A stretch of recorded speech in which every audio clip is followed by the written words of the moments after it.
ЗСУ.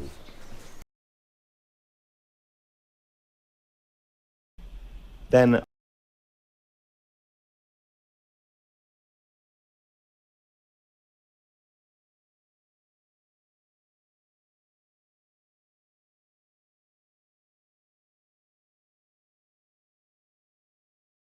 Okay. Alright. I like it. I like my own thing.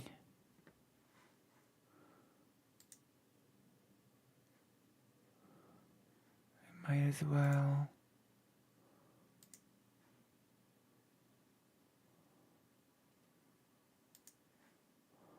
Um...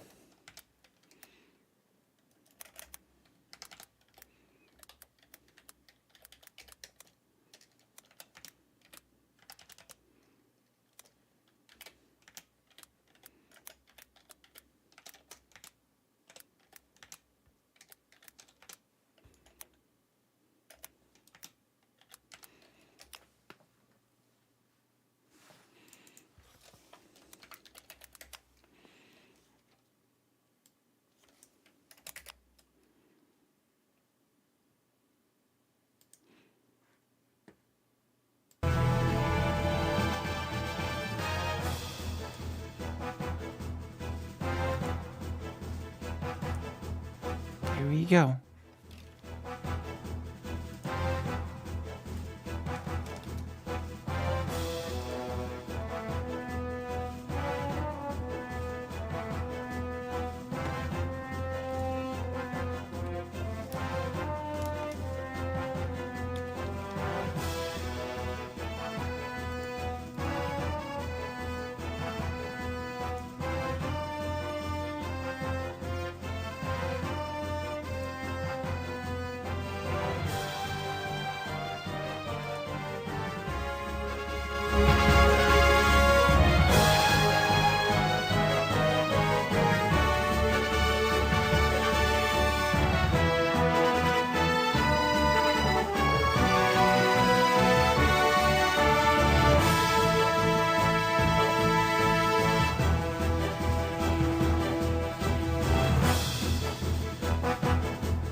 Oh, this is...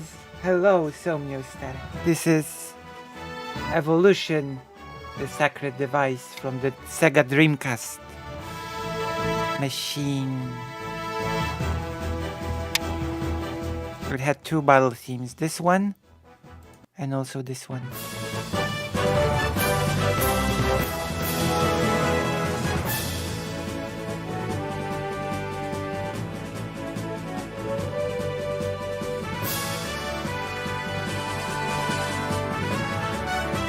Alright.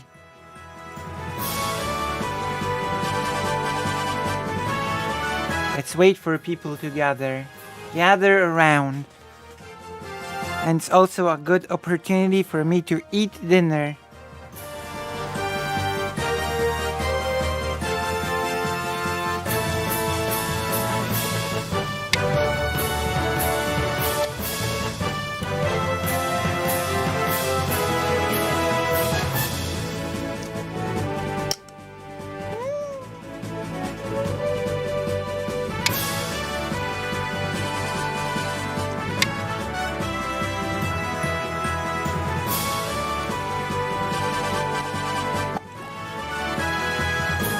It's a bit of a niche game.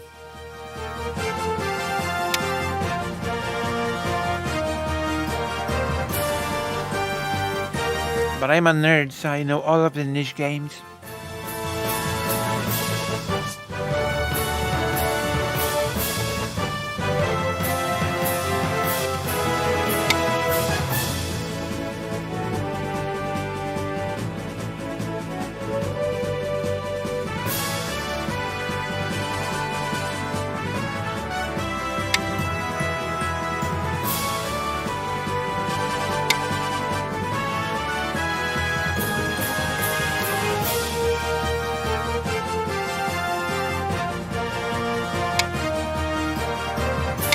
Not many people are here just yet.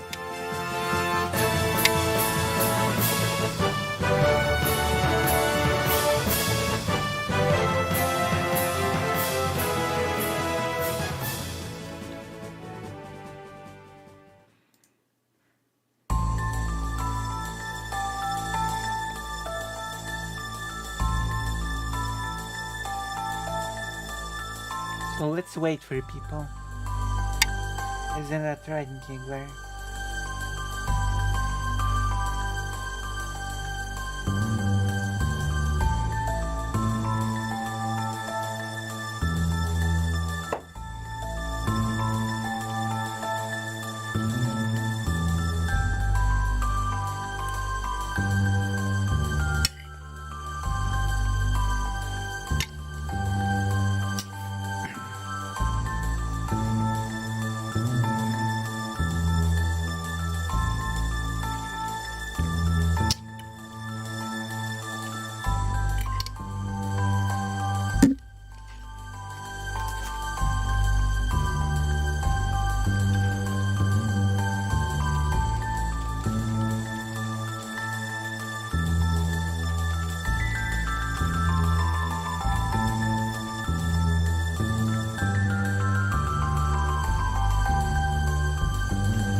Alright. Alright.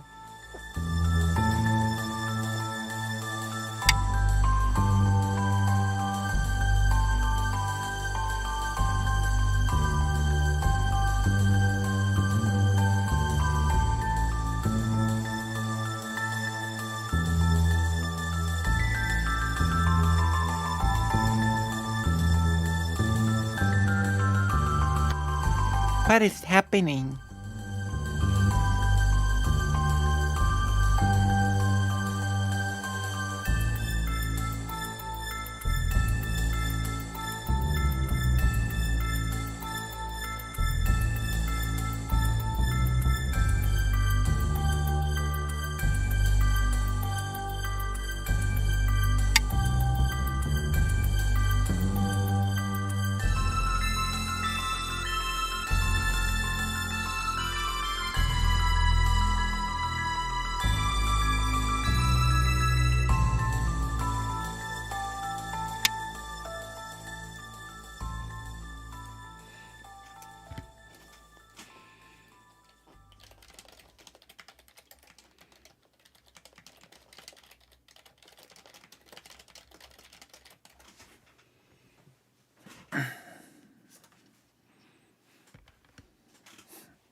Wanted to kind of overthrow it.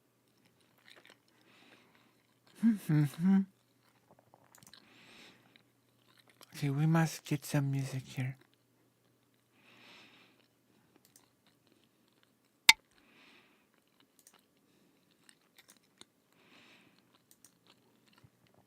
Oh, okay.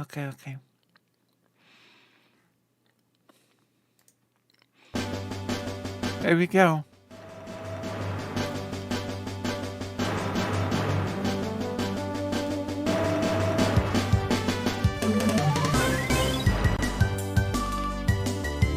Look.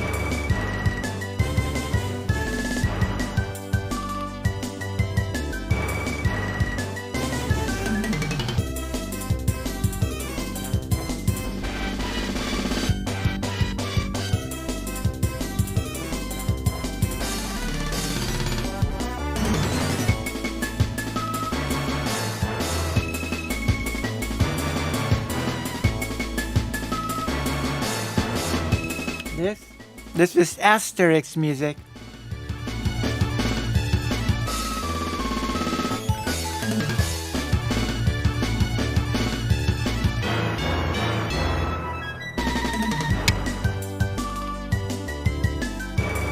Asterix. Oh, maybe we should play some Asterix while we wait for people to come.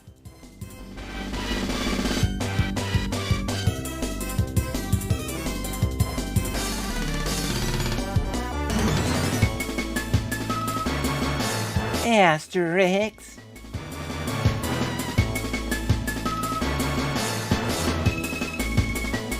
Obelix.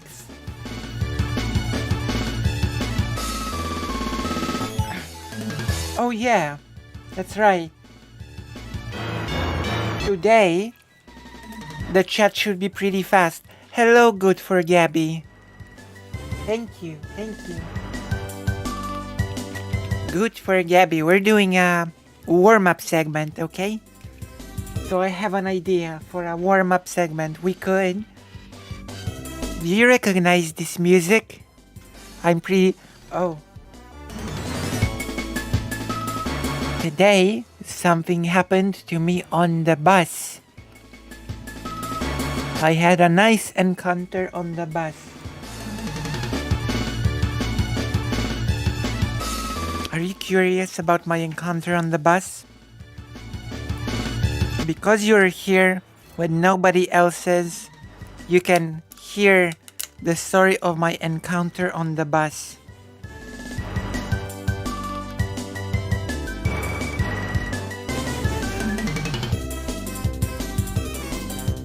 Would you like to?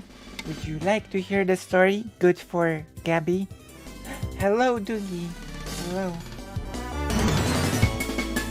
You're another person that can now listen to the story about the bus.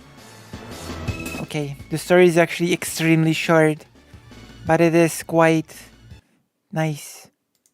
Okay, so the story goes like this. I go to the city by bus, and I fell asleep. So when I woke up, we were already at the last station, and all of the doors were locked. I tried to open, and I scrambled to the... I scrambled to the driver's seat, near which the door was open, and the driver was this huge dude, and the driver saw me and said, "Pretty trapped, are we, ma'am?" And I took note of it. He corrected himself right away, basically, but his first instinct was to call me ma'am. So, see, this is like a nice story, which made me think that there must have been something about the way I moved or acted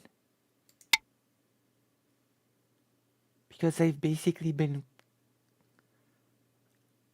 registered as a woman, not by the way I looked, but more by the way I acted, if that makes sense.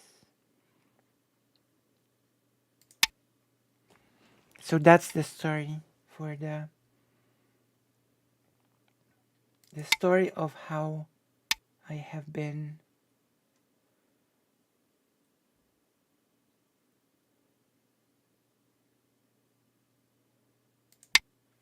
called ma'am on the bus, mammed on the bus.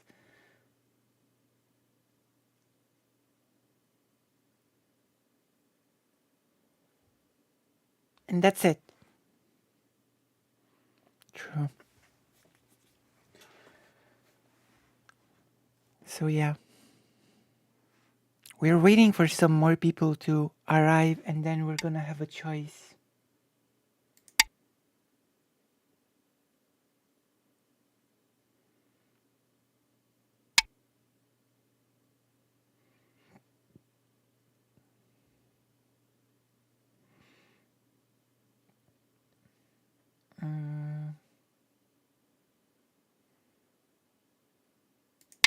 I think we're losing this game.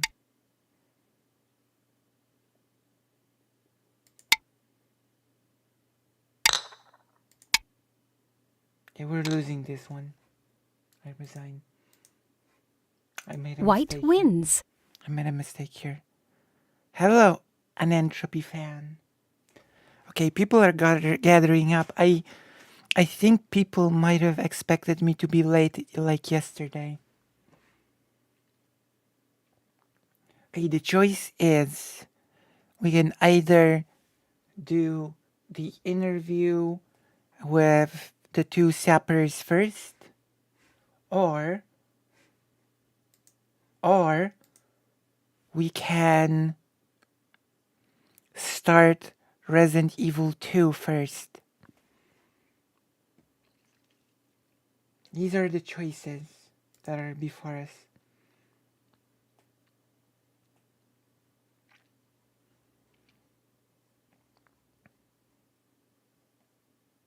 So which one would you like?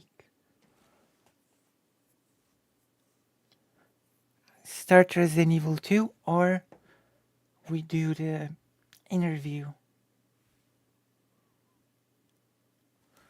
There's also a bonus round. There's also a bonus round of us doing a wellness check on Game started. Chud Logic again.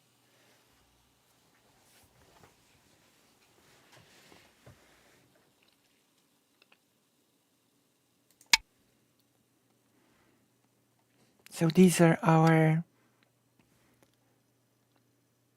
things that we can do.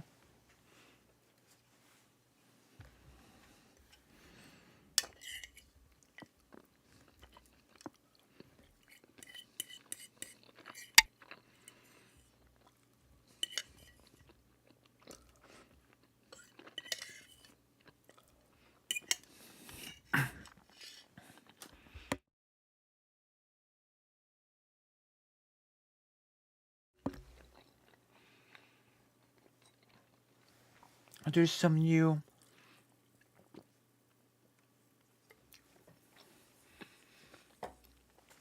believe it or not, it's some lab related content.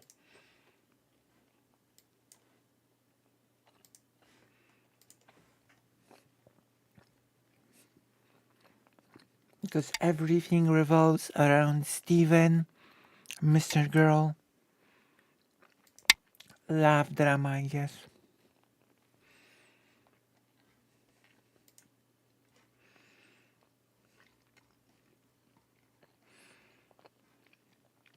It's all about those things now.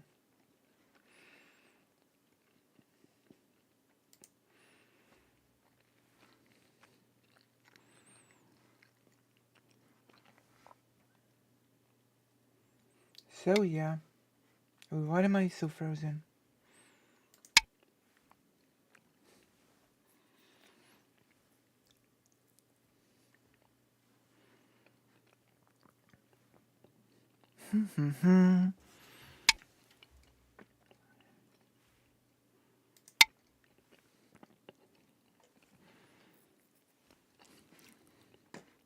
Let's put on some music.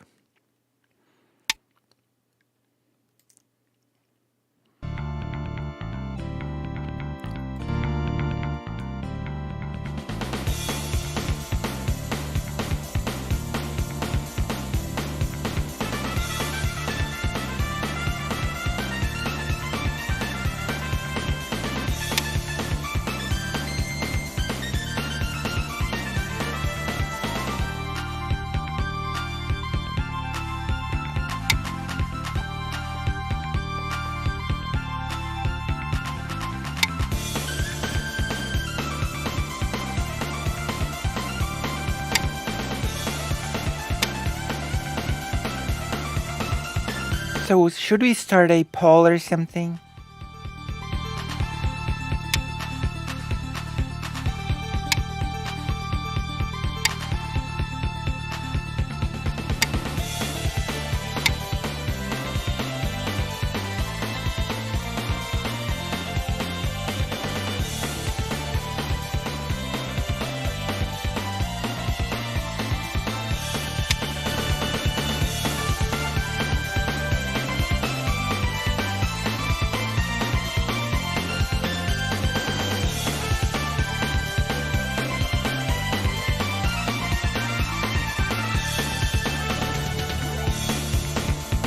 Oh, there's something nice here.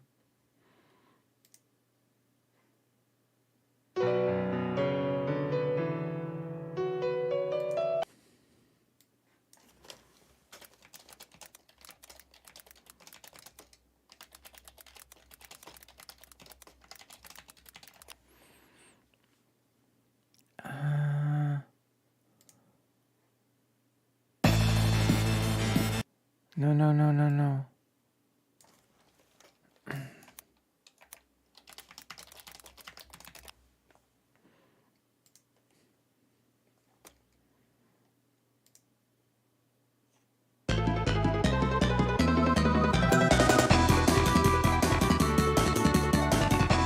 All right.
Okay, let's do this. Let's finish up quick.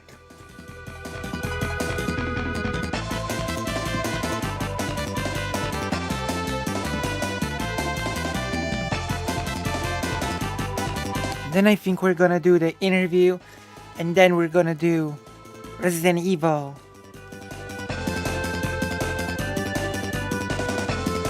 Here.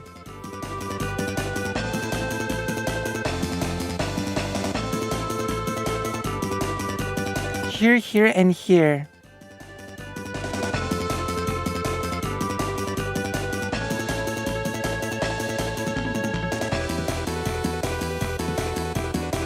We will quickly crush the enemies.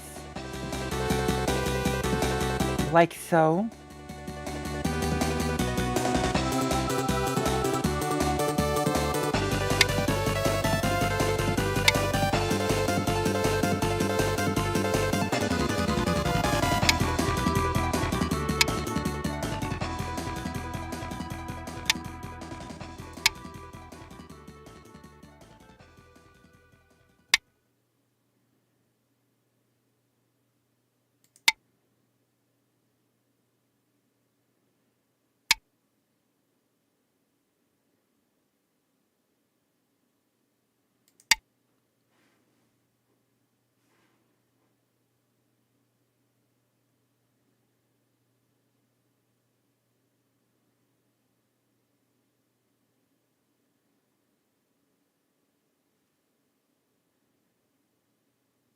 Don't worry. One way we will learn everything about the game. Everything and more. Hello, Trasordus. But Go is not the main event of today. Today's main event are two things.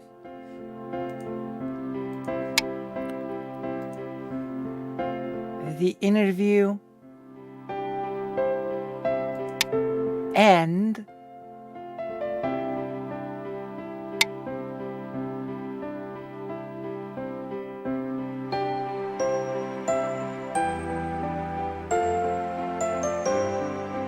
the interview and then Resident Evil 2.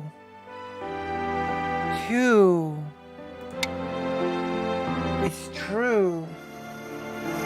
Oh, welcome to the side chat. You have switched chats. Do you know this music? Do you know this game? I know this game perfectly well. More than anyone else in the universe.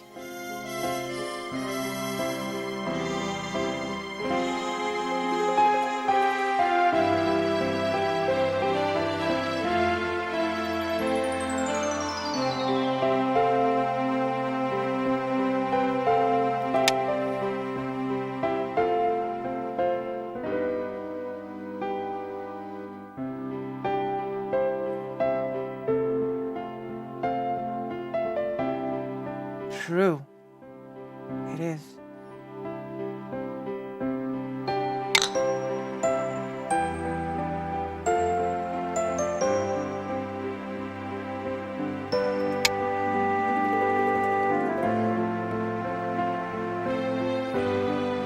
Well, I'm about to lose Squid for Hire, so it's okay.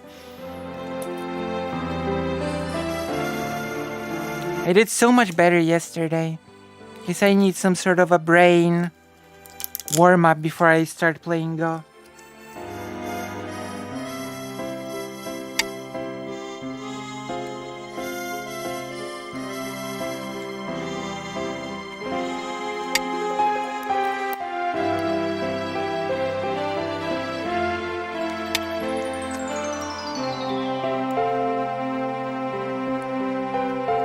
This is from a game called Rhapsody, a Musical Adventure.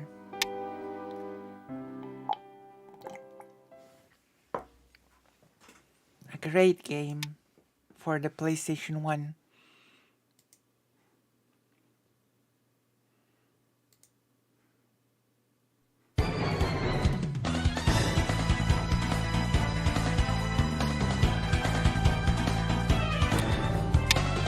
I seem to have a stalker on YouTube.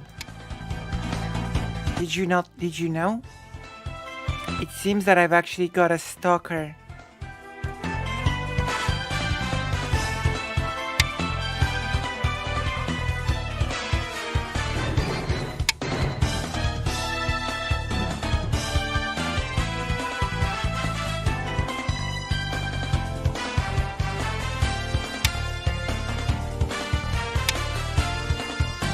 It's true. I don't lie.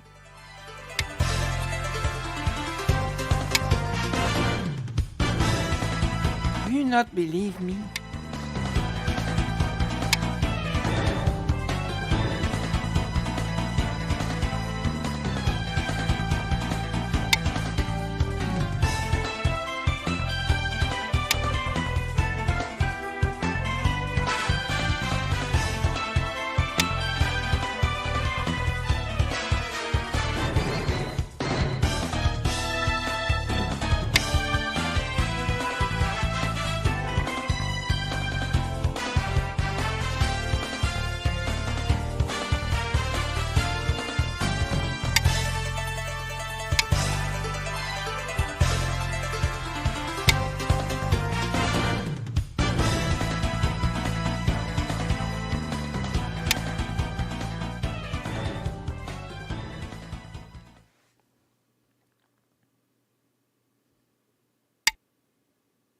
Oh, first, Baby album.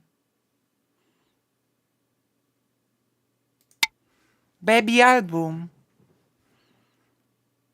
Very nice. Zoshilix. You should listen to your album. Like real gigglers. Listen to this. If you can recognize this music, then you'll be great.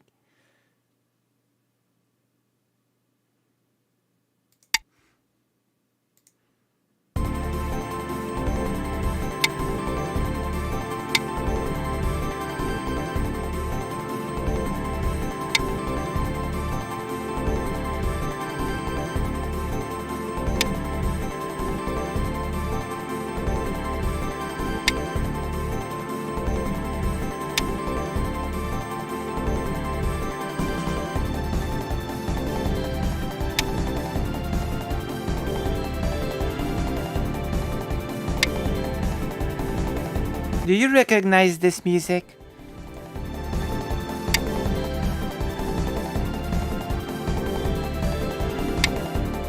Please tell me you recognize this music.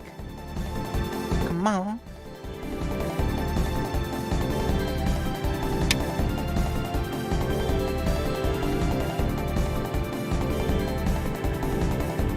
It's not from Final Fantasy, that's right.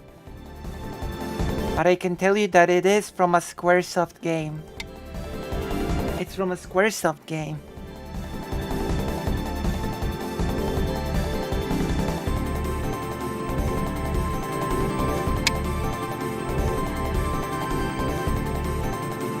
A very nice game. I think the next part will be a big hint. The world ends with you? No. No.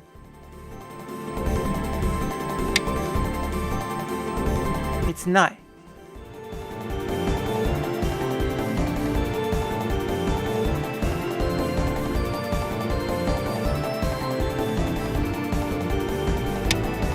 Do you give up? It's not Xenogears. Do you give up? Do you give up?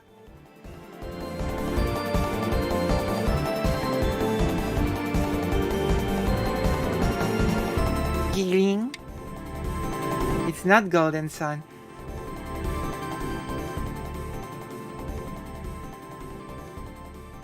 It's Saga Frontier 2.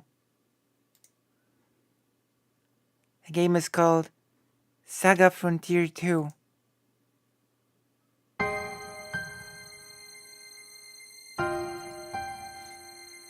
Saga Frontier 2.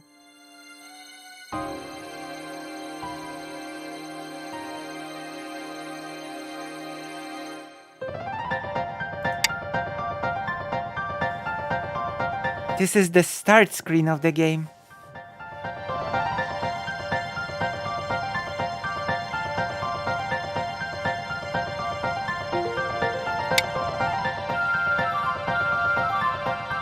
That's a very specific game because it's structured like a historical record. And you play it by selecting chapters. And you select chapters, or rather you select dates. And then events happen. Did you know this about me? I bet you did not know.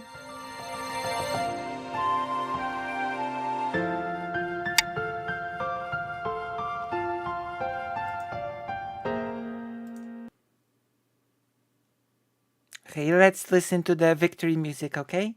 Even though we still have not won this game. But I really like the victory music for a history streamer. We're gonna play the history game as a history streamer. And we're gonna listen to the best victory music in all of JRPG. Are you ready?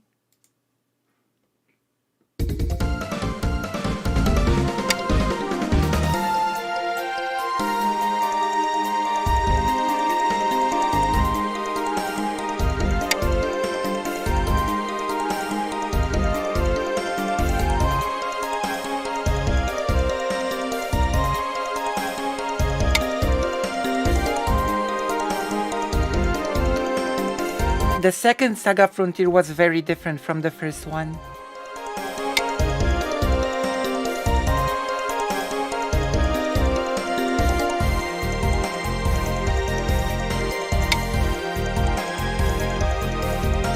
Very different. It had two main characters, and it was more like you chose historical dates, you know? Type of deal.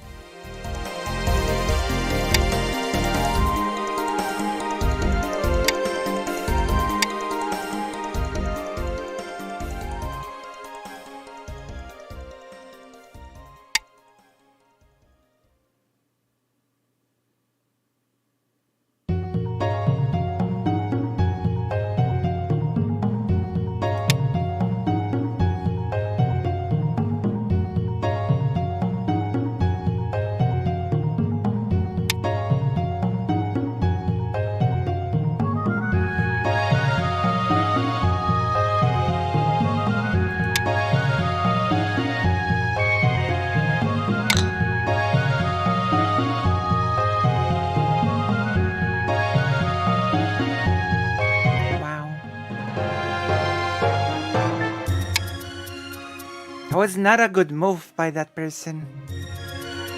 Let's listen to the best battle music, okay? History isn't real. It is real when I tell it. But only when I tell it. Otherwise, it's fake.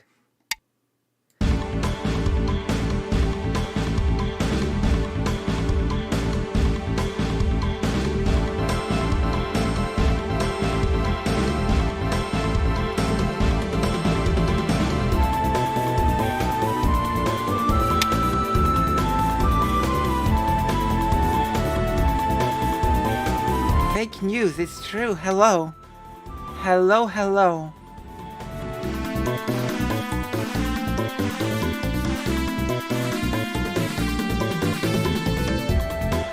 How do you like the music?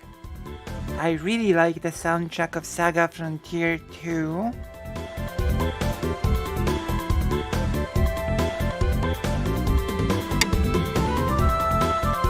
And I will tell you why. Because it's so soft and floaty. When you listen to it, you feel like you're floating. Especially the second one.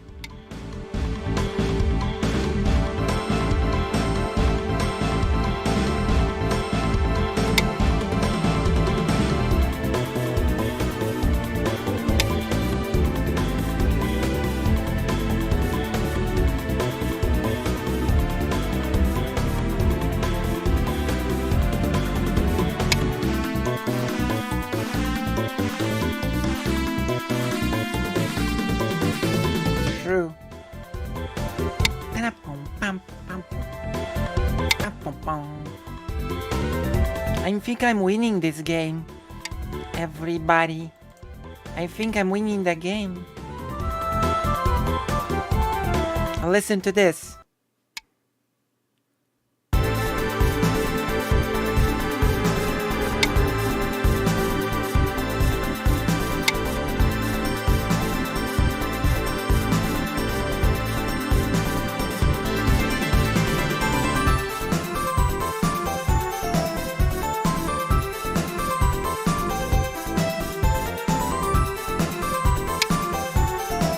Listen to this.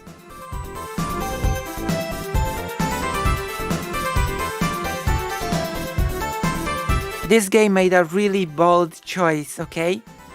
This game was original in more ways than one, because this game advertised a person called Gustav to be the main protagonist of the game.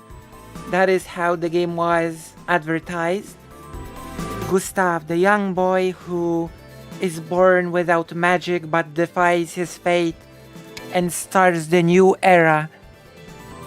And then, in the game, the main protagonist dies in the middle of the game. How many games can you list in which the main protagonist dies in the middle of the game? And the story just continues with the protagonist dead.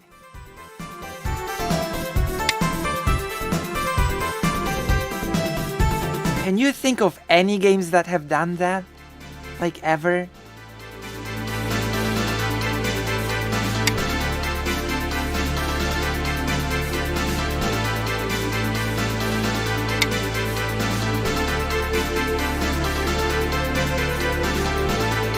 Yeah.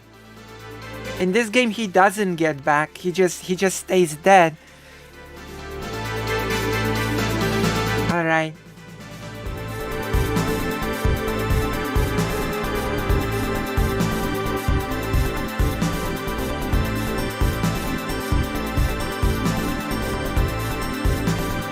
Sorry. But you know, it's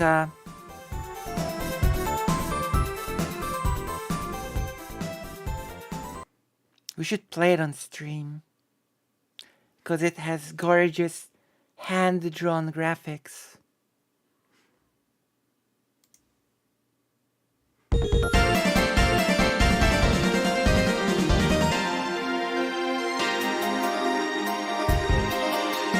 This game actually, hello, Andrew Yorland. The thing about this game is that it's actually extremely easy to learn,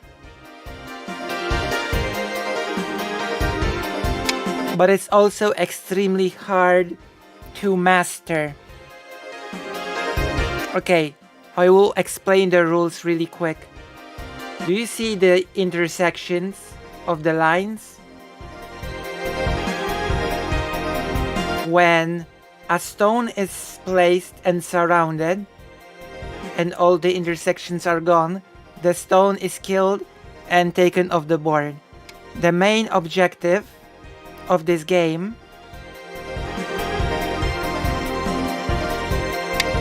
is to surround empty intersections that count as points. And the main objective of this game is to get as many points as possible. The points are called territory. You surround territory.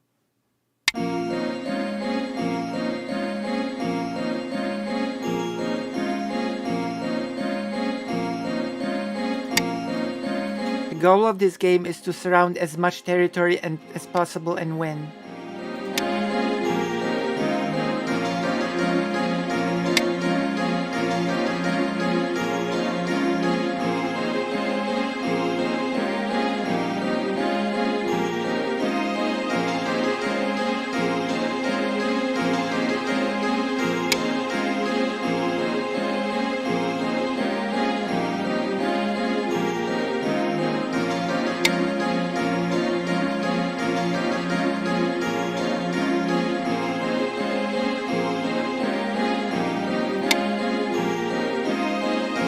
I think I'm winning right now, but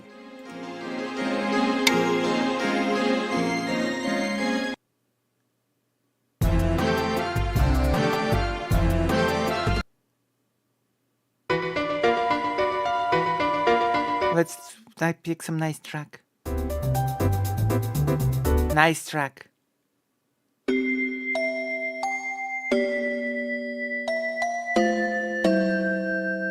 we go.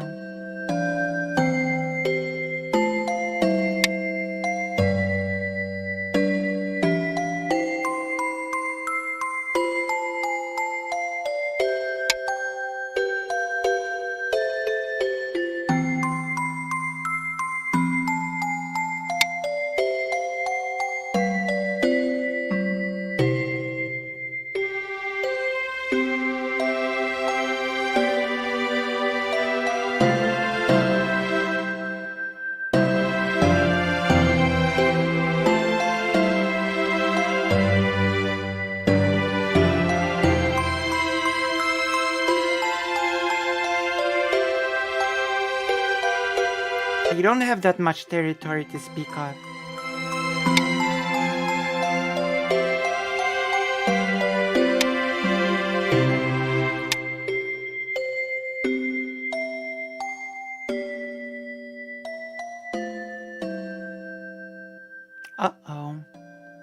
think this is a slam dunk.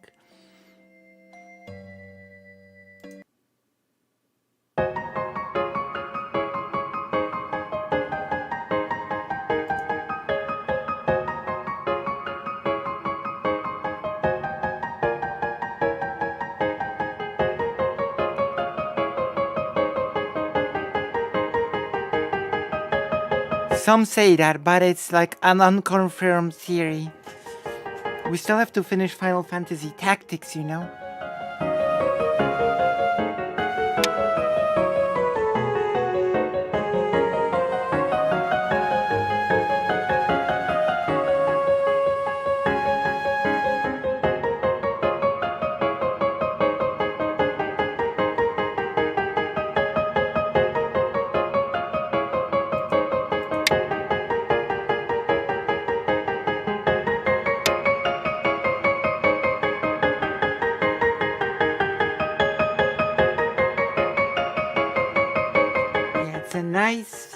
This game really has a nice soundtrack.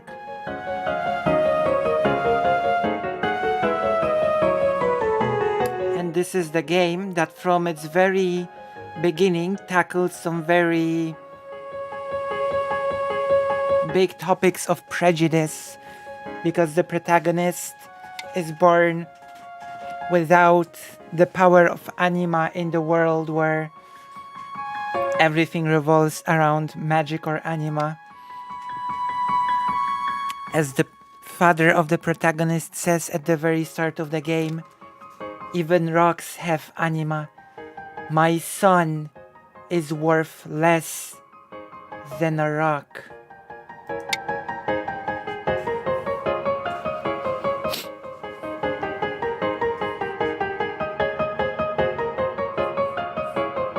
Which is San.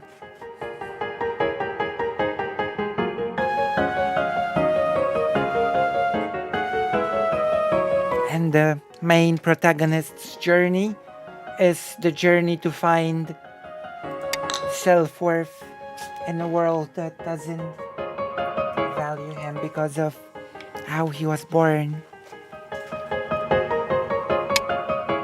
You know? Did you know this about the game? I bet you did not know. But it's true.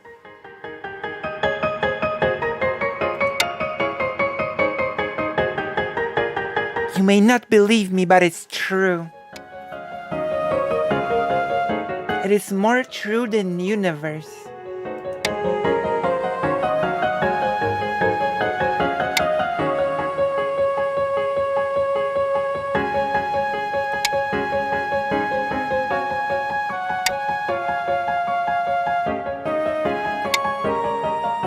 Yoink!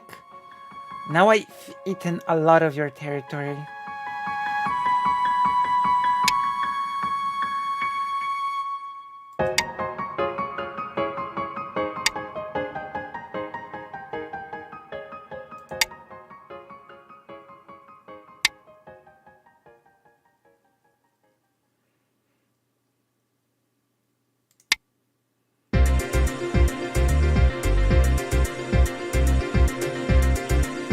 It's almost over.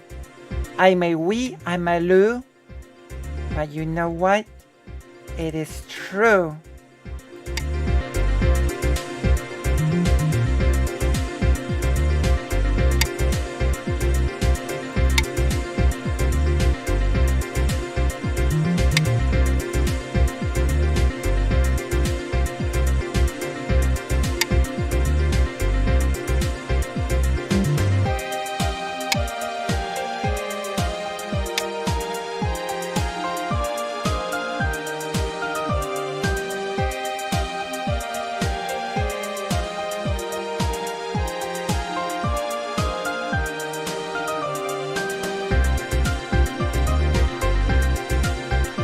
I think I'm winning, because this is dead.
enemy is taking initiative in the end game.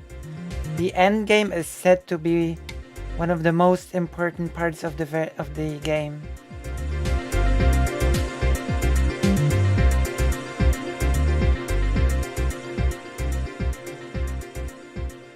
Did you know this about this game?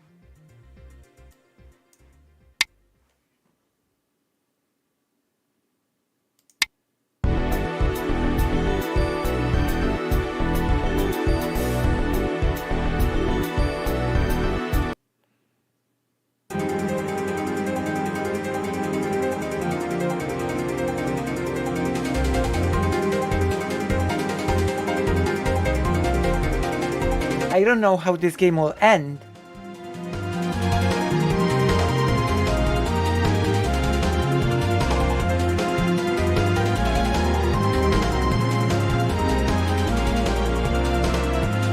This game has so many battle themes. It's wacky.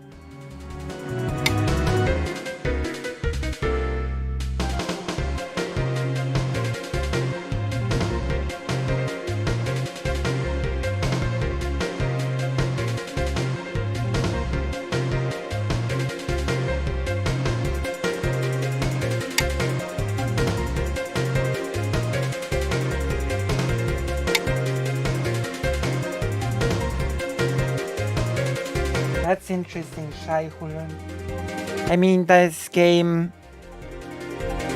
is about making beautiful shape and so forth.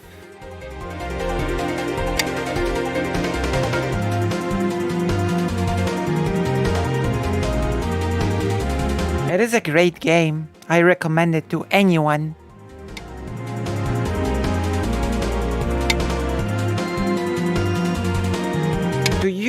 To you, and of course to you as well.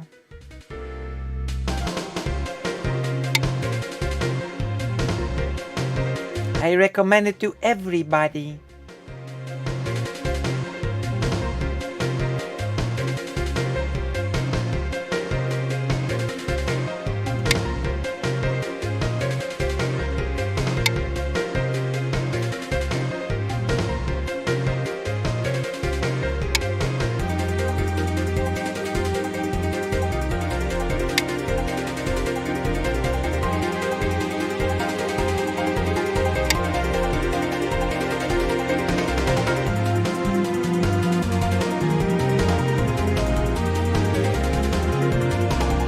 I've actually gained a lot of points with this.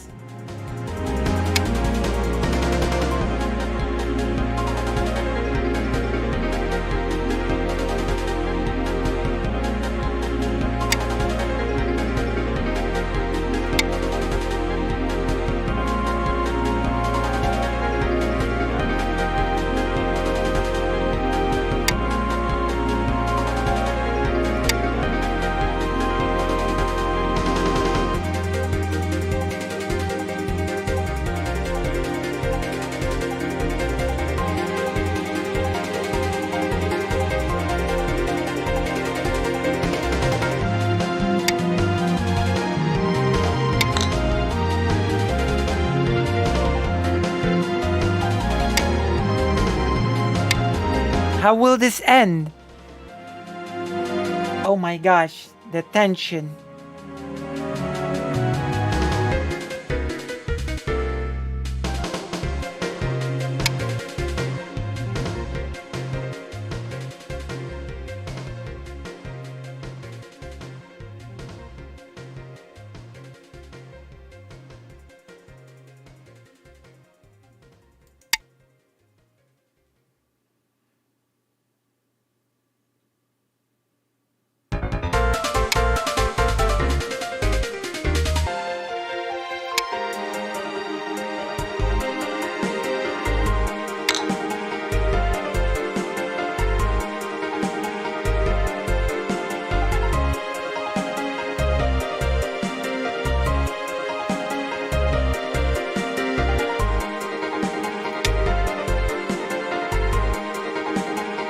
I think this is the end.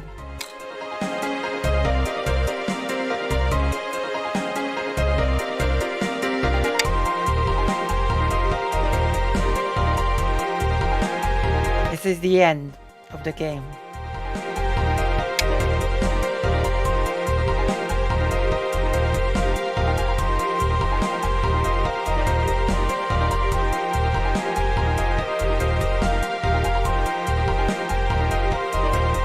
Yeah, this is the end. Pass. Remove the dead stones. I won. I won! Oh my gosh. What a game. Accept. You have won. I have won. I have won. Alright. So now we enter our big choice. It's okay. Black wins. The correct color has won. Black. Did you know that unlike in chess, in Go, black actually moves first and has the initiative? And so black is considered the stronger color. I think in chess, white starts first. So, in this meaning, it's like an inverse.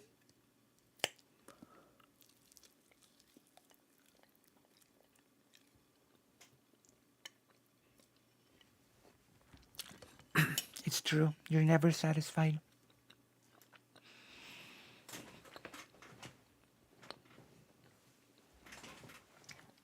Okay. Nod if you want the interview, and the hyper if you want Resident Evil 2.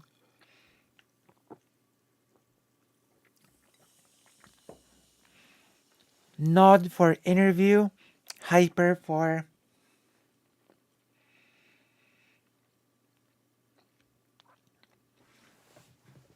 alright, let's do this.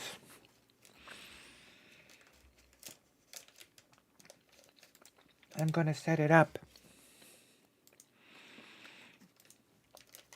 It's a really nice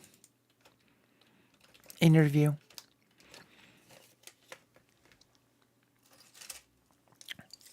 Like, can I just tell you how much the English-speaking socialist circles have dropped the ball when it comes to Ukraine? How they have built themselves a reputation of pro-Russia shills. It's just incredible.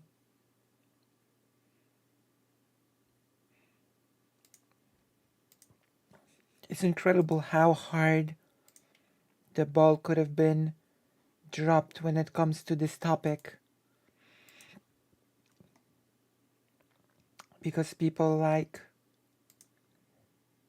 Hassan and other people decided to be basically pro-Russia shills. Yeah, it is terrifying and embarrassing. And I don't think, and I think it's fair for people from Ukraine to point it out. Like Anastasia, you know? I don't think people can now turn around and cry about it.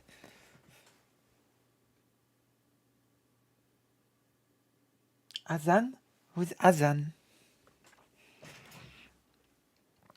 Oh, do you mean Hassan? Oh my gosh, I'm slow. Okay, so there we go. The Lav Loon. I was checking if she has a channel. Okay. So let me start with some. I've watched a bit of it, as you can see. Dylan has done an interview with two sappers who sort of were out of service and they have returned to serve their country, and they have taken part in some very major parts of the war, and you will hear it all from their mouth. Without further ado, we begin listening to the amazing, really great interview that Dylan has done in here. You are about to watch an interview I recorded with 2 Ukrainian military sappers who volunteered to fight at the start of the war and were involved in placing explosives that stopped the Russian army during the Battle of Kiev. These men have worked in dangerous conditions and demining operations throughout explosive-ridden villages all across Ukraine. I think getting rid of mines feels like, at least to someone like me, to someone that has no clue about it, that feels like one of the most dangerous things that you can do. Because even when you're super careful, the mine basically can just blow, right? I think even in the most perfect circumstances, there's always this small chance that the mine will detonate and blow off your arms.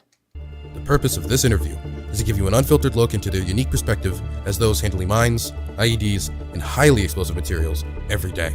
Their beliefs, motivations, experiences, and first-hand testimony of the war serves as one puzzle piece for the generations that come after us in understanding what drove the men and women who fought in or just tried to survive the largest war in Europe since World War II. Let that sink in. Sheesh. And the war is still going. This is Ukraine Uncensored.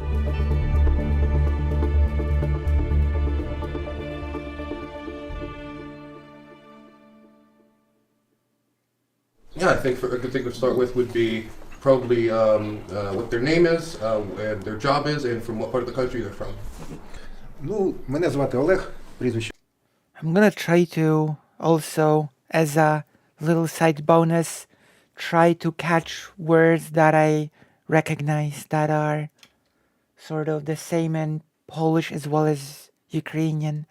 I've already noticed something in Ukrainian. Depending... Oh, you cannot see the subtitles. Okay, I will fix that.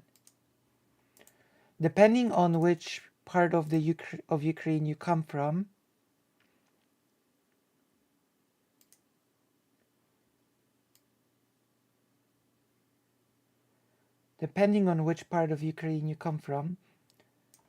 people either say da, which is more Russian influenced, which means yes, and in some areas people say tak, which is basically the same in Polish for yes.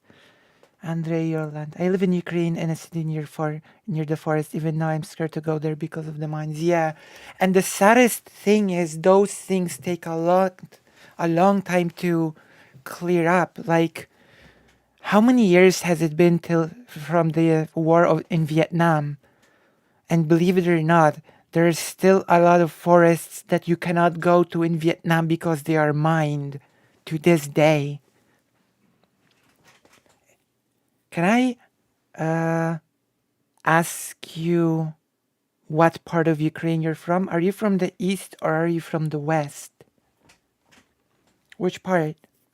Do you say da or do you say tak? That's a thing that I'm interested in, to know if you say da or do you say tak. Because I have to admit that I have noticed that some people say And their job is, and from da and some people say tak.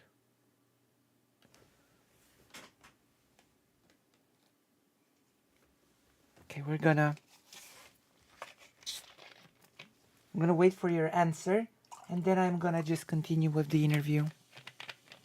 But I'm going to listen up for those words that are similar to Polish. Okay, we can all see the subtitles now, and it's all good. Okay, okay. Very nice, very nice. Yeah, Kiev, that makes sense.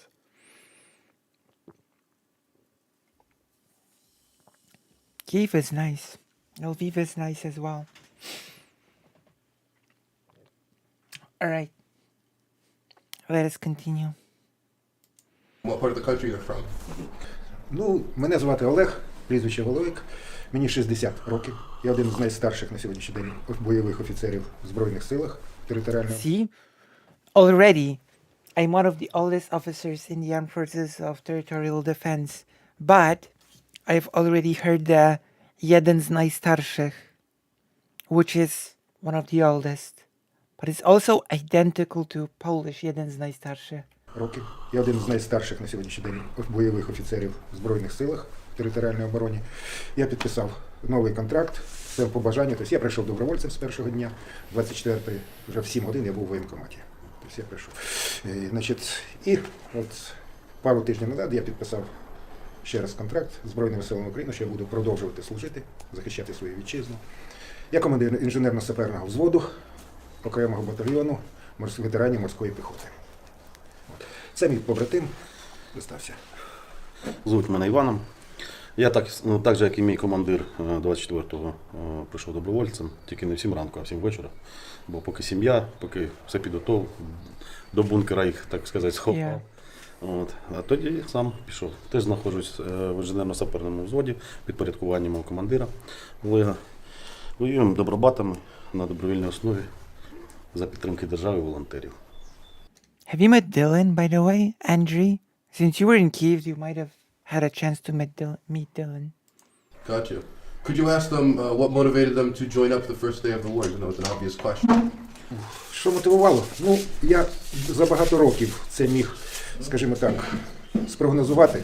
Дуже давно, ще в 94-му році, будучи в одній компанії, там сказали, давайте тост за дружбу з Росією. Я відмовився. Був скандал.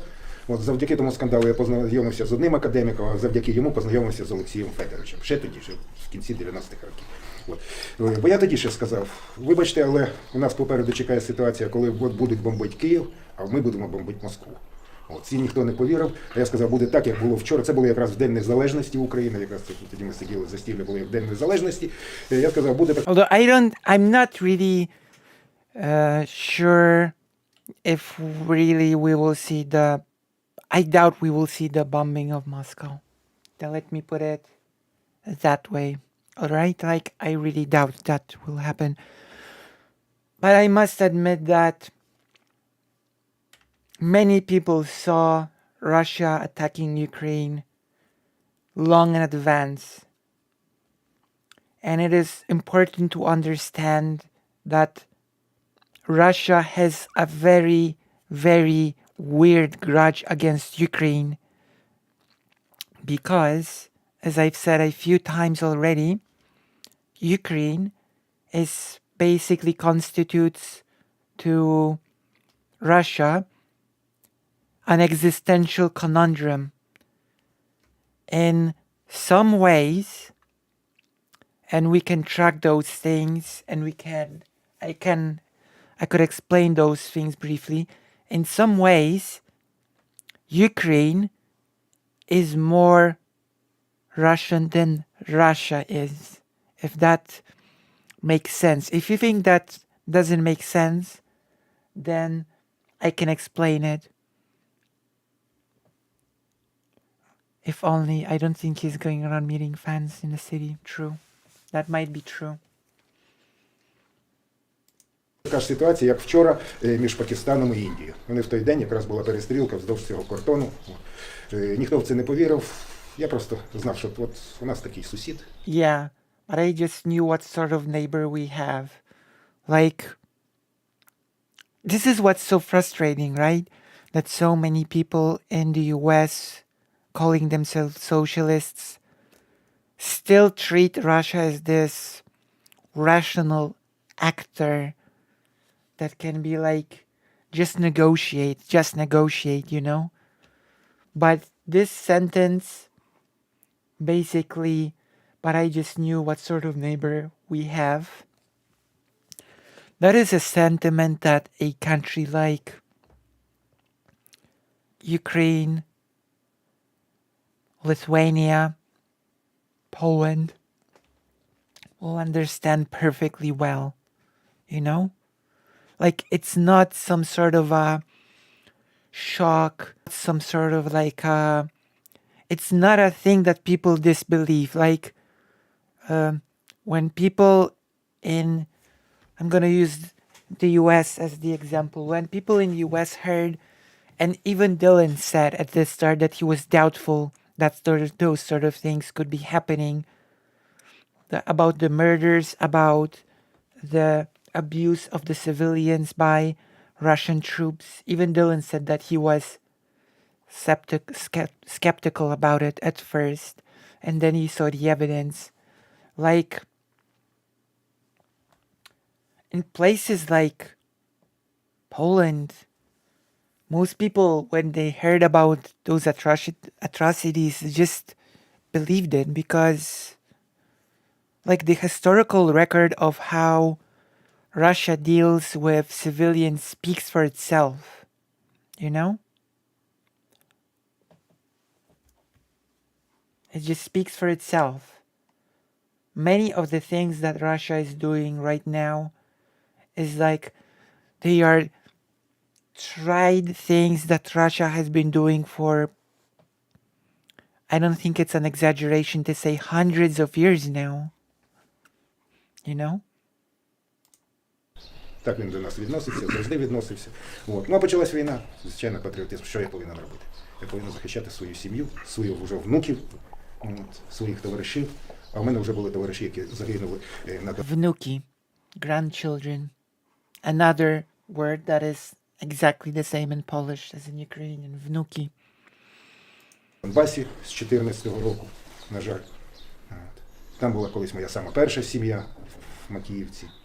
Останній мій тесть родом знов-таки з Константинівки, де ми були останнім часом. Тут ніяких варіантів. З якої я причини пішов? Ну, по-перше, я українець. От, є учасником народного хору Калинонька. Співаю альтом. Тому такий позивний у нього. Відповідно, і позивний у мене такий. Що можу сказати? Я виріс, живу в Україні, ціную те надбання, що ми маємо, ціную історію. І люди, які приходять до мене додому і розказують, як мені потрібно жити, при цьому вбивають мого батька, лякають мою дитину, яка зараз знаходиться не в Україні, в зв'язку з тим, що війна, і спокійно на це вона не може реагувати, бо мала зараз. В сукупності цих обставин пішов добровольцем, пішов захищати, бо сам я живу в Києві, і на оболоні вже були ці буряти, бігали.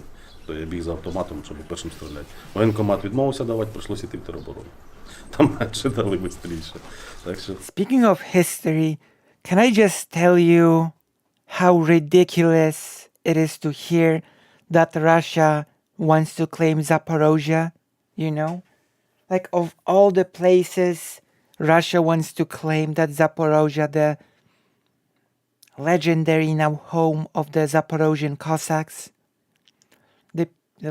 the group that is considered to be the proto-Ukrainians, basically, that this region Russia wants to lay claim on, is just extra ridiculous to me, you know? I don't think there's a person that does not know who the Zaporozhian Cossacks were. Якось так. Пройшов. And if there weren't, I'm gonna make a material on it. Дві ходки було вже на нуль. Перша у мене була в Харкові. Я в составі іншого батальйону ходив. 100 днів відбув там, відвоював. Раніше був в Харкові, така краса, так все приємно було. Потім побачив ці розбиті будинки, ці Look at this. змучених війною. Якось так і тримаю оборону нашої країни до сьогоднішнього дня. Could you ask them, they were members of the territorial defense, correct? Could you ask them how important what the territorial defense was during the defense of Kiev last time, and how important it would possibly be next time? Could you also ask for them to explain the difference between the territorial defense and professional military, because many Americans might not know there's a difference, because they don't... Oh, you see, this is like an important thing to explain.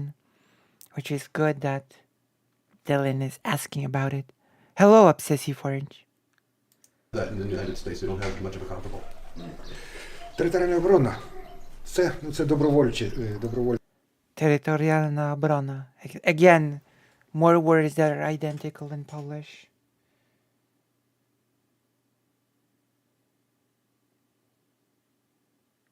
Furthering that strong man myth by absorbing someone else's history. True.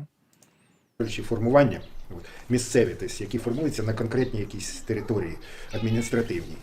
Згуртовується, тобто виділяє якісь стартові кошти місцева адміністрація, якісь приміщення, де можливо, куди привозять хоча б звичайну зброю. Територіальна оборона – це не армія, їй не треба було, скажімо так, розконсервовувати важку техніку. У нас її не було абсолютно. Нам дали в руки автомати, і ми бажали, щоб нам побільше дали патронів. Коли дали ще в руки гранати, якась кількість гранатометів і кулеметів, то ми взагалі себе почули там героями. Тобто ми знаємо, що ми вже можемо кусатися, можемо відбивати якийсь наступ. І, як показало, дивіться, Чернігівська область, Сумська, туди зайшли дуже швидко, там, цілі години. І все одно тероборона закріпилася навколо великих міст, просто повикопувала окопи і відбила перший наступ. Все. Потім підтягнулася армія, техніка заправилася пальним, достали боєприпаси, тобто важка артилерія, авіація, тобто щось коригували, і тоді вже почали якось так більш масштабно їх знищувати. А на початку територіальна оборона. У нас багато, всі бійці з територіальної оборони різного віку, люди були і на окупованій території, і в тилу. Знаходили просто кинуті гранатомети чи склади якісь, піднімали їх і в одиночку воювали, в одиночку вбивали противника. На мою думку, більш простіше буде пояснити, мабуть, так. Це моє бачення того, що таке тероборона, так, і що таке ЗСУ. Якщо взяти воїна, у нього є меч і щит. На сьогоднішній день ТРО – це щит, а ЗСУ – це меч. Я думаю, так, тому що за той час, що я на війні знаходжусь, ми, як правило, утримуємо оборону. Наша задача – утримати оборону для накопичення сили і завдання противнику безпосереднього удару. So, this group is sort of preparing the ground by defending for a counter. Дозволяє можливість, то відповідно ми теж діємо. Тобто ми ж не сидимо просто і ждемо, коли нас виб'ють чи не виб'ють. Ми теж завдаємо відповіді якогось удару, але в цілому картина склалася для моєї отака. Тобто щит – це ми, меч – це ЗСУ. Could you ask him why he thought that this war was inevitable? Багато працював там, ще за часів колишнього Радянського Союзу. Будував багато таких серйозних об'єктів і в Кремлі підписував дуже високих. І в тому будинку зараз, де їх президент живе, моя підпис на від в експлуатації стоїть. Спецроботи виконував. Спецроботи. Я тоді вже, знаєте, так, на підсвідомості розумієш, це відношення, цю зверхність. The supremacy complex is actually, and I'm gonna say it once again, and it's actually not a theory that I have created, or it was not my thought first, okay? This sort of superiority complex over Ukrainian people of Russians is born out of deep insecurity. Because as I have told you, you could make a strong case that Ukraine has, if you go by that whole logic of a country being a spiritual successor of Kiev Rus, then in a way, Ukraine has a stronger claim to name itself the successor of Kiev Rus, even if just for the fact that Kiev is in Ukraine, not in Russia, right? Kiev, the capital of Ukraine, Kiev Rus. But there are many other factors that go into this, that sort of create this picture of Ukraine in the eyes of Russia taking the thing that they treat as the basis of their whole national identity. if that makes any sense at all. Таку зарозумілість імперську, вони головні, а ти десь там на задньому плані. І вже Like Russia has been very imperialistic, but Russia has had a very, very specific attitude towards Ukraine in particular. And I think that is the reason why. були їх заяви, окремих їх політиків тоді. This is why Russia says things like Ukraine isn't real, like Ukrainian identity is not real, Ukrainian culture is not real, because they see Ukrainian people, Ukrainian culture as something that sort of undermines their own on a very base level, if that makes sense. It all comes from, of course, from ridiculous national myth building. But you know. І лівацькі, і праві якісь партії, типу на початку вже 90-х, воно відчувалося. Просто ніхто тут не вірив, як прожити скільки десятиліть, перемогти в тій страшній війні, вроді поруч були. Але це не має, для них це не має значення. Івана батько просто вбили так, напилися, він проїжджав на машині, вистрілив і вбили людину. Ну, їх спіймали, одного судять. Держзраду міняють. Так що, дасть Бог з Божою помочю. Could you ask them, since they're working in demining and as sappers, was that something they chose? Was that something that was given to them? Or how did they become that? Like, how did they have it upon that job? Я інженерно-будівельний інститут закінчував, спеціальність будівельник. А тоді, за радянських часів, військова кафедра. Так що я був офіцер запасу. Тобто такий курс навчання тоді ще пройшов. Потім я не служив, мирні часи, багато років. Ну, а потім почалося спочатку АТО. Тобто я вже ходив, але за віком не сильно хотіли брати. Там воювали, тому що хлопці трошки помолодші. Ну, тут прийшов у нас в ТРО. Дуже хороший колектив. Ми з перших годин якось так згуртувалися. Так що всі мінні поля і всі укріплення навколо цієї сторони правого берега Дніпра навколо Києва, це наш той батальйон. Це заслуг. Потім бої за Ірпінь були, за Бучу. Ну, потім хлопці. There's no time for ages when your country is being under attack. Були розподілені по інших частинах. Тобто я опинився в морській піхоті, хтось стався в тих батальйонах, хтось в Харків пішов, пішли на Херсон захищати. У нас тепер саперів досить таки багато, але ми всі з одного такого куща. What was it like trying to mine Kiev? Does he think that the mines were particularly effective in helping to defend Kiev? Це реально тоді допомогло, це були перші дні. Багато хто не знав, що робити, так що накази проти, інші було, один наказ, другий. Добре, що в нас були непогані командири. І люди різного віку. Якось ми згуртувалися. Right. Одні доставали боєприпаси, привозили з інших областей. Так що всі пустирі навколо Києва були абсолютно замінені. Ми були повністю, знали, що ні танкові колони, ні піхота до окружної просто не дійдуть. Без втрат, абсолютно. Без втрати. Тоді плакали, коли когось не брали на завдання. Вночі бігали, завдання 3 суток встановити, ми за 3 години вночі встановлювали. During those early days, did the Russians make a lot of simple mistakes? Were they very overconfident in how they acted in trying to take Kiev? Думаю, що так, особливо. Yeah. It seems so, right? Якщо до Києва просто вони не дійшли, тут все було закрито. Досить таки багато. Тобто вони, скоріше всього, не чекали, що прийдуть. Я прийшов в воєнкомат в 7 годин, поїхав в військову частину, мене там не взяли. Знов таки по віку це штурмова бригада. Я за ніч повернувся знов до Києва, прийшов, стояла черга, десь 1500 людей. Отримувати зброю. Ми до 12 годин на цілий день, поки зареєструвалися, отримали бронежилети, патрони, зброю. А вже на слідчий день, в мій день народження, був бій. В Київ прорвалася група ДРГ.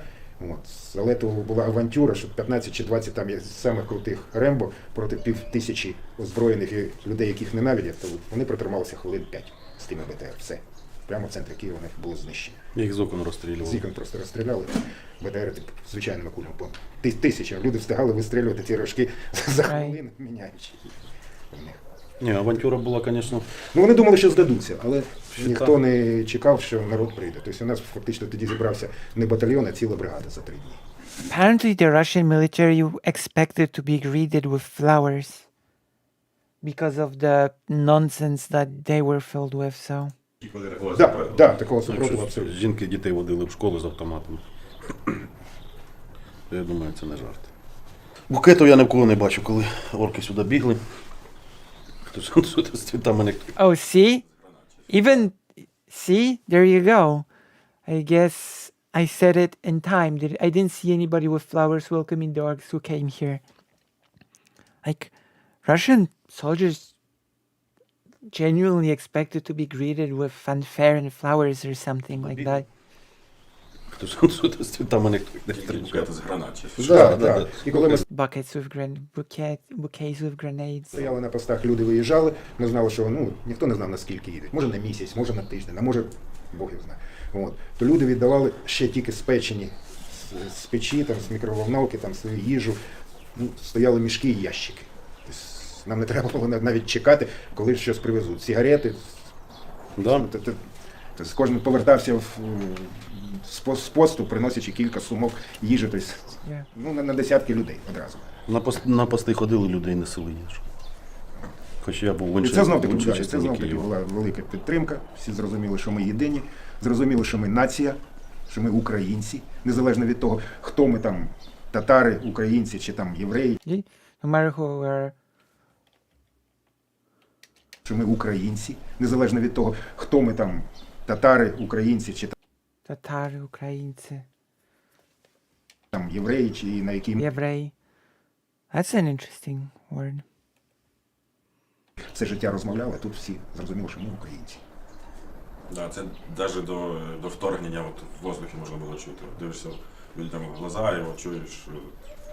У нас є люди, які жили в тих районах, де практично розмовляли російською мовою. Зараз тільки, де навіть мені роблять зауваження, якщо я переходжу на російську мову. Я от теж, якщо ви чуєте, в мене акцент не дуже, але... Так я все життя розмовляв, от з інститут пішов, хоча батьки тут із села, вроді між собою завжди був день.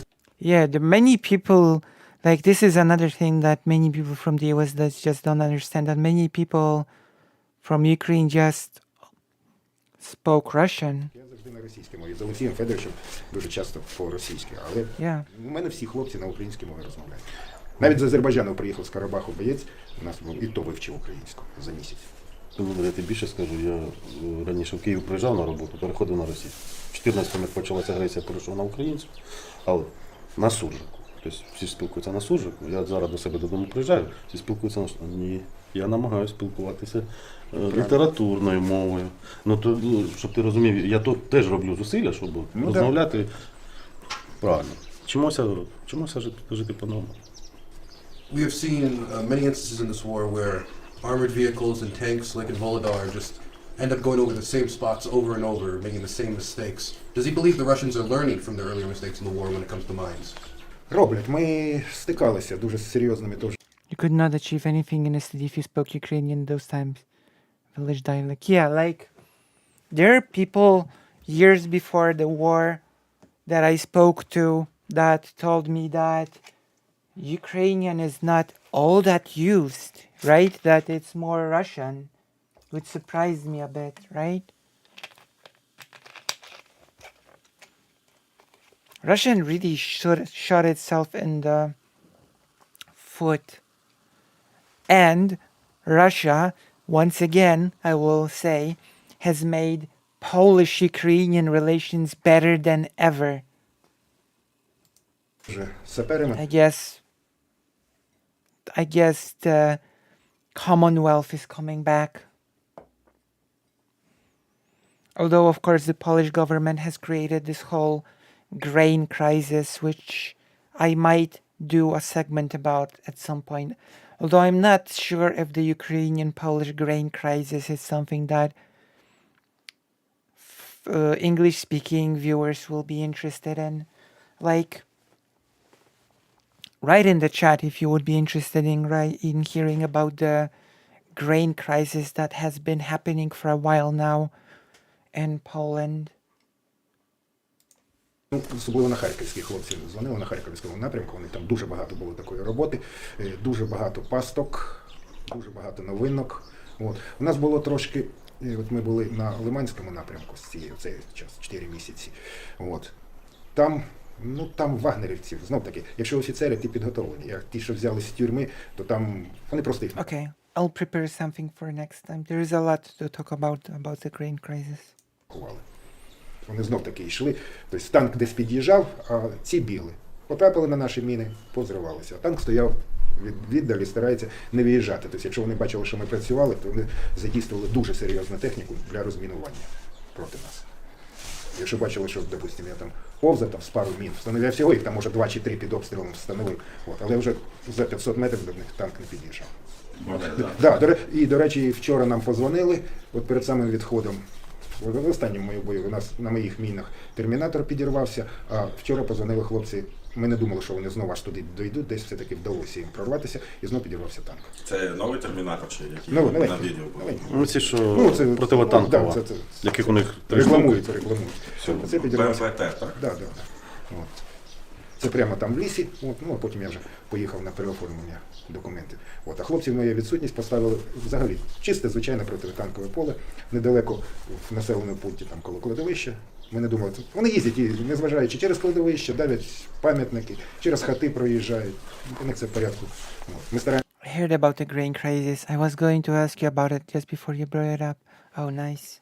I will prepare some material about it for next time. Because it's a long, long topic.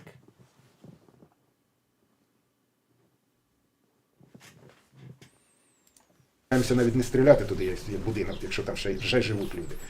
До них немає. And I will just say that to me, it's just a sad reminder that we are, as nice as the relations between Ukraine and Poland are,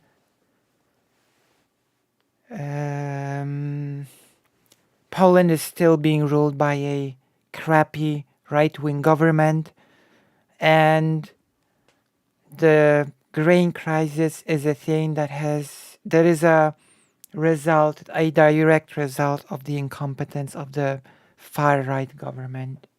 I can say that much without getting into detail, but I wanna prepare the topic and sort of present it to you chronologically. Never thought there would be such warm relationship between Poland and Ukraine in my life. Don't know about Poland, but here it was mostly we fought a lot. We will fight some more probably. Yeah. Like there was a lot of okay, maybe I can talk about this a bit. Like there was the time before national identities, the time of the Polish-Lithuanian Commonwealth, and the Polish-Lithuanian Commonwealth had Poland, Lithuania, Belarus, and Ukraine in it. And by that, I mean the geographical areas that later created Poland, Ukraine, Lithuania, and Belarus, right? And Zaporozhia,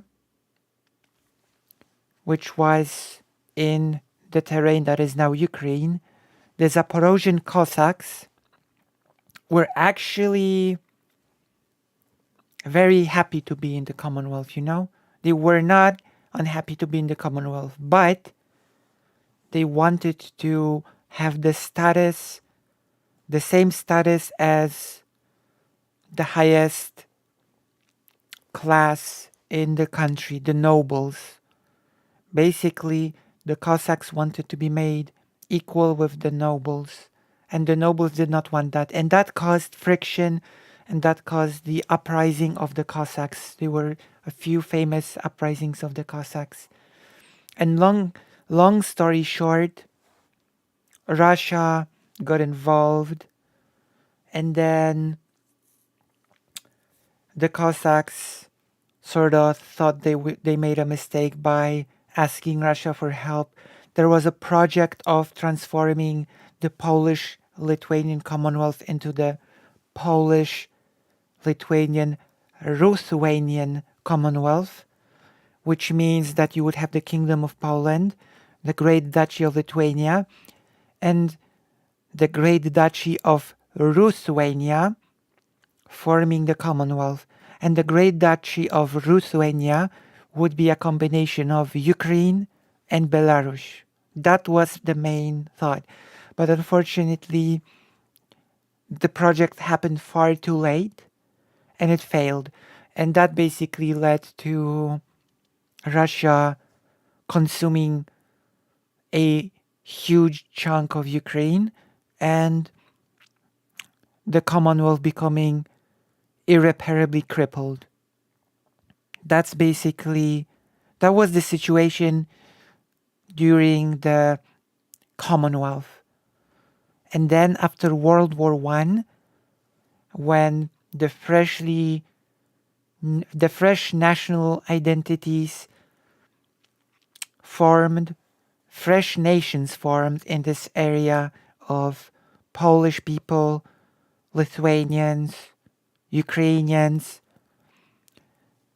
which sparked conflict over which terrains of the old Polish-Lithuanian Commonwealth should belong to which newly formed nation states, right? Should Lviv be in Poland? Should Lviv be in Ukraine? And it was not easy. It was not easy. It was very complicated.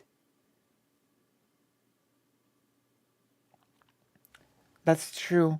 Russia did block the grain exports through that sea. That's part of the problem. But it was a very difficult thing because, for example, when it comes to Lviv, the majority of people living in Lviv were Polish people, but the majority of people living on the outskirts of Lviv were Ukrainian people. And now tell me this. Where should that area have gone? To Poland or to Ukraine? And this sort of thing created conflict. It led to a war between Ukraine and Poland, which caused Lviv to go to Poland. And then during World War II, after World War II, there was a lot of very complicated history between Poland and Ukraine. And now, during this war of aggression by Russia, the Polish-Ukrainian relations are better than ever. I've already told you that I went to my grandmother's apartment because the family met after my grandmother died on January this year, and we all met to remember her. And the lady that took care of my grandmother now lives in that apartment. And for example, from my grandmother's balcony, a Ukrainian flag now proudly flies, you know? So those relations are really better than ever right now, you know? Yeah, Piłsudski is also a pretty complicated figure, and I will be discussing Józef Piłsudski at some point. To me, Piłsudski was a little bit of he had a lot of contradictions. He believed in recreating the Polish-Lithuanian Commonwealth, but he believed in recreating it as a nation state, which to me is antithetical to what the Commonwealth was, you know? He was also a socialist, at least in the early years of his career. Okay, let's continue. But yeah, Andriy Yorland, the relations between Poland and Ukraine are really good, And Poland is sort of this hub through which aid to Ukraine comes. And also Poland is this safe harbor for Ukrainian families to sort of wait the war out, right? And there's a lot of nice things that can be said about the Ukrainian-Polish relations, especially since Polish citizens did a lot to welcome the refugees into their own homes, quite literally. Що? Ну, заїхав, підірвався. Ми знаємо, тут же вони у нас дуже близько були. Наших родичів катували, били на тижні. Моє співчуття. Просто небесне. After the Russians attacked in Kiev last time, was there anything learned that could help defend Kiev next time if they choose to attack again? Звичайно. Ну, по-перше, у нас були дуже непогані мої колеги, і це не мало значення, в якому хто званні. Скажімо, я там офіцер ще з тих радянських часів, офіцер запасу. І командири ми назначали самі, навіть не зверху. Могли бути сержанти, але в яких був бойовий досвід, скажімо, тих з 14-го року. І там у нас, на жаль, 2 з них загинуло, реально найкращі. Але люди там такі чудеса ставили, показували. І ми вивчили їх тактику. Тобто вже зараз набагато простіше. І абсолютно боязнь. Да, я ставив міни, по мені стріляли снайпери в той час, кулемет десь косив з чогось. Боязнь, ти розумієш, да, що попадуть, вб'ють, звичайно вб'ють. Ну так що? Я прийшов цю країну захищати, а не боятися, не ховатися. А от завдання, яке я поставив собі, чи там моїм хлопцям, моїм підлеглим, його треба виконати. І всі думають, всі полізли, зробили. Планували, звичайно, там одне, зробили трошки менше, як завжди, але жодного разу не було, щоб ми чогось не виконали. Зараз вони дуже техніку бережуть. Так, у них вже зараз немає такої розточительності. У нас був за 2 тижні, ми пробували віджати в них Т-90. Ми його роззули в лісі, вони будь-яким методом хотіли його зберегти і не дали. Ми забрали.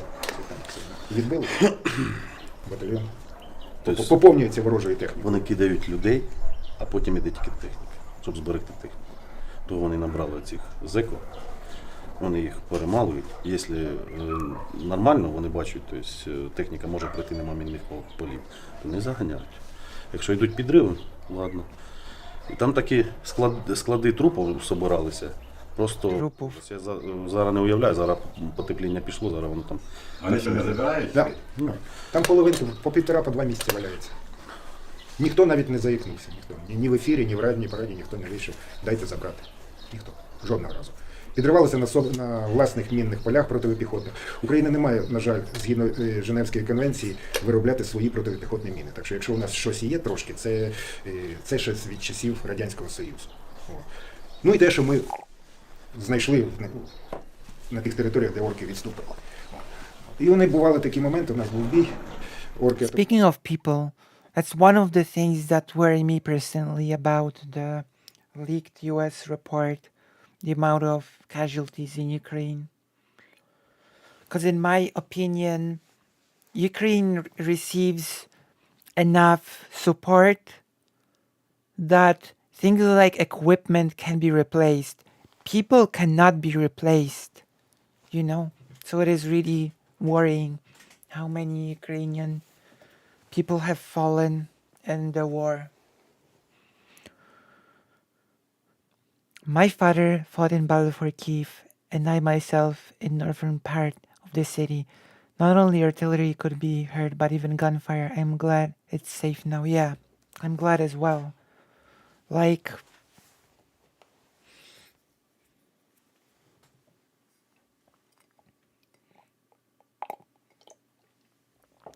if there's anything I can do to help, I am close enough that I can probably offer some sort of support if necessary. Самі підривалися на своїх протипіхотних мінах. До ранку були крики, допомогти. Ніхто не прийшов, поки не затихло. Жоден. Так як вони своїх же ж роздівали. Були такі випадки. Прийшлося нашим під сильним вогнем трошки відійти метрів на 300 до других позицій.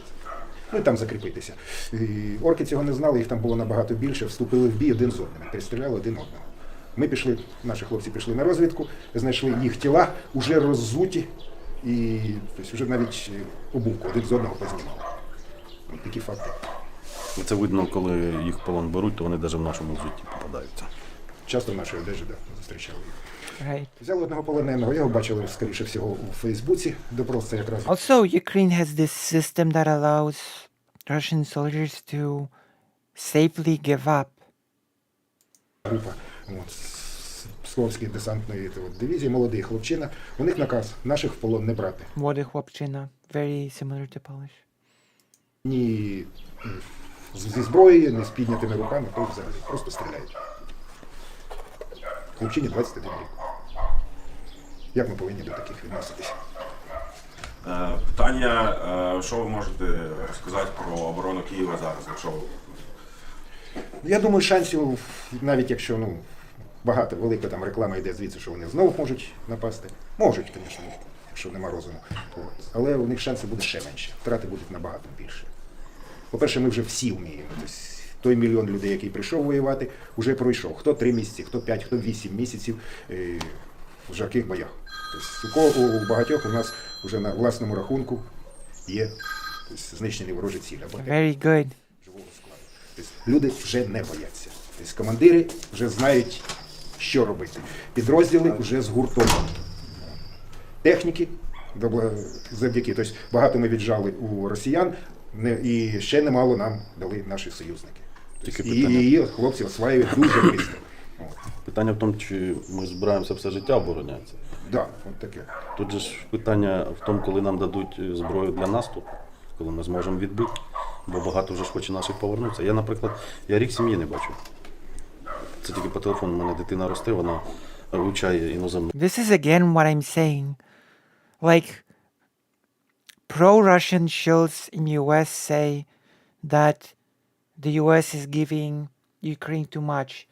And I will once again say Ukraine should get more.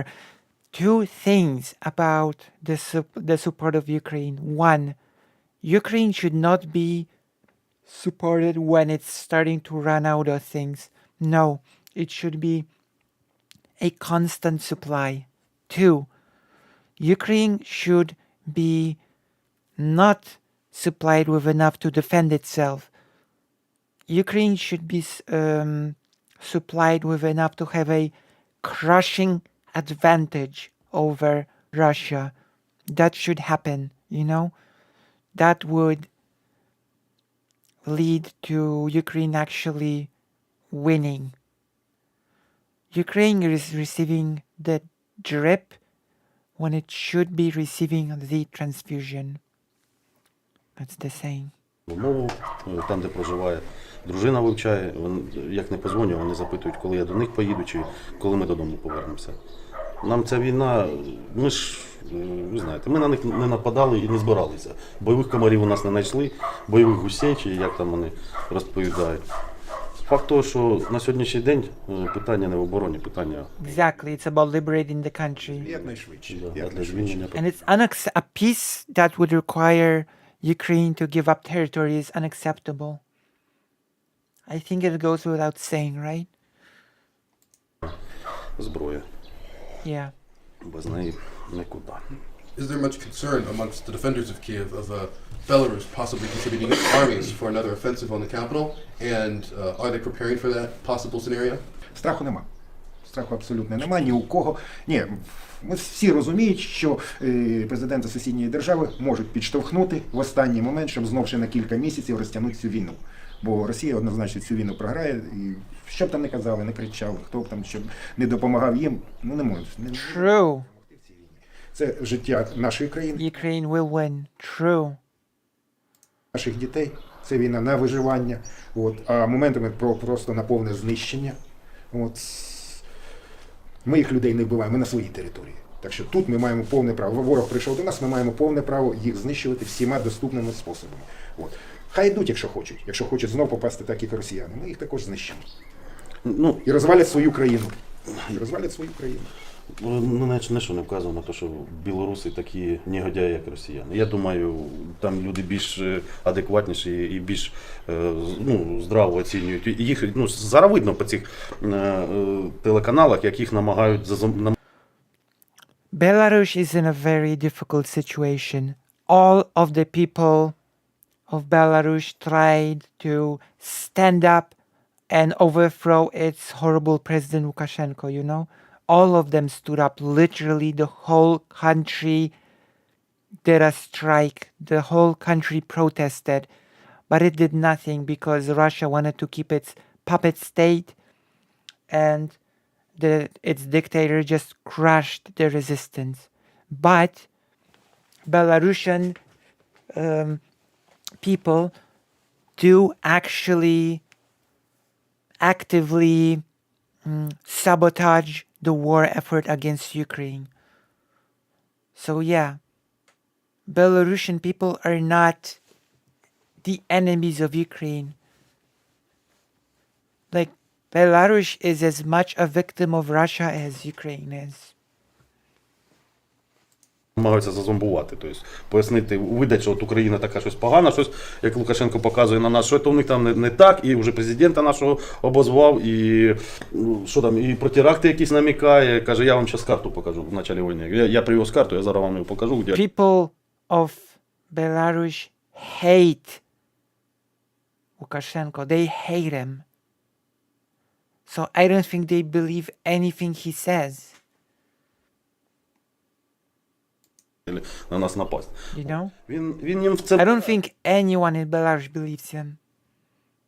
Ну, от у народу нема відклику на його є цей приклад, посил. знов таки. Бачення результату. So he served with the Soviet military, correct? Це, ні, ну я There is a Belarusian battalion fighting in Ukraine against Russia. It speaks volumes. Of course, like, I could do a whole segment talking about why that is the case. Like, Belarus deserves to be freed from Russia as well, you know? Ukraine and Belarus, like, Lukashenko should be dethroned because basically he's now like a dictator of the country, so he should be ousted, and Ukraine and Belarus should be amazing allies against a country like Russia, you know? не був. Я закінчив інститут, спеціальні були навчальні курси, отримав офіцерське звання, але служити не служив. А потім вже через кілька років і держава такої, як союзна. Could you ask him if the standards around demining work and mining work in Ukraine have improved since when he first got into this type of work when he was first studying it? Ну, на той час, тоді були, нас навчали непогано, навчали, мої вчителі воювали, прийшли із Афганістану. Тобто вони мали бойовий опит саперської діяльності в Афганістані. Це реально був найкращий, мабуть, на той час саперський підрозділ в Радянському Союзі. Показували багато, розказували багато моментів. От. Ну там воювали ж, вибачте, Афганістан це не Україна. Україна все-таки країна з немалою промисловістю. Афганістан отримав мінімум якийсь, знов-таки, від союзників, хто там їм тоді допомагав. От. І ті ж радянські міни, які доставалися їм там. Зараз дуже багато новинок з'явилося. Все, що було тоді, воно є. Тільки в величезних, набагато більших кількостях. Величезна кількість снарядів, боєприпасів, які не розірвалися, прилетіло. У нас прямо під час бою ми могли рахувати. 10 пострілів, 7 розривів. Значить, 3 впало десь і не розірвалися. Потім йдемо, величезна ділянка лісу лежить, один снаряд, другий снаряд, танкові фугасні, не взірвалися. Вони ж будуть лежати до того моменту, поки активні дії звідти. Нема часу, нема можливості їх. Багато таких попадань в будинки, багато інфраструктури жилої, промислової зруйновано. Там дуже багато знайдеться, так як і під час Другої світової війни. Це на роки, на десятки років. Десятки років прийдеться займатися розмінуванням. Decades of demining, exactly. Like, Vietnam is still being demined all those years after the Vietnam War. Я своїм хлопцям кажу, от, поки є момент, якась пауза, вчиться, може стати просто професією, уже не скажімо так, не зовсім військовою, а гуманною, тобто гуманітарне розмінування. Тобто люди повинні сільські території от, якось осваювати. А як там тракторист буде працювати, якщо там десяток снарядів на глибині з пів метра чи метр, от, а склади, які десь присипані, не здетонували. От за кілька років до війни в Києві, в центрі Києва, знайшли склад коло університету. Там 20 з лишнім тисяч снарядів було. А на тому місці десятки років сотні людей грали в шахи. Це була площадка. Потім почали робити каналізації, проводити труби. Це на метр глибше крутнули. Виявилося, що там був під час війни німецький боєприпасів. 20 тисяч. Це тонни. Тут набагато більше. І знову вони використовують боєприпаси, які є з 60-х, 70-х років. Третина не взривається. What has been the most significant accomplishment of their unit so far? Чого? Ми втримали той участок, що нам довірили. Не відступили ні на метр. Десь на пів кілометра всього за 4 місяці ми змогли самі просунутися. Це на сході, там це Донецькі краї. От. Там дуже тяжко. От. Ну, що можу сказати? Наш батальйон знищив десь 3 тактичні групи. Тобто разів 5 численно більше, ніж нас. Знищено більше десятка танків, це точно. От, статистики я не вів, бо в нас є своя артилерія, у нас є свої розвідувальні, штурмові підрозділи серед нас. Тобто ми все-таки морська піхота, хоч і при ТРО, але ветерани морської піхоти, ми дещо вміємо. Дещо вміємо, відвоювали непогано. Мінімальні, як на сьогоднішній день, втрати, знов таки не буду називати, але реально мінімальні. От. Не втратили своєї техніки також нічого. Це також. І затрофеїли дуже велику гаубицю. От. 2 танки забрали знову. Їх відремонтують, будуть служити. У нас своє танковий невеличкий підрозділ у ТРО. А от приходили нічого, приходили з автоматами на початку війни. Дрони. А зараз, так, є гарні дрони. Ні, затрофеїли. Затрофеїли, так, дуже дорогий дрон. Забрали. При тому, що ходили по мінному полю за них. Ну таке бувало. Попадали, потім вияснялося, що ми знаходимося на чужому мінному полі. По 4 рази зараз. Але нічого, вижили. Олег, цікаво, Да.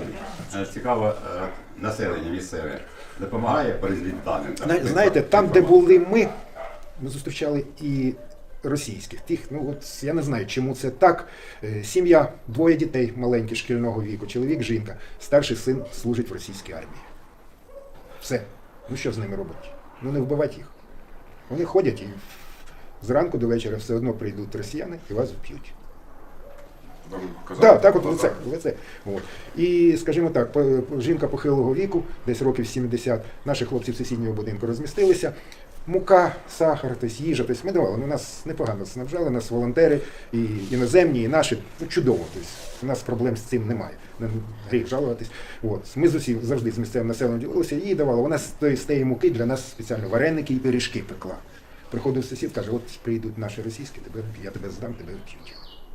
Але більшість, там з 1,5 десятка дітей, ми іграшки і солодощі. Чоловіки приходили спокійно, могли раз дав, ти хоч коли як кінчиться тест, давав півблоку сигарет, через день, через 2 приходить. Там когось там. Бачимо, що роботи немає, там розвалено все, світла немає. Тобто, по лінії фронту абсолютно. Інтернету немає. Тобто, телефону величезний ризик, людина може включити телефон і по ній прилетить ворожий снаряд.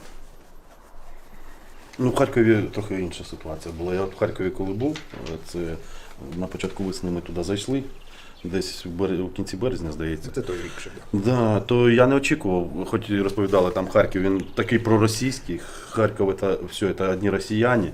Я туди як приїхав. Ну, можливо, в столиці, другі наші, як кажуть, в Харкові, в самому місті, можливо, там і є люди, які прихильні до Росії. Можливо. Тому що люди там російською розмовляють. В селах, як у нас під Києвом, всі розмовляють українською. Всі без виключення. Ну як, не без виключення, є хто люди російські, але вони... Jacob, hello. This is such groundbreaking stuff Delaney is doing. Ukraine has faded from the public eye almost entirely in the USA. Love to see Lucy reacting to this. Thank you. Yeah, it is groundbreaking. But keep in mind, it is faded from the public eye in the US, but in Poland, the Ukrainian war is treated with utmost priority. It is treated like a very, very big and important thing all of the time. There has been a lot of talking when it comes to, again, the Polish-Ukrainian relations, of being in this war together, of this sort of atmosphere of camaraderie, this sort of we are moving towards victory together. Like, it's a whole thing when the Polish media, and it doesn't matter if it's the private media that supports the opposition or the government media, when the media in Poland describes Russia, they are being described quite bluntly as murderers and rapists, you know? Like, people don't mince words here when it comes to the war. So it's like the war has not faded from sort of the public eye in Poland, like at all. It is treated with utmost seriousness. There are a few topics that I would actually like to breach, and there are some things that, because there is the topic of Ukrainian children, and there is the topic of being able to support them. So that's a topic for another day. Настільки гостеприємні, вони радушні, от чують оці розриви за 20 кілометрів від зони бойових дій. Чують ці розриви, і ми тут живемо з ними поряд, і вони зранку до вечора ходять, а що вам те, а що вам це, а то вам цю, а от уже в Донецьку, коли був, в Донецьку трохи інакша ситуація. Ну, я зробив вивід, що там така ситуація склалась не тому, що вони більш проросійські, тому що там війна довше точиться. Вони більш як то загрубіли вже. Тобто я приїжджаю, вони там в Краматорську працюють люди, заробляють кошти, ти звертайся до них, щоб вони тобі там зробили машину, вони називають ціни, можливо ці ціни навіть будуть більше, ніж в Києві відремонтувати на якомусь СТО. Але вони вже звикли до цього. Вони не відмовляються тобі допомогти, вони тебе якби і підтримують.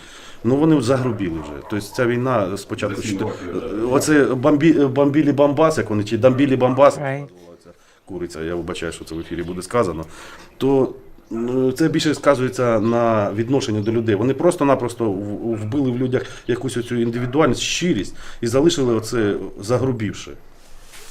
Те містечко, що ми на Донбасі зайшли, якраз його десь за тиждень до нього звідти вибили ворога. І цей тиждень по ній зграду, тобто його просто розвалили. Там, якщо 15 чи 20 хатів залишилися, так зовсім не тронути.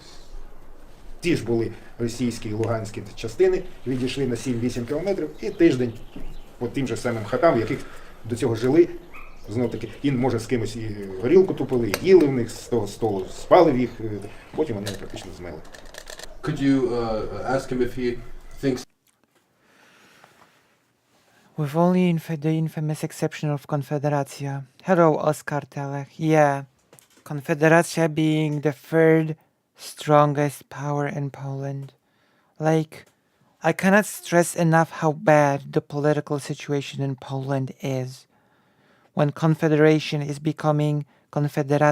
becoming the more and more popular as a political party. But that's a whole different topic. that explosive ordinances and IEDs are being used to target civilians deliberately? Розповідав. На наших очах було кілька таких просто прильоти. Сьогодні ми з людьми побалакали, мені дали ключі від будинку. Я з хлопцями говорю, та ні, ми будемо жити там. Я віддав їм ці ключі на слідуючий день. Я віддав ключ, пішов знов-таки в сусідній будинок там по своїй військовій справі, коли чую розрив. І вже по рації ці люди, з якими ти розмовляв, в спину вже отримали осколки. Прямо в себе в дворі на горі. Такого було при нас 5 чи 6 людей загинуло за 4 місяці в цьому населеному пункті. А розриви, тобто обстріл І я потім іду, чи хтось з моїх хлопців, чи групи, тобто, в залежності від ситуації, і по вулиці стирчать гради, смерчі, снаряди не розірвані, хилитається за сітку, зачепився, не долетіло 2 сантиметри до землі, щоб здетонував. Could you ask him what he thinks Ukraine's relationship with Russia should be after the war is concluded? Я не хочу навіть чути, чесно. І так думаю, що більшість тих, хто служить і воює, не хоче навіть про них чути. Треба зробити як Китай. Ми колись з Олексієм Федоровичем розмовляли, коли Росія активно вела бойові дії в Чечні. Тобто, ну і Росія теж величезна пропаганда, чеченці всі злодії, всі там терористи. Ну якщо от злодії терористи обнесіть колючою проволокою, і хай вони до вас не ходять. Але вони ви взяли інший шлях, просто винищили мирне населення. Тут буде те ж саме, так що нам треба їх вигнати, відігнати як можна далі, як можна більше знищити їх військової сили. І на роки, на десятиліття якось займатися укріпленням, тобто вести політику, щоб нічого спільного з ними не було. У нас є багато сусідів на Заході, на півдні, і азійські країни, і Європа. Нам цього досить. У нас більший менталітет, нас люди хочуть нормально заробити, люди хочуть нормально жити, люди нормально хочуть відпочивати. От. З сусідами не битися, випивши чарку, а співати пісень. Я хотів додати до того, що командир розповідав там про мирне населення, обстріли. У Харкові теж пам'ятаю ситуацію, коли у нас було ППД в будинку, і поруч з нами жила старенька жіночка зі своїм сином. Ну, така років, мабуть, 80 їй було, і вона виїжджати не хотіла. А нас по цьому селу обстрілювали і з танка, з градів, обстрілювали і з пушок. І останнім часом, це перед нашим виходом, це вже літом, десь в червні місяці, дуже часто стало залітати. Excuse me for a moment.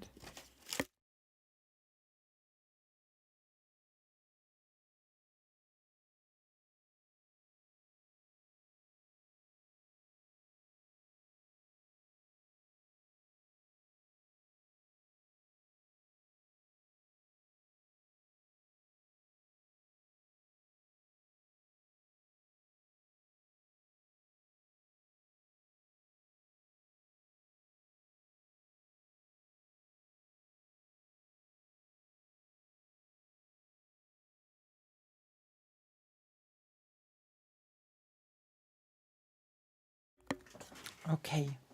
Excuse me about that. My mom called me.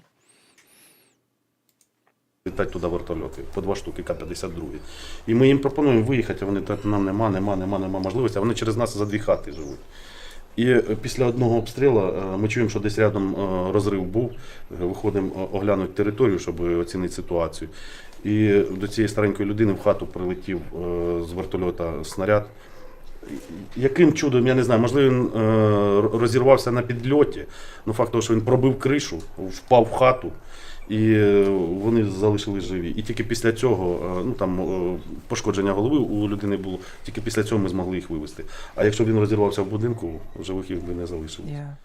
Так, така ситуація була. Ну, це до того, що мирне населення як... Така ситуація була. That's also a thing that is extremely Polish-like. Could you ask them if they believe that one day mines and IEDs will no longer be used in war, or if it's an inevitability of modern warfare? Хотілося б. Це страшна зброя. Я бачив результати, коли люди наступали на міни. От, краще їх навіть не показувати. I think it's inevitable, unfortunately, Від снаряду, і because it works. від міни набагато гірше і картина жахливіша. От. І при цьому ця людина мучається і може ще досить таки довго жити. На щастя, у нас лише 2 випадки хлопці наші підірвалися на мінах. Спасибо, у нас є і волонтерська організація, їх будуть лікувати або в Америці, або навіть на Ямайці. Тобто їм зроблять протези. Один навіть збирається повертатися в армію з протезом, тобто можливість і така є. Я думаю, насчет того, що коли-небудь, да, в принципі, на сьогоднішній день віртуальна реальність, пожалуйста. Ну, віртуальна реальність. Багато людей, на жаль, думають, що так, як пограли в ігри і в комп'ютерні, воно так, воно взагалі не так. Коли розривається отут, в 15 метрах шар вогняний такий, як оця вся територія, і хлопаєте за вушу закладає. От, і ти ледве встигаєш той окоп, і так за ніч 30-40 разів, чи як у нас там жінка на перший день тільки приїхали, зайшли в будинок, зранку прийшла сусідка познайомитися, каже, насчитали сьогодні хлопці 72 прильоти за ніч. Невеличке селище. Це про футуристичне майбутнє, де в війну грають лише віртуально. Краще б її більше не було. От після цієї війни це буде наука всім великим державам. Вже ж домовленість була. Тобто, кордони не чіпаємо, мирних людей не чіпаємо. Політику хай домовляються. Треба було в імперію пограти ще раз, старику. Ну, да. Could you ask them that when all this violence is over, what's the first thing they're going to do? Are they going to go to a bar? Are they going to hold a party? What are they just going to go home and see their families? Ну, планів багато.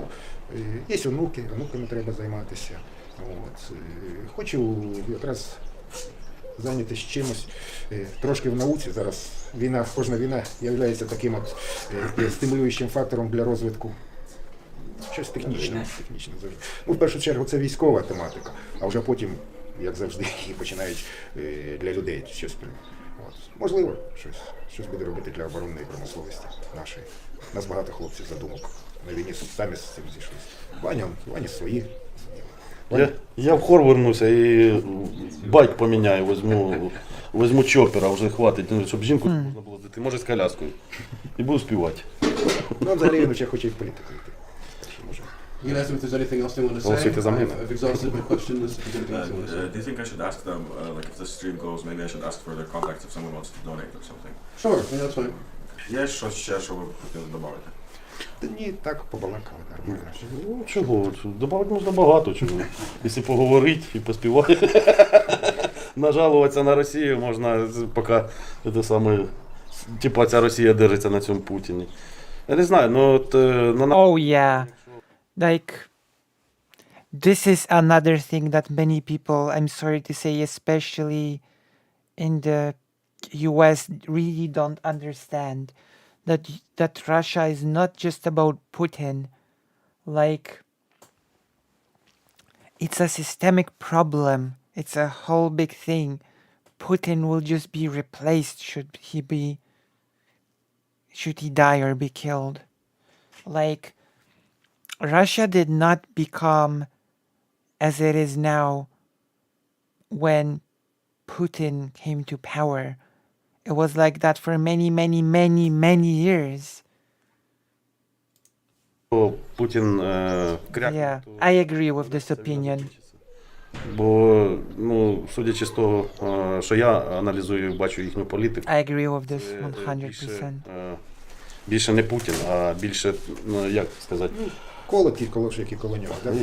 Ні, ці росіяни, цей ісконний народ русський, да, як вони себе називають. На мою думку, це їхній посил. Тобто він прийшов в Крим, прийшов на Донбас, імперський біть, клас, Вова молодець. Це народ, який тільки загарбує. Вони, свої нічого не мають. Я це писали, Шевченка читайте.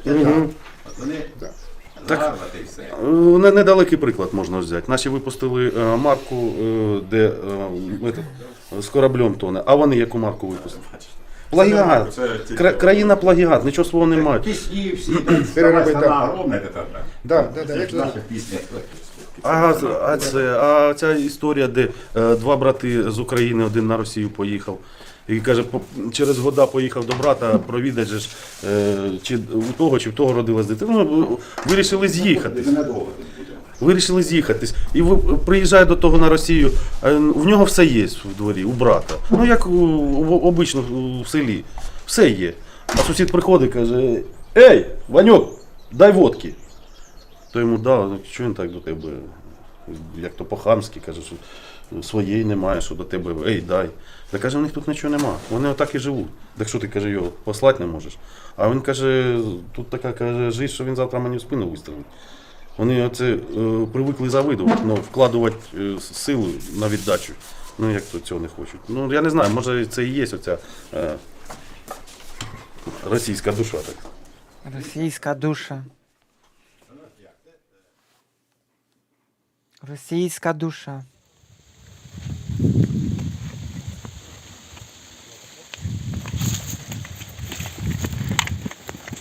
Эй, пароль! Пішов срак! Тільки стаю, а пароль щось в них не міняється. Треба щось змінювати. Thank you for watching this Ukraine Uncensored interview. I hope this first-hand testimony of the war in Ukraine helped you better understand those who are caught in the violent throes of history.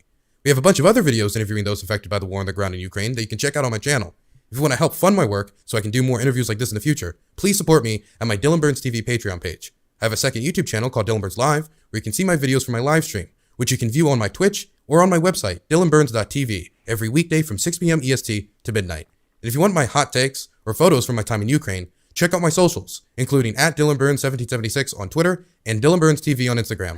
All links, including a community Discord, are in the description below. See You know what to do. Support Dylan. He deserves it. Dylan deserves the support.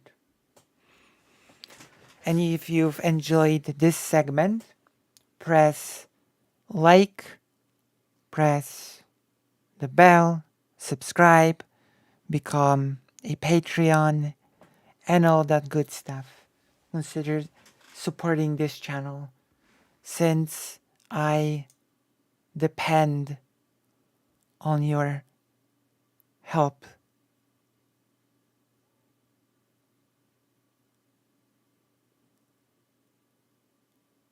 All right? There we go. Consider throwing like a dono my way. Considered telling more people to watch the stream. All right, we're done with this segment, and now we are ready to. Thank you for subscribing, Andre Roland. We'll be doing a lot more material like this, okay? We'll be doing a lot more stuff like this. On the next stream, I will be talking about the grain crisis. A lot more stuff, okay? And now we are ready to do the gaming segment of the day. The Resident Evil 2. I think you're all familiar with Resident Evil 2, right? Are you all familiar with Resident Evil 2?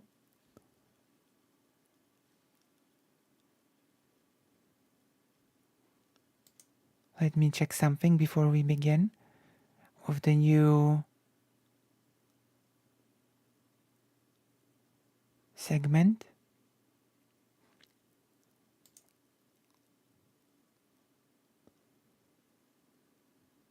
All right. Thank you very, very much for the subscription. Let us continue. Turning the browser off.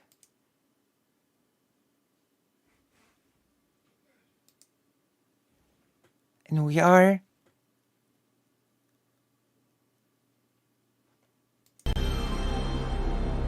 tell me if the game is too loud, okay? Let me. We have beaten Resident Evil 1 on both Jill and Chris, and now we're getting to this game contains scenes of explicit violence and gore. Oh, yeah. Capcom.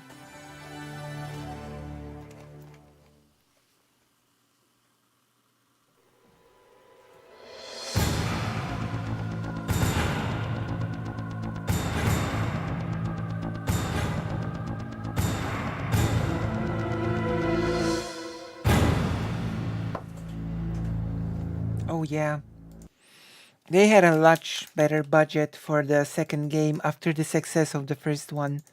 For the first game, they had almost no budget. Nice Socialix. And people on YouTube, remember that you can join the page to watch the stream from the page. Okay, load game. Original game, arranged game, option.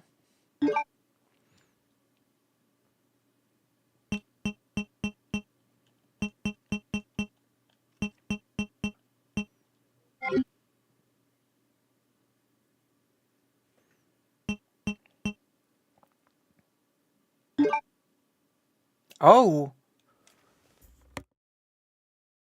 Well, looky here. There's a difficulty setting. Well, we're gonna play on normal. We're not... Resident Evil 2. We have already beaten the first game. We don't need an easy mode.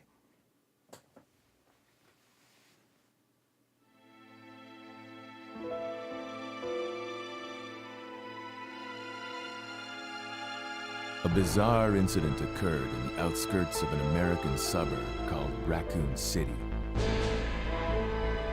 It was later revealed that the terrible disaster had been caused by the T virus, a mutagenic toxin created by the international enterprise Umbrella Incorporated for use in bioweapon experiments.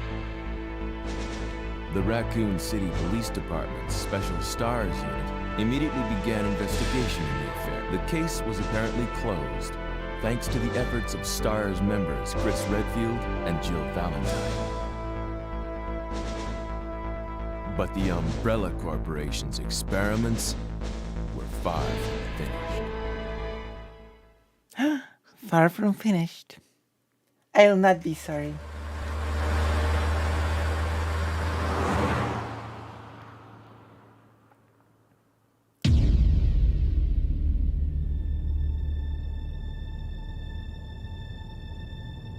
Damn.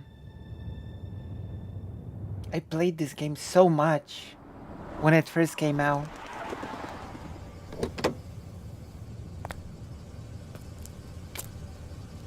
What have we got here? It's Leon.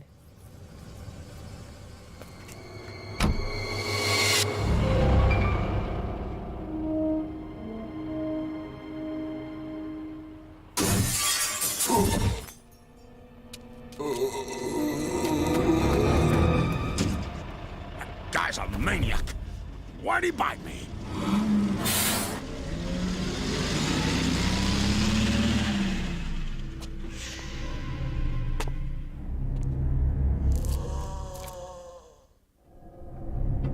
Man, what a mess.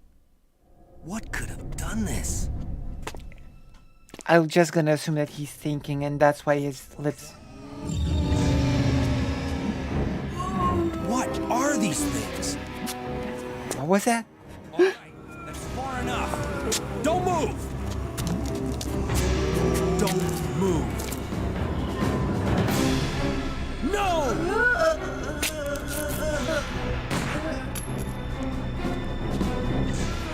Damn. What's up with that guy? That was a clean hit.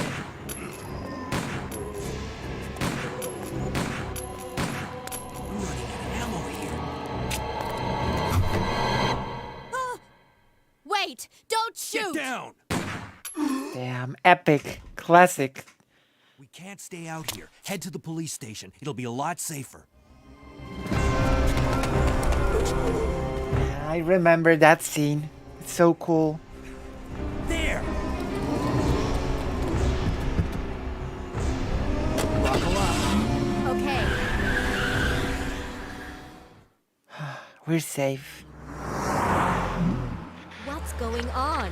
I arrived in town, and the whole place went Great. insane. The radio's out. You're a cop, right? Yeah, first day on the job. Great, huh? Name's Leon Kennedy. Nice to meet you. Mine's Claire. Claire Redfield. I came to find my brother, Chris.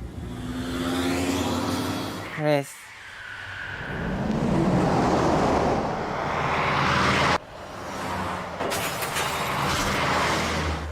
Hey, could you open the glove box?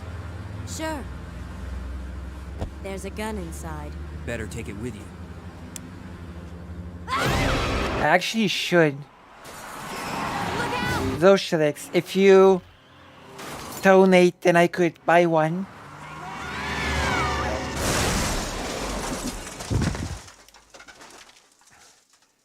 You okay? Still in one piece. For one. For now. Maniac's gonna ram us!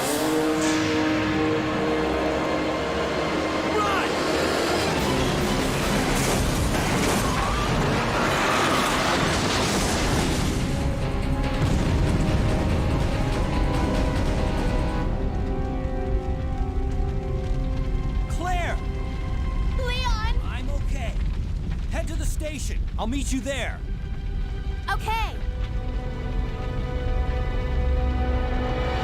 Okay, so we're gonna start with Leon, I think.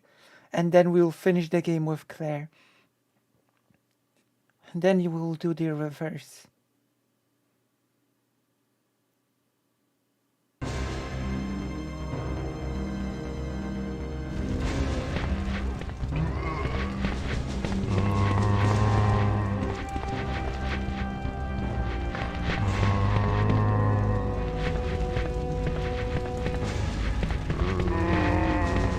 I will not be rushing, and I will be picking up the ammo.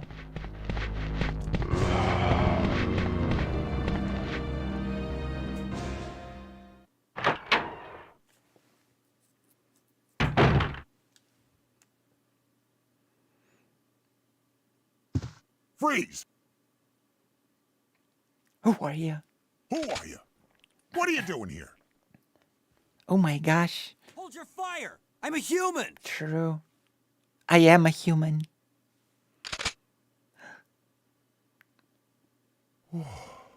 Whoa. Sorry about that. You're excused. I thought you were one of them. What's going on in this town? Hold on. Hold on. I don't have a clue. By the time I noticed something was wrong, the entire city was infested with zombies. True. Zombie Bombi. One moment, I'll check something.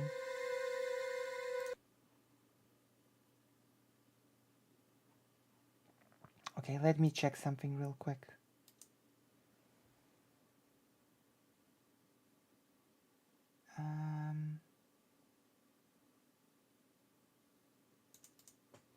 One moment.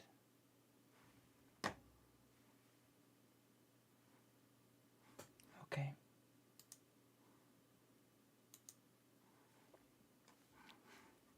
So we were saying, someone just wrote me.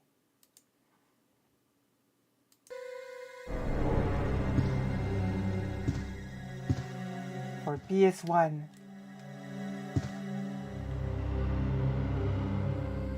What's up? Where do you buy those things?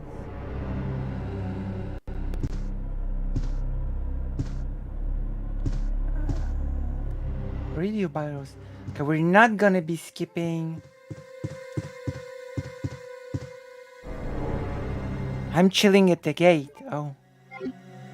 You're often at airports.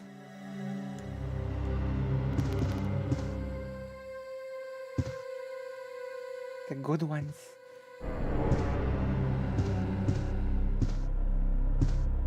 You're a big fan of emulation. I could have sworn there were more there was more ammo here. I know there's ammo in the trash can. Hold on. There is more ammo here. That's true. But it's always better to be super early at the airport.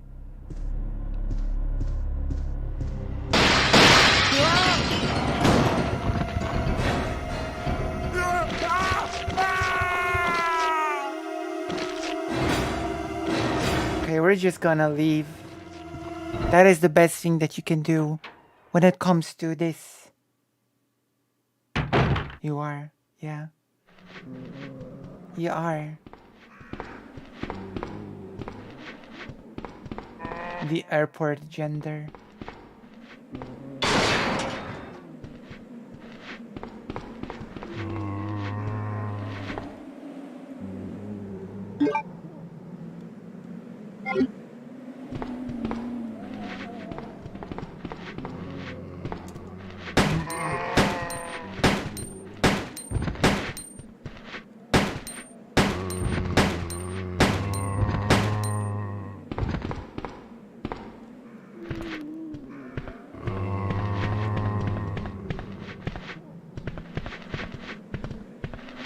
Oh yeah, this plays a lot better than the first game. I already feel it. Okay, there should be some... And also you can really feel this game had a lot bigger budget.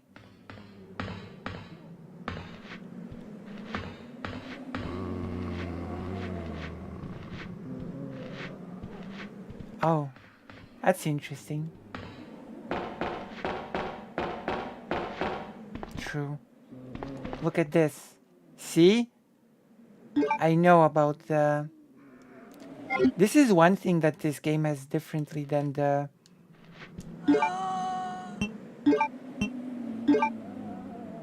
Look. In the first game, it was a 3D object that you could rotate and check. And in the second game, it's just a picture. I wonder what dictated that change. Sort of enjoyed rotating and checking items. So it's interesting that in here is just like a...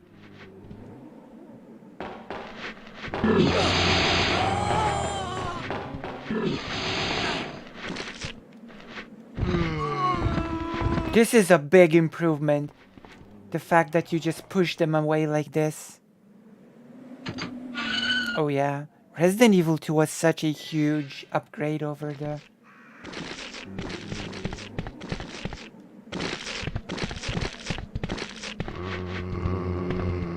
My gosh. I actually played the demo recently of Resident Evil 2 and...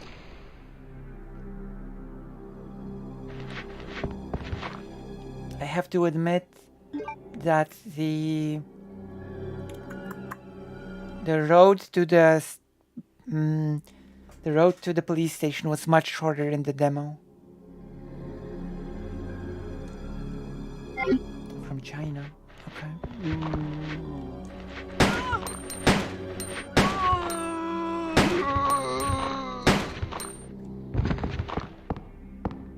You don't have to kill the zombies here because we'll never come back here again. It's just a one-time location. Oh no.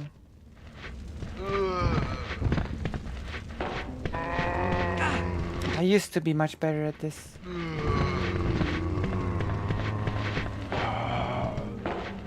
And this is another thing they've changed, by the way.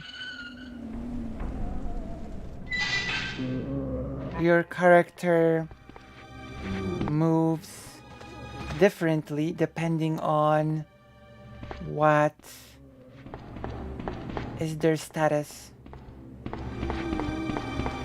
If I rushed and didn't take any items, Brad will be here. He would hold a key. That's strange. I'm pretty sure there used to be herbs here.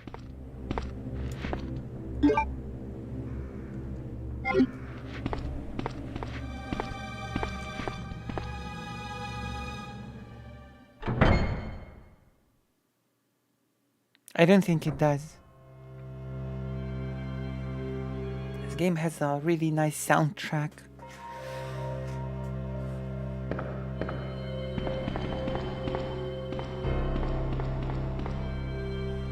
An old fountain, something is written here. To obtain the key to open your heart. I'll wait for the unicorn, the beautiful beast.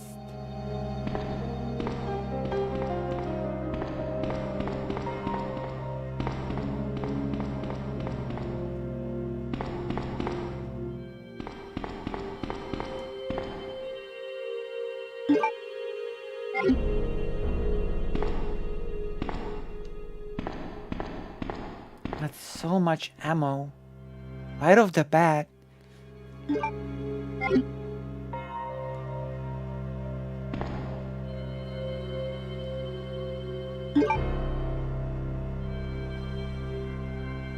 This will be the Leon memory card.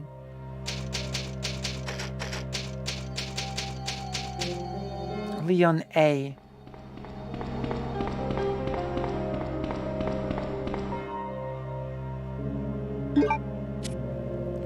Door lock service.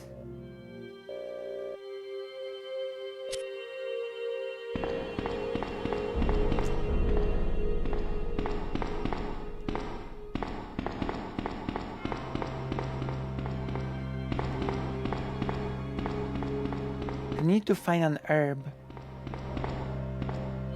Feels like ammo won't be a problem in this game.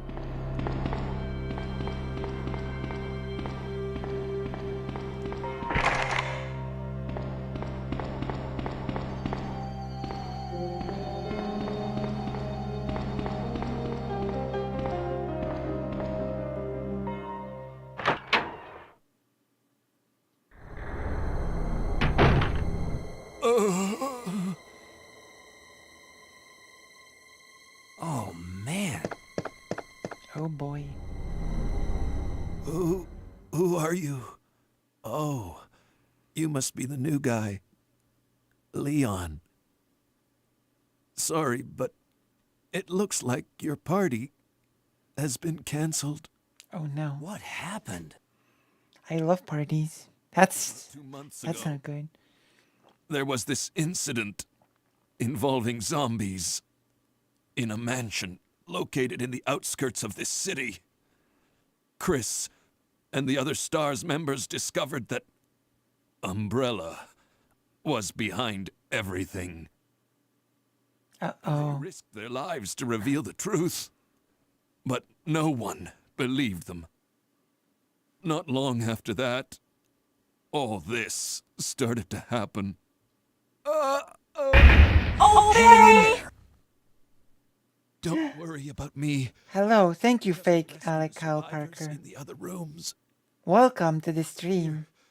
Better late than never. You should be able to unlock the doors in the hall with this. Now go. But just go.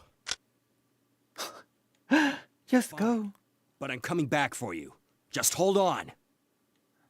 I don't think he can be saved. Can he be saved?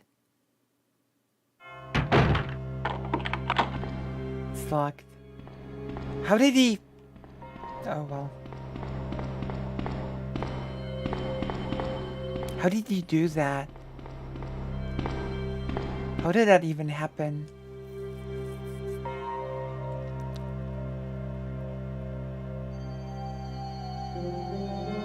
I don't know anything about a new ContraPoints video. But Obsessive Forge, I think you've missed a very cool thing we did yesterday, and that is reacting to a debate from 1965 about race. It was a debate of a progressive against a conservative. A famous author was the progressive.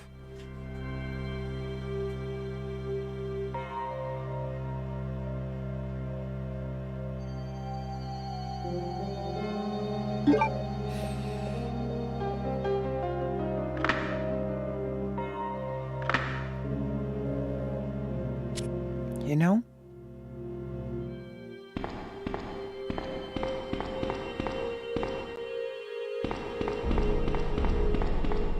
How are we feeling?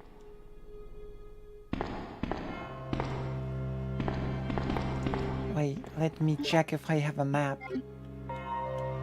Yes! The menus are so... There we go. I have a flashlight. Oh. Interesting.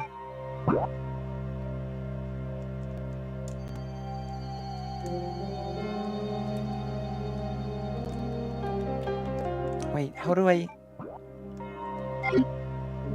Oh.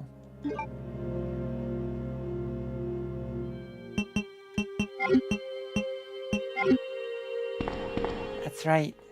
Should check it upon landing.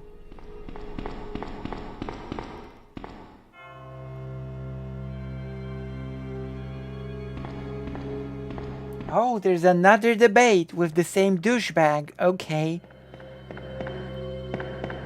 We might check it out. True. It's always good to go home.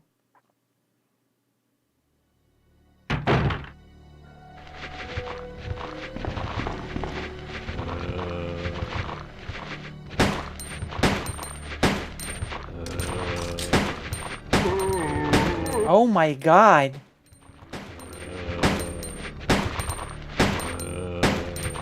Oh my god.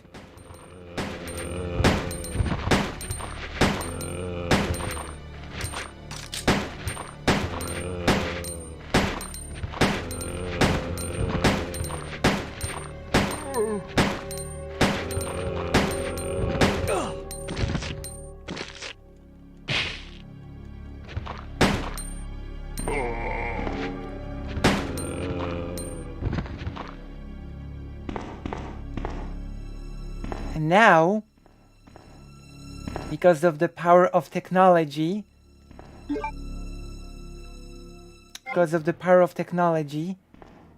the blood of the zombies now looks like light jam. I'm aiming from this angle because I'm a genius. And they decided to make aiming and this one less of a pain in the butt, unlike the first one.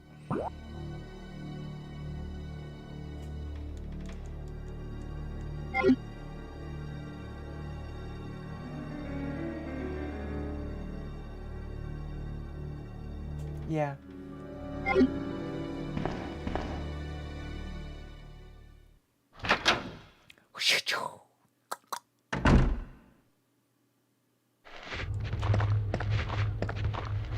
Uh-oh. What? I should be more careful. Although, as you can see, in this game, you can take a lot more hits than in the first one. In the first Resident Evil game, it was bam bam. Thank you, ma'am, you're dead.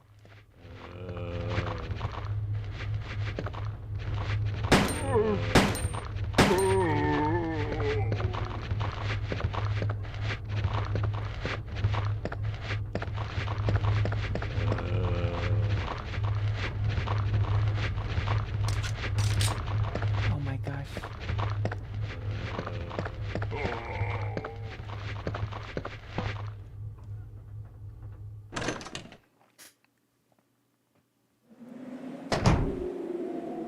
Oh.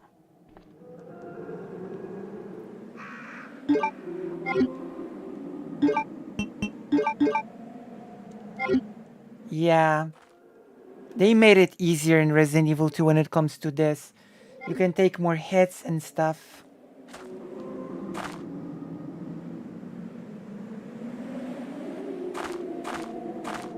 Marvin. Who's Marvin? I want to explore the place bit by bit.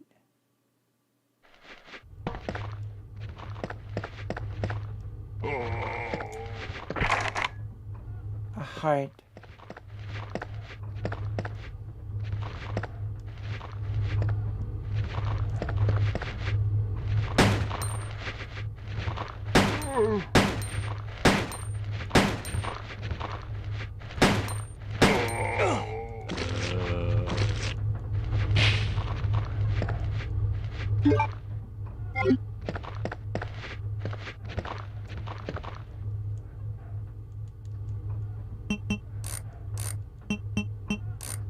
I have no idea. You'll have to learn the combination somehow.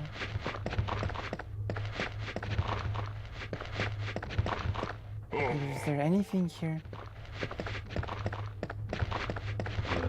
There's nothing here. I shouldn't have come here. Oh no.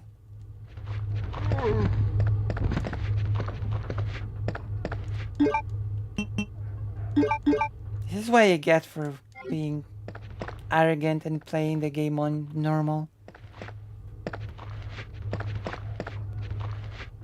Tofu wasn't unlocked, that's right. And Hank as well.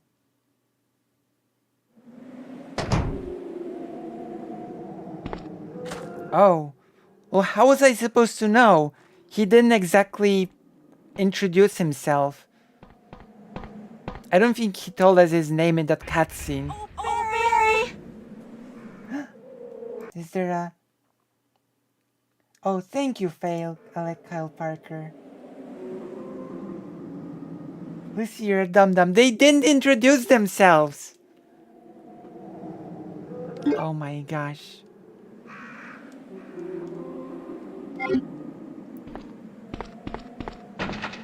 Wait, what? Oh, this game. Come on. Why did I even come here? I could have avoided this place. Oh my god.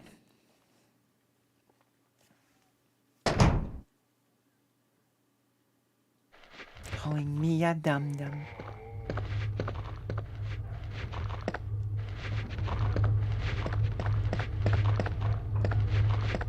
How did you call me?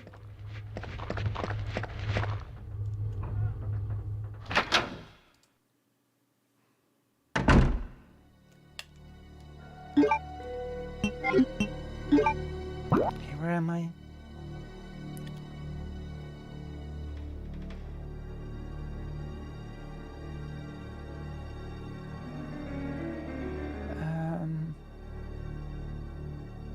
Okay. I was locked.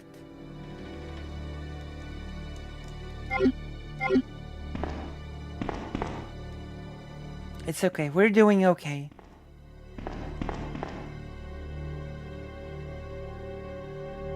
We're doing fine. Everything's okay. Nothing is wrong. What kind of a message is that? Nothing is wrong. I think nothing is wrong is the last thing you could be saying here. Everything's wrong.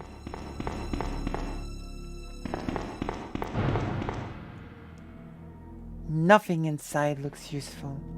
Nothing is wrong.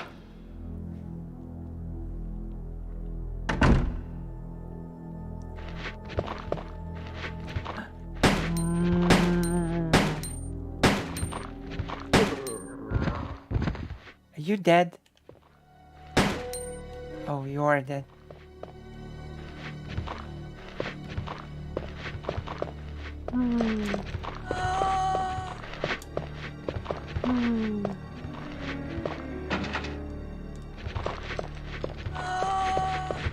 The zombies are so much easier to avoid here. Oh my god.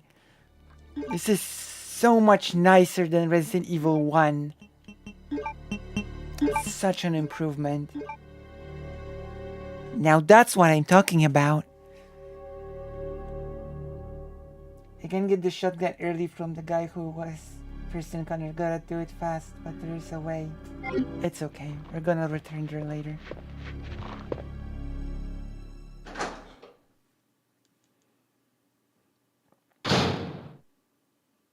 Oh, there's a file here. We're gonna read the file. A small key.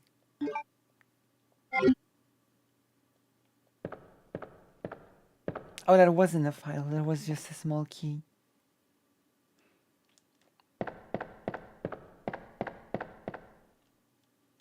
It's a magic mirror.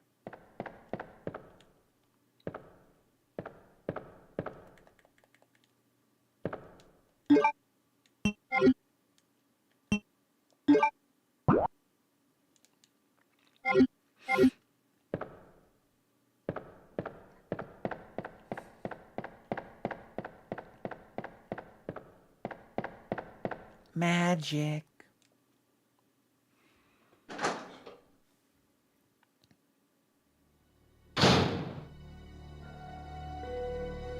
What? Oh.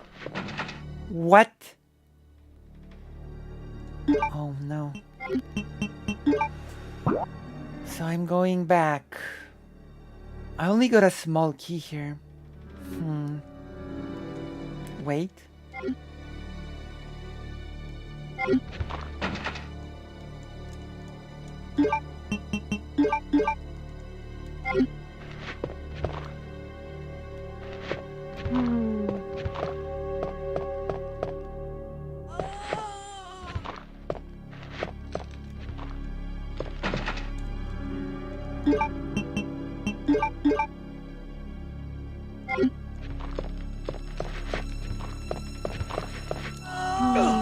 Oh no.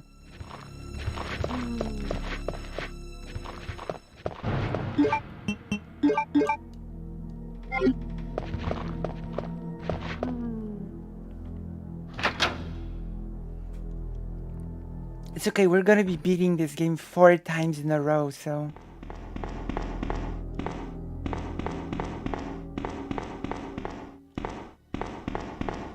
Wait, is there something in the corner on the counter?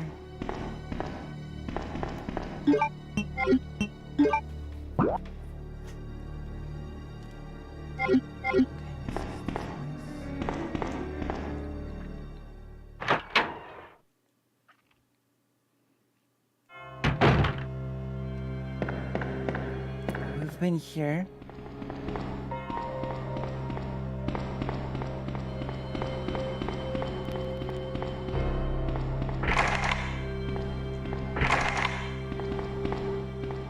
Wait, can I? Small key. No. I can't use the small key. I keep trying to use the small key everywhere, even though I know perfectly well what the small keys are for. Oh?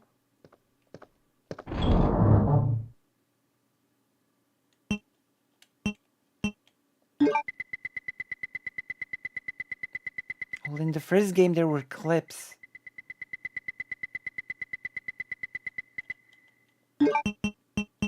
Wait, I don't wanna...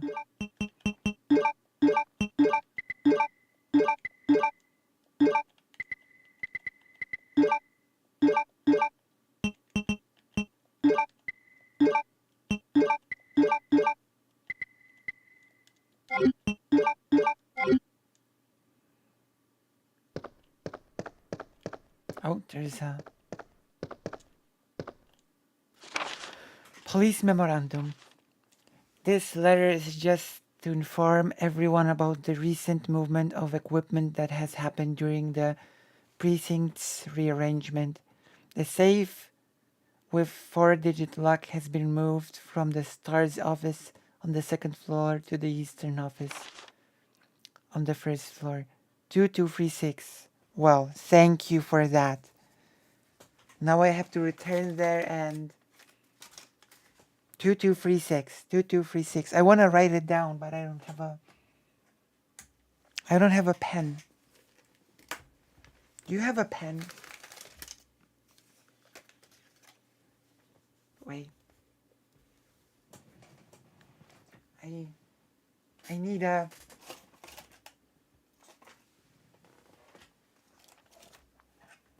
Where is there a... Oh, pen. 2236. There we go. It might sound easy, but I would have forgotten it. Or would I have forgotten it? I don't know anymore. But that's good.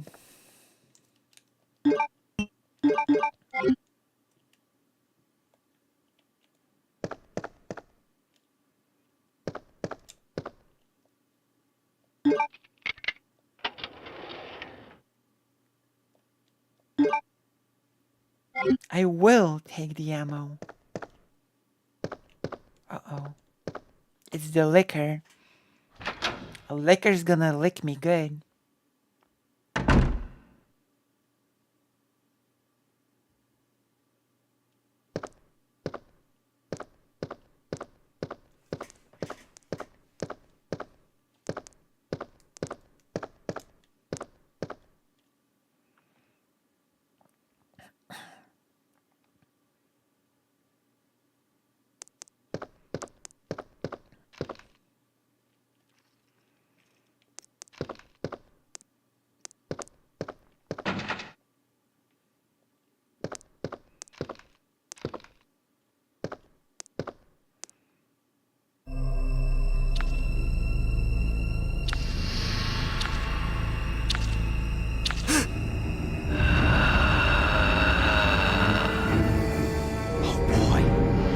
Oh boy.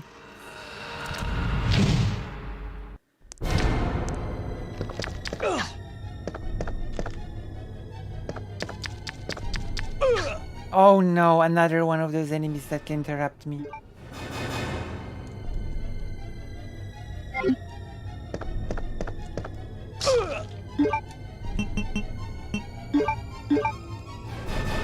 Oh. Can I just say how different Leon looks here than in any other future Resident Evil game? In here he looks like a regular person, and in all of the future Resident Evil games they made him into a pretty boy.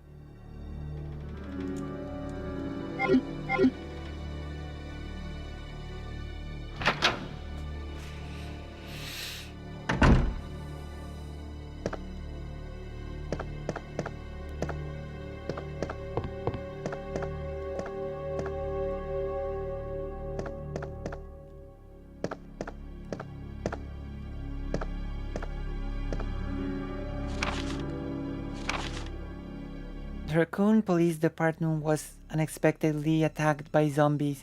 Many have been injured. Even more were killed. During the attack, our communications equipment was destroyed and we no longer have contact with the outside. We have decided to carry out an operation with the intent of rescuing any possible survivors as well as to prevent this disaster from spreading beyond Raccoon City. The details of the operation are as follows. Security of armaments and ammunition. Chief Irons has voiced concern regarding the issue of terrorism due to a series of recent unresolved incidents. On the very day before the zombies attack, he made the decision to relocate all weapons to scattered intervals throughout the building as a temporary measure to prevent their possible seizure. Unfortunately, this decision has made it extremely difficult for us to locate all ammunition caches. Wow. It has become our top priority to recover these scattered munitions. To unlock the weapon storage, as stated earlier, it will be extremely difficult to secure all the communication. However, a considerable supply still remains in the underground weapon storage. Unfortunately, the person in charge of the card key used to access the weapon storage is missing, and we have been unable to locate the key.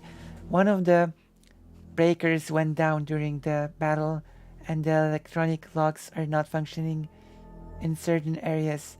It has become a top priority to restore the power in the power room and rescue those locks. Secure those locks, not rescue. Oh my gosh. What am I saying? You cannot rescue locks. David Ford.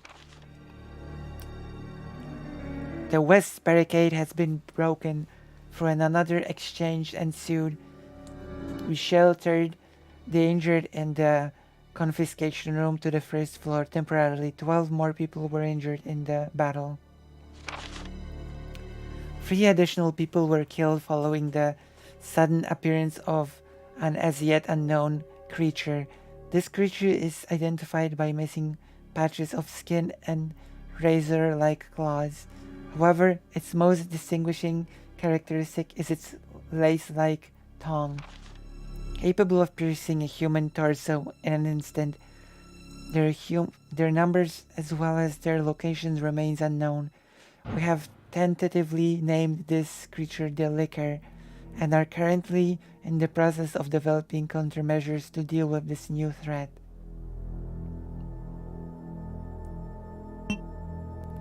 Alright.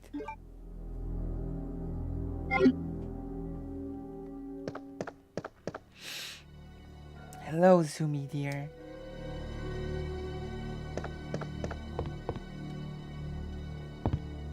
Alright, let's...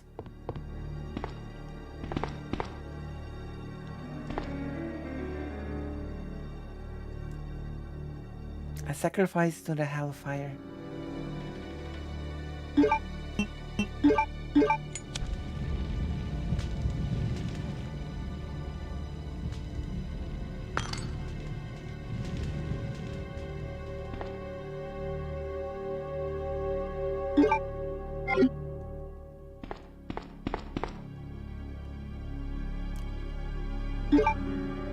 All right. Is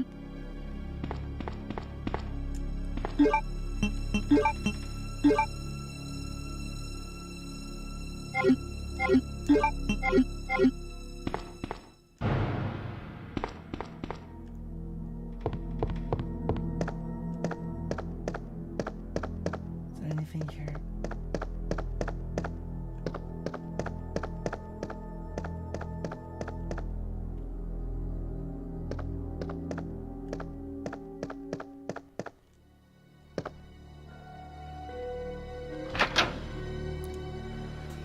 Wow.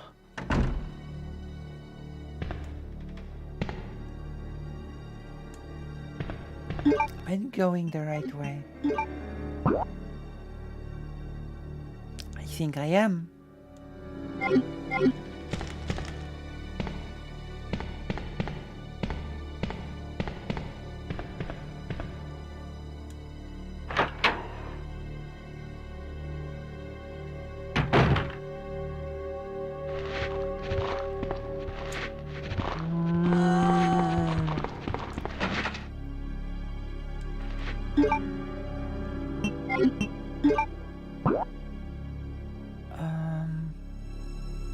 Okay. All right.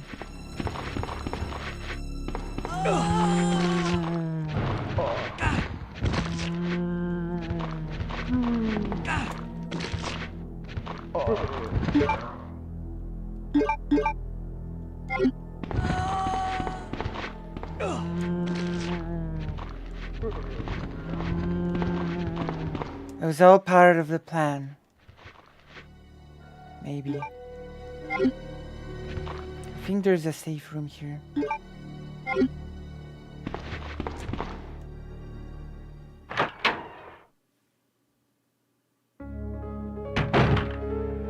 That's right.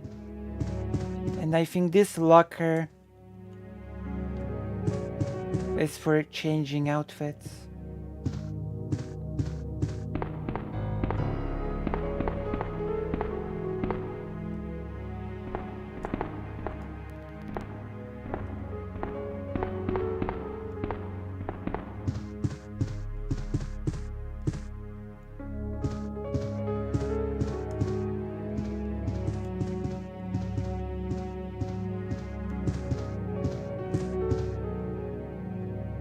Huh. Okay, let's save then.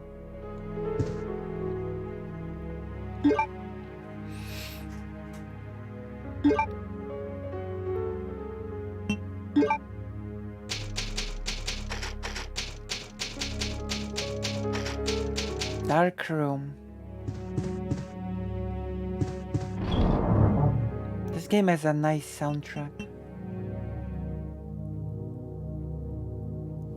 The green one, preferably mixed with the red one.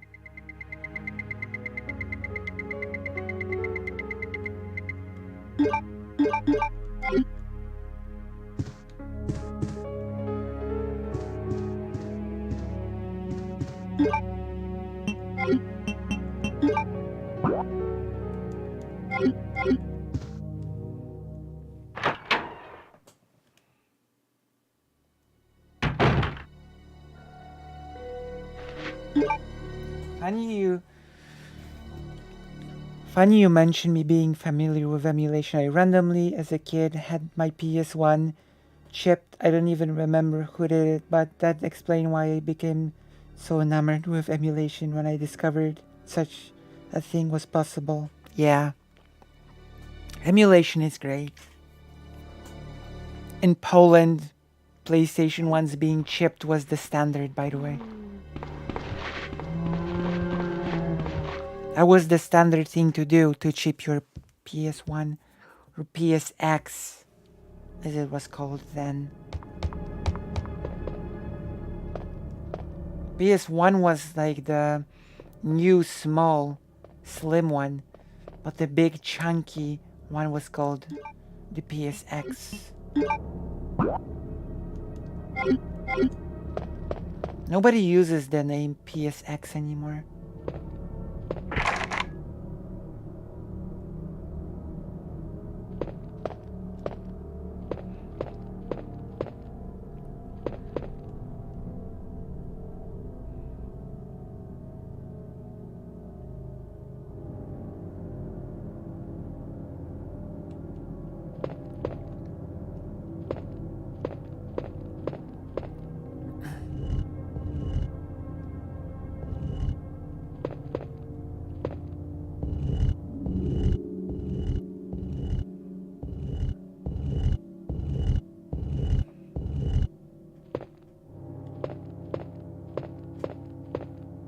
Oh no, I don't think it was exclusive to the... PSX was just how PS1 was called for a very long time.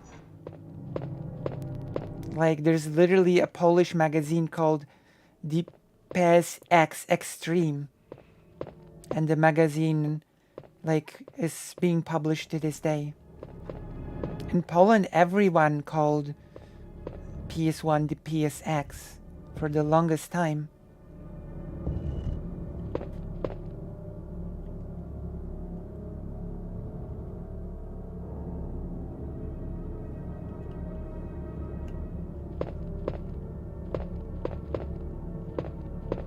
Oh no. Delayed by a few hours or cancelled for today? Because that's like that's a big question.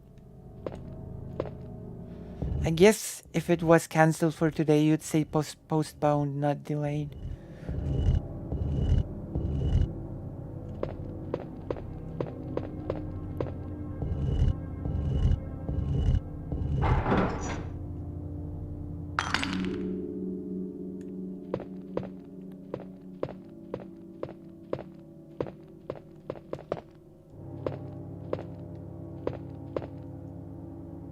Will you take the Virgin Heart?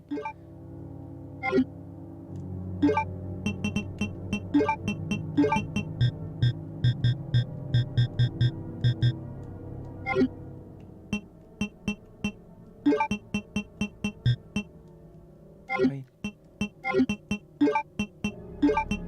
There we go. Oh, and the pistol can hold 18 bullets instead of 15 like in the first game. I guess that's another big difference. Still need to return to that safe.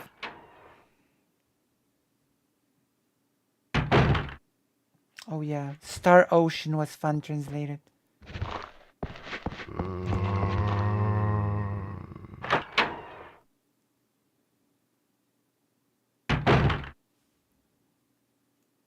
This is the stars.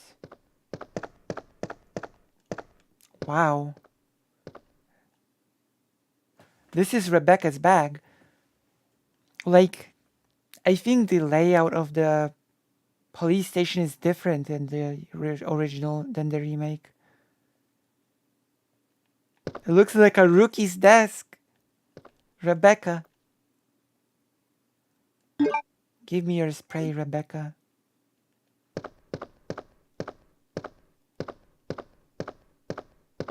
I recognize Rebecca's bag.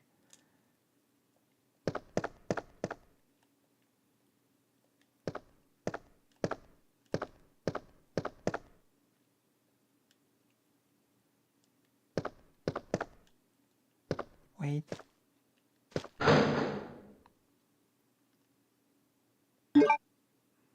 Ooh. Okay, all right. All right. All right, Commander.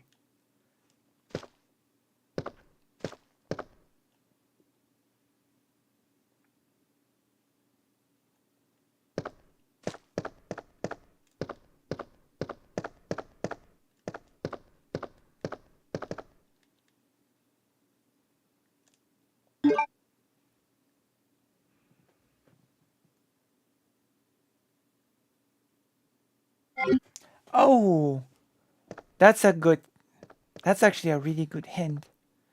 You're right. Yeah. Although zombies are much easier to avoid here than in the first game in general. But I might just take you up on your offer end.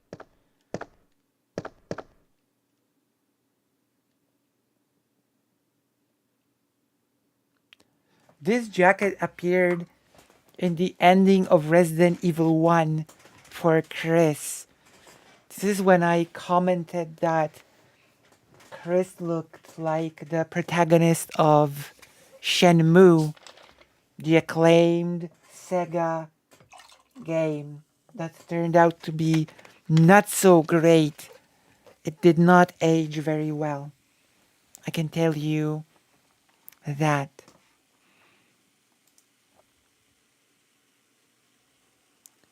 But it was fun for what it was, I think. And then they made the Yakuza series.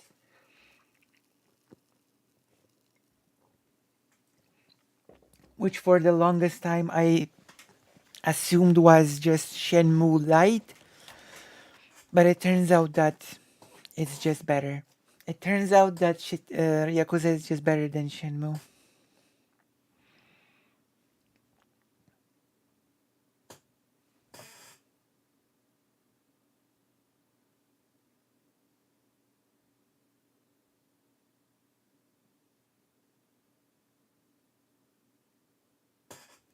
It might have been, but wait, no, it could not have been a Shenmue reference because Shenmue came out much later on the Dreamcast. So it could not have been unless people from Capcom were like wizard, time traveler,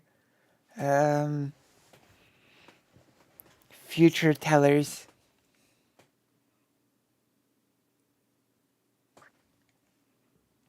Chris's diary! Oh, Chris has a diary. Okay, I'm excited for this. August 8th, I talked... Oh my gosh. I should try to replicate Chris's voice. I talked to the chief today, once again, but he refused to listen to me. I know for certain that Umbrella conducted T-virus research in that mansion. Anyone infected turns into a zombie. But the entire mansion went up in that explosion, along with any incriminating evidence. Since Umbrella employees, so many people in town, no one is willing to talk about the incident. It looks like I'm running out of options. We've been receiving a lot of local reports about a strange monsters appearing at random throughout the city. This must be the work of Umbrella. Why isn't Chris here, by the way? Chris ran away. Leave me alone. Leave me alone. It's not supposed to be bad acting. With the help of Jill and Barry, I finally obtained information vital to this case. Umbrella has begun research on the new G virus, a variation of the original T virus. Haven't they done enough damage already? Where is Chris in this game? Realistically speaking, Chris and Jill should be the protagonists of this one as well. We talked it over and have decided to fly to the main Umbrella HQ in Europe. I won't tell my sister about this trip because doing so could put her in danger. Please forgive me, Claire. Oh yeah, because it's so safe here, you doofus.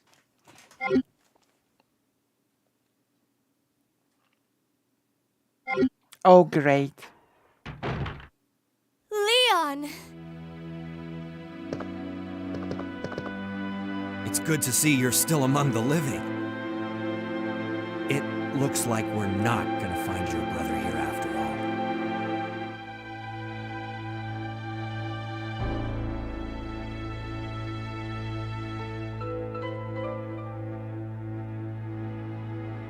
There's no reason for us to stay any longer than necessary. True. Split up, look for any survivors, and get out of here. Right. One last thing. Here's a radio. Take it. That way we can keep in touch if anything happens. Okay, that makes sense. I can't believe what is happening to this city.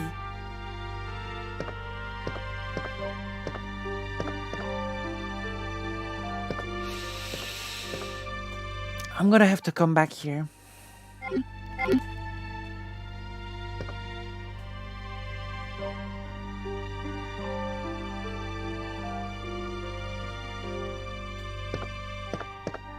I bet. David Hater. Who's a hater? I can't believe what is happening to this city. True. Same. Same.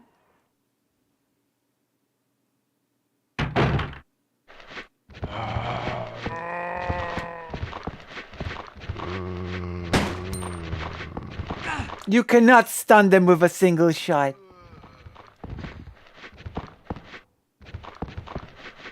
You deceived me.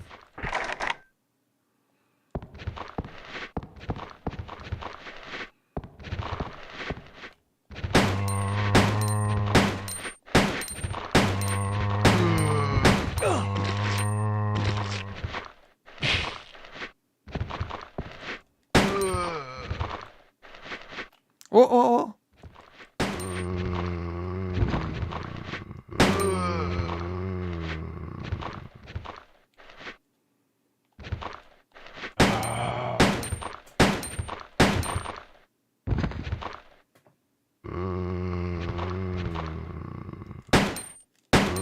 How do you aim for their head? Oh, they're dead. I've got like 1,000,000 ammo, so that's okay.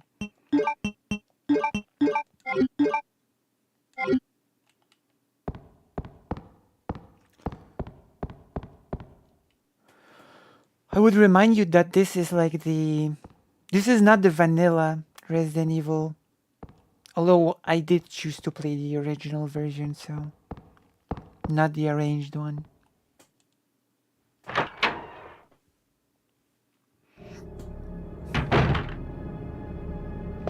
Splatoon.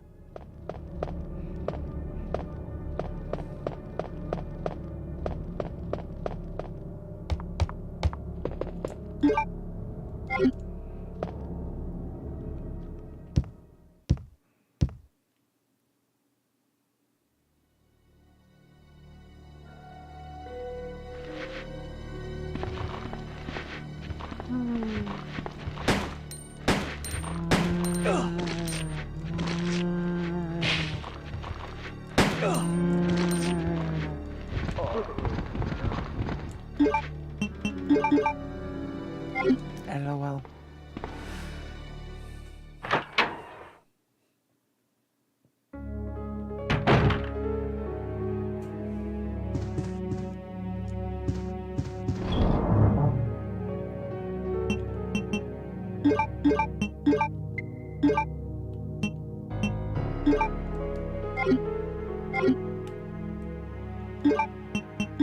I might as well just blow them all away.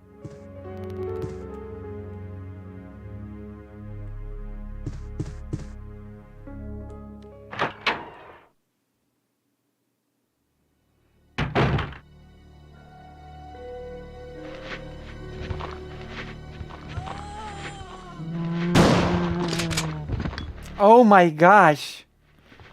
This is so awesome. Oh my, did you see that? For the pistol, headshots are random, so you don't have to aim up with the shotgun. Aiming up close range increases the chance of headshots. This is so awesome.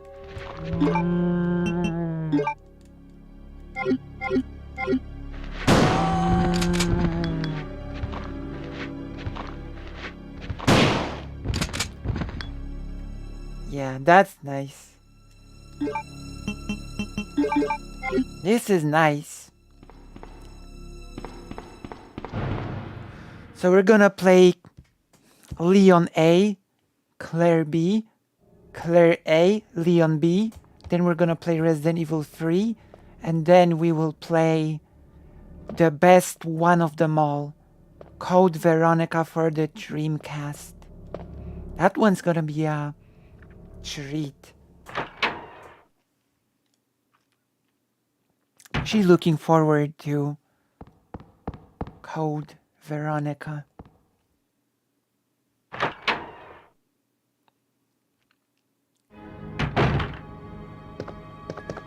You're still here?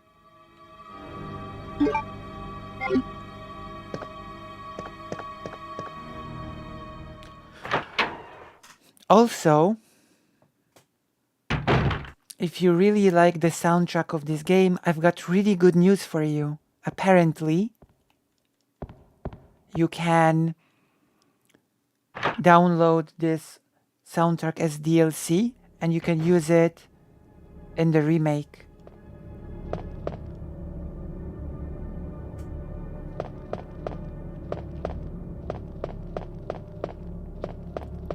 Which is great.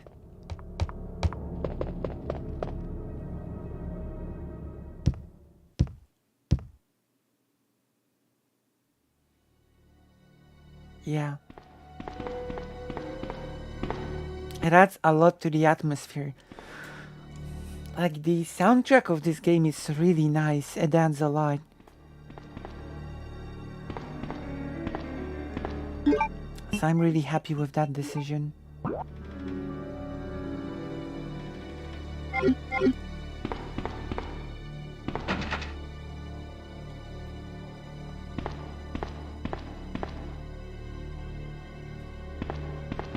Unfortunately, I don't have VR.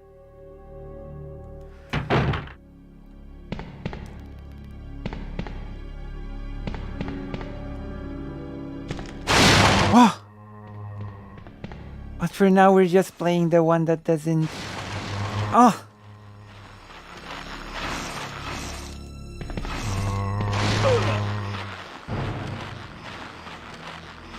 Okay, I'm just gonna shoot those hands. Oh my gosh. Am I hurt? I'm not hurt. Grabby boys, I know. I know. Oh, the liquor. Lick me, monsieur liqueur. The liqueur. At least the liquor is not the hunter. Not nearly as annoying as the hunter.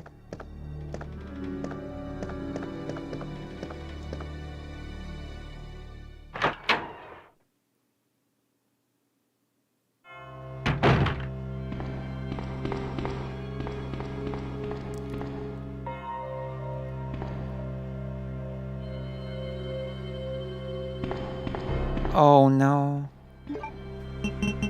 I've been in a situation like that once. And it's not fun at all. I'm so sorry to hear that. Well, I hope this stream gives you something to sort of get your mind off of things. I don't remember where the spade doors were. I wish they were labeled on the map.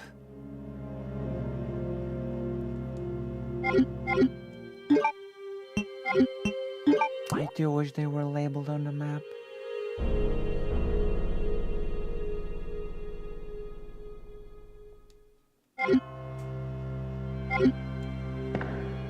Thank you.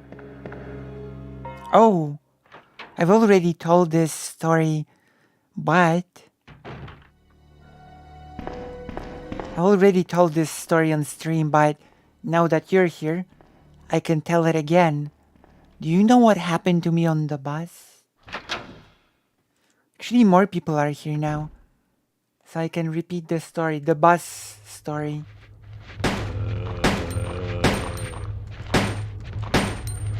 Oh, he grabbed me.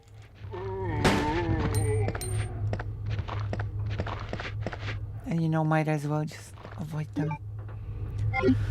So I was on the bus going to the city and I fell asleep. Let's try.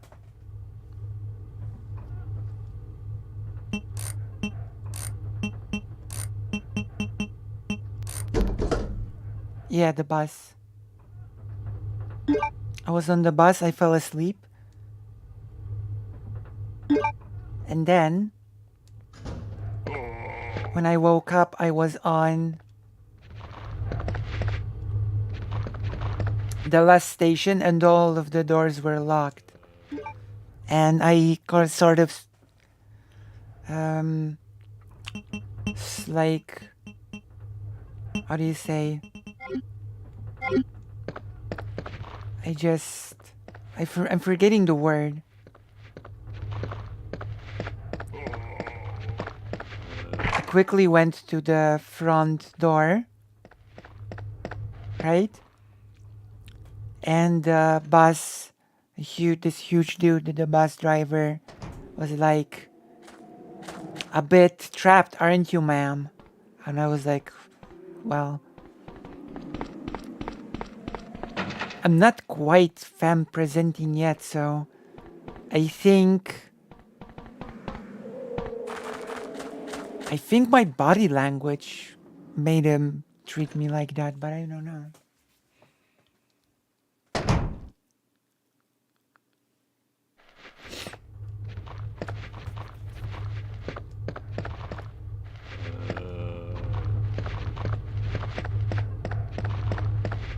Yeah, it was a bit.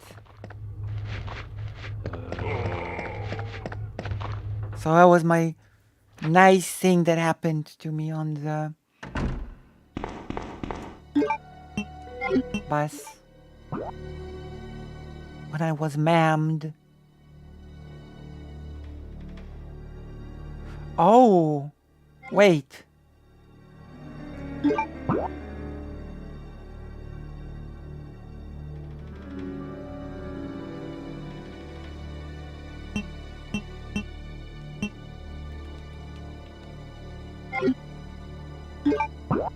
What do those colors mean?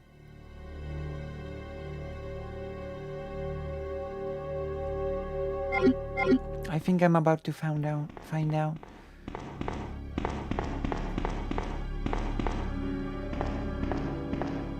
Yeah. I think Claire is the master of unlocking.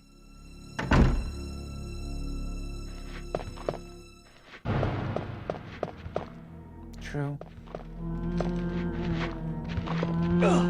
Oh my god.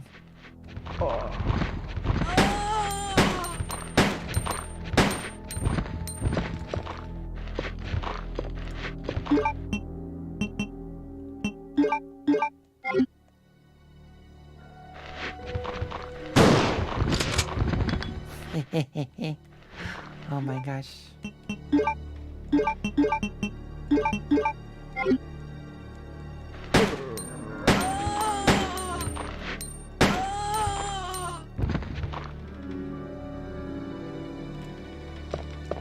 Jam.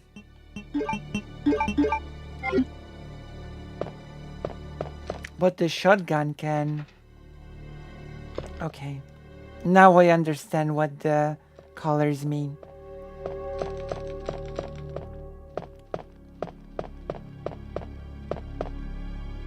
True. Trapped on the bus. Today, I'm visiting Pauline. And I'm gonna do a recording of the exhibition. You know? All around us is sea of fire. This is gonna be great. I'm gonna record the exhibitions. And I might use the exhibitions as part of the video explaining what the ghetto is all about.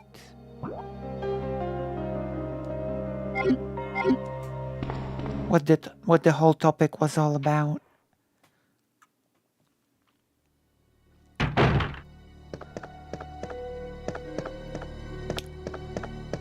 Like, for example, this is one of the most insidious parts of the Holocaust. The thing that I'm about to tell you about once I reach the door. Did you know that, okay, you probably know by now that the ghetto was full of starvation and death from starvation, right? And you probably know that people were driven to the death camps from a place called the Umschlagplatz, right? Now, usually people were rounded up and forced to go to the Umschlagplatz, to be driven, to go to the trip, as it was called, right? To the death camps. But did you know that there were people that actually volunteered to go to the Umschlagplatz and be taken for the trip? And there's a really big reason for that. The people who volunteered to go to the Umschlagplatz and to go to the trains for the trip were people who were so hungry, so desperate that they went to the Umschlagplatz because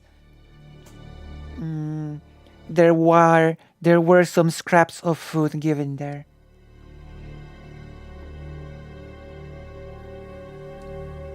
So there were people that volunteered to go to the Umschlagplatz because they were giving some scraps of food there.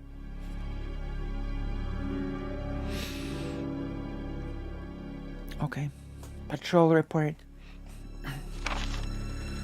September 20th, 9:30 p.m. Reporter Sergeant Neil Carlson.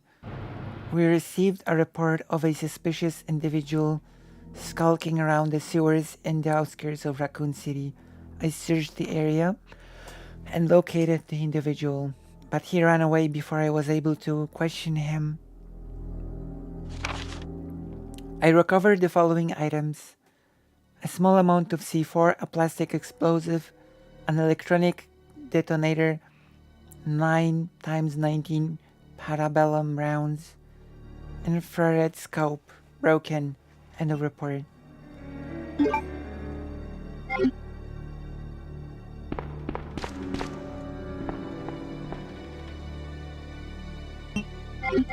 I don't need the increment.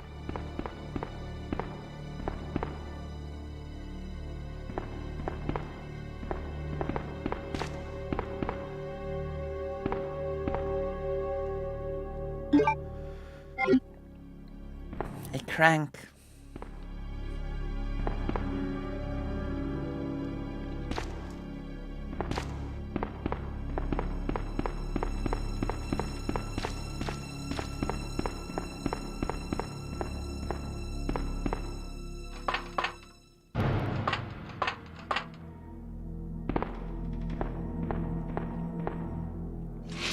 So yeah,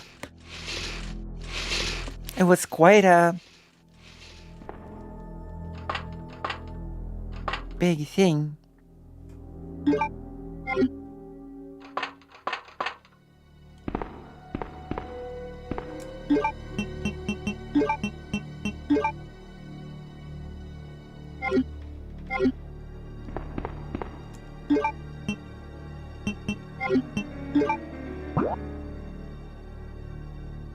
Okay, there's one here.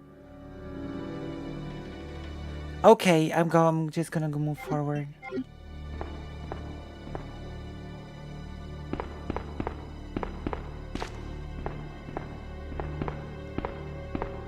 So what do you think?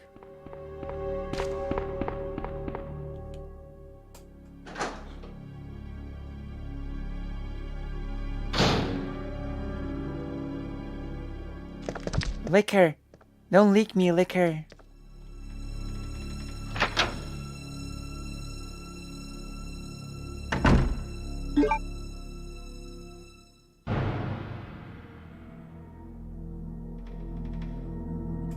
I know, right? I've always been wondering this.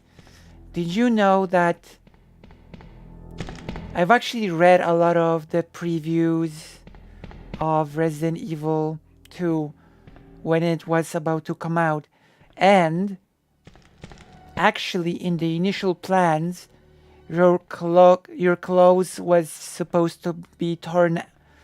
Your clothes was supposed to get torn as you were attacked by the zombies, and I think an antidote was supposed to be a mechanic. You know? I think that getting an antidote was supposed to be a mechanic in Resident Evil 2. Although, you gotta admit that being infected every time you would be attacked would be a really, really annoying mechanic. It would not be an immersive mechanic. It would be just annoying, I think. If every time you got attacked, you would need to get an antidote and heal yourself before you become a zombie. Technically speaking, it would have been immersive, but practically speaking, it just would have been annoying, you know?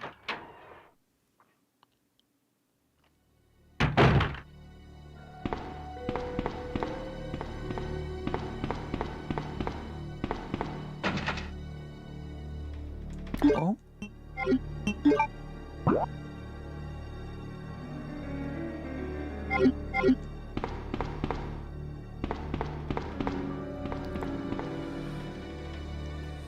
Does that make sense?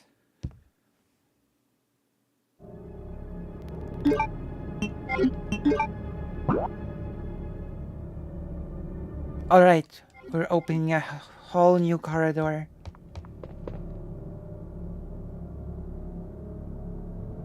Yeah, I think so.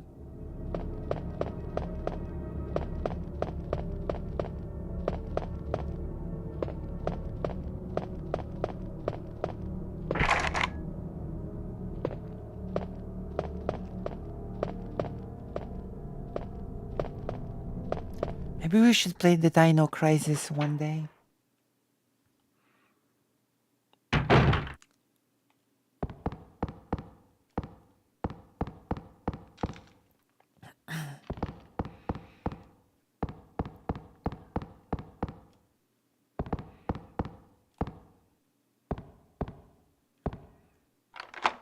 All right. This card, of course.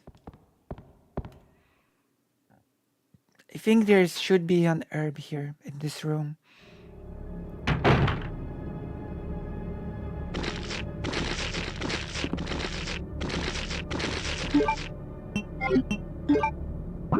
Or maybe not.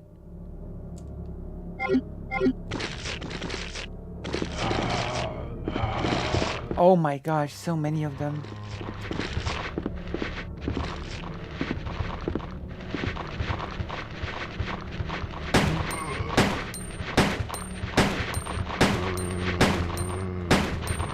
I think it's best to just kill them all here.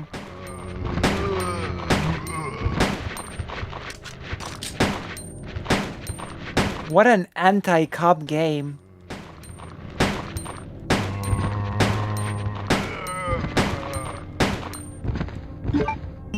What an anti-cop action game.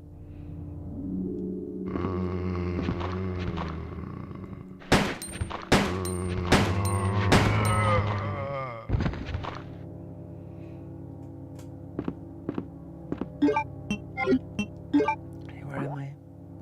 I love how they improved the minimap, by the way. That you sort of get... that you are represented with an arrow. You know?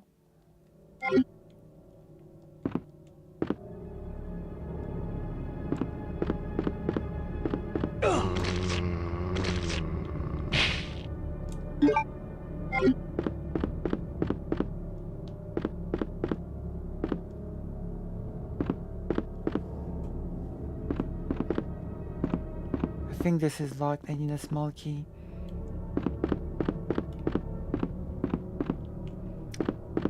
could have sworn there was an herb here.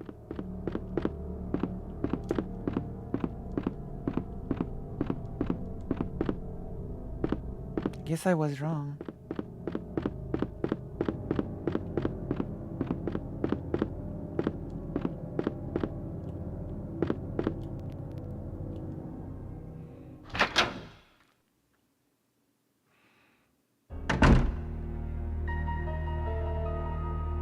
I recognize this from the remake. But I think in the remake this place. Oh wow. In the remake I'm pretty sure this room is on the ground. No. Maybe not on the ground floor, but it's... Oh right. In the remake the police station has a layout more like in Resident Evil 1 with 2 floors in the main hall.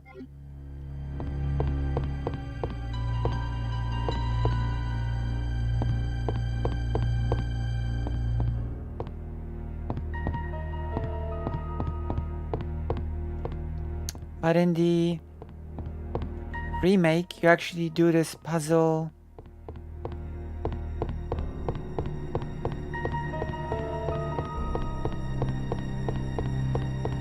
when you're being chased by Mr. X.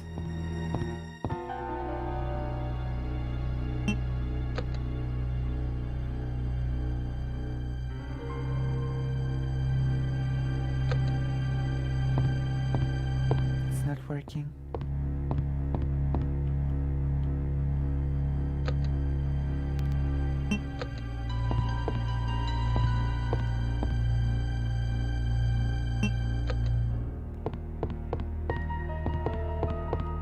Push it. Wait, there's something there. Let me go down.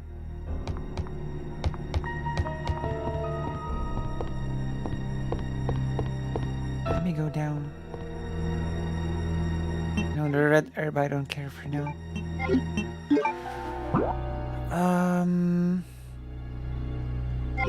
I think I'll explore upstairs.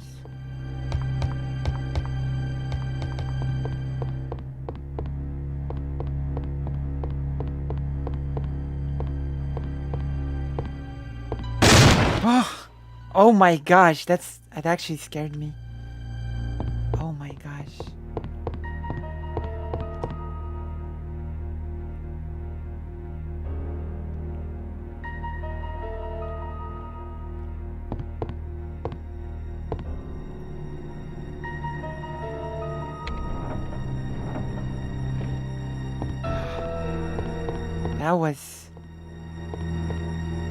That was scary.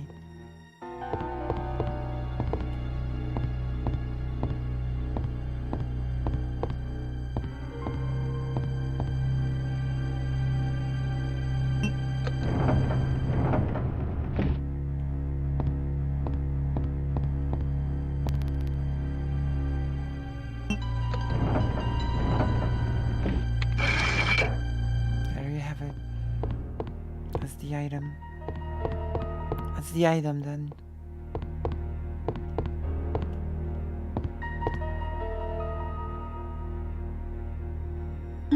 Bishop plug.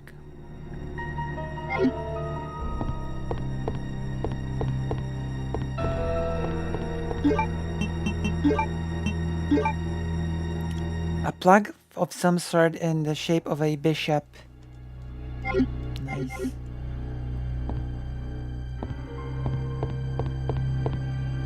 Oh, nice. Well, at least the boarding, at least when my flight was last delayed, it was delayed by like 3 hours.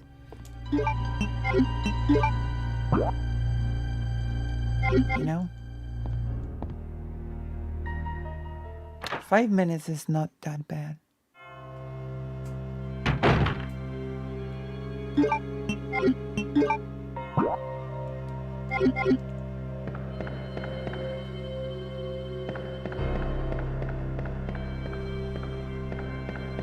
think there's a ladder that I can drop here. No, there's not. The layout of the station is so different from the remake.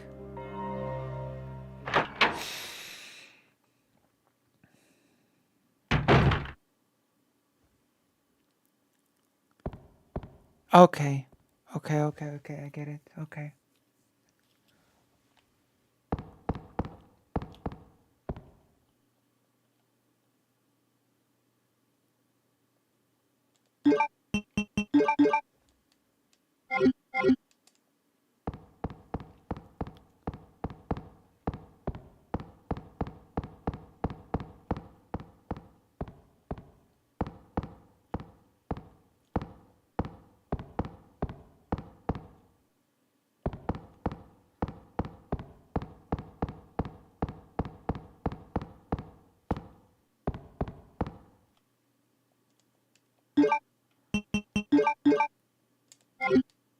Oh.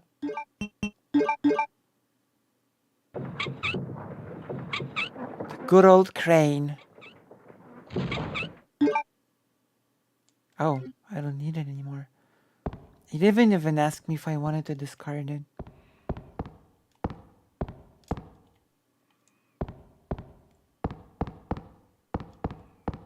Although I remember this place from the remake as well.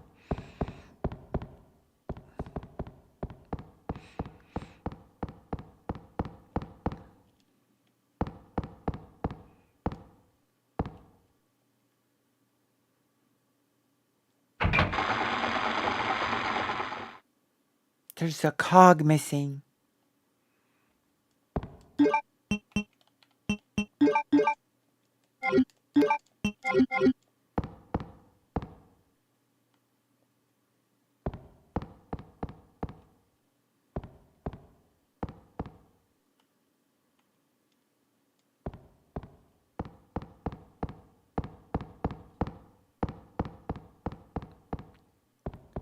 For now, we're like, we can feel safe because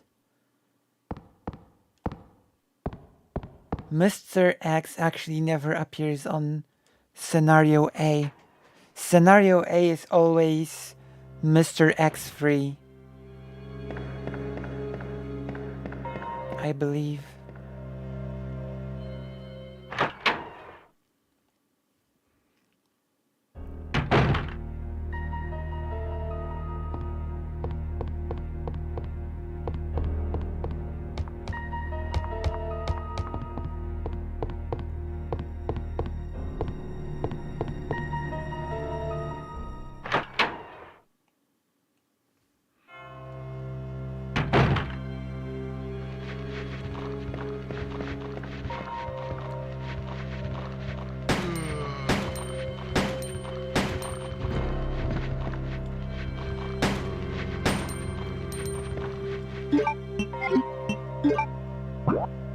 I really like this theme, by the way, of the police station.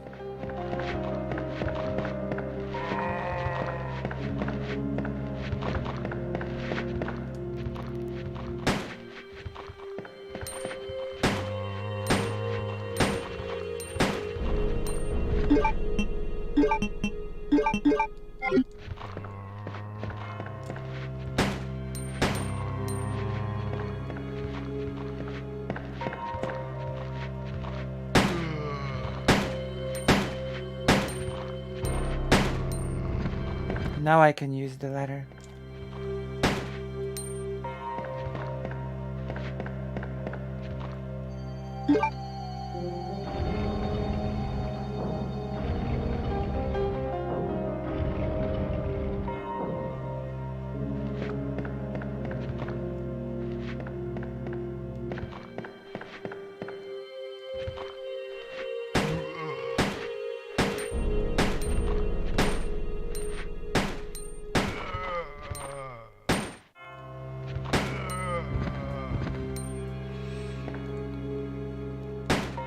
I could have sworn this game has some sort of an auto aim option.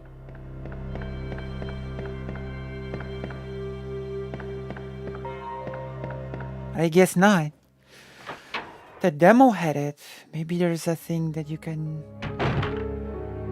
toggle.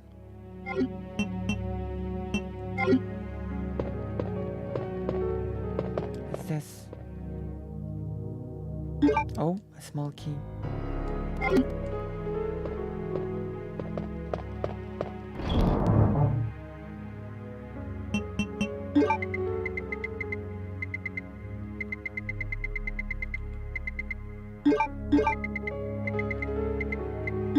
Should keep things more closer together.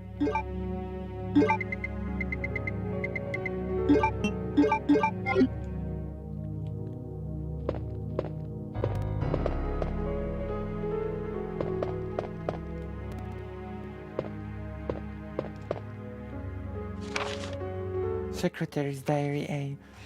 I accidentally moved one of the stone statues on the second floor. When I leaned against it, when the chief found out about it, he was furious. I swear the guy nearly bit my head off, screaming at me never to touch the statue again. If it's so important, then maybe he shouldn't have put it out in the open like that. I heard that all the art pieces from the chief's collection are rare items, literally worth hundreds of thousands of dollars. I don't know which is the bigger mystery, where he finds those tacky things, or where he's getting the money to pay for them.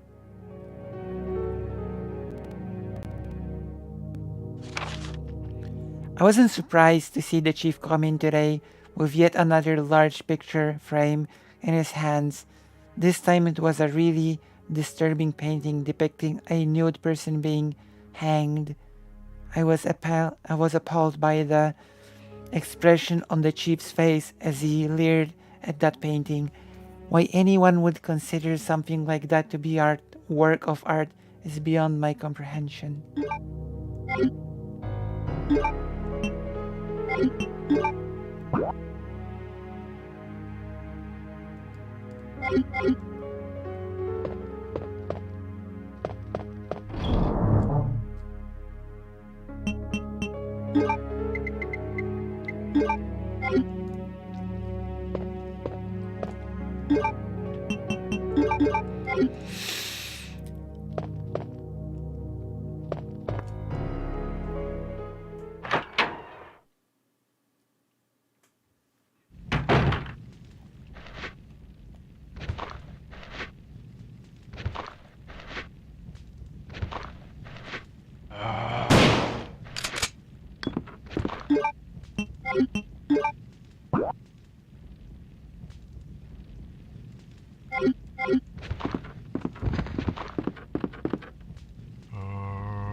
Uh-oh. I think I need to extinguish the fire.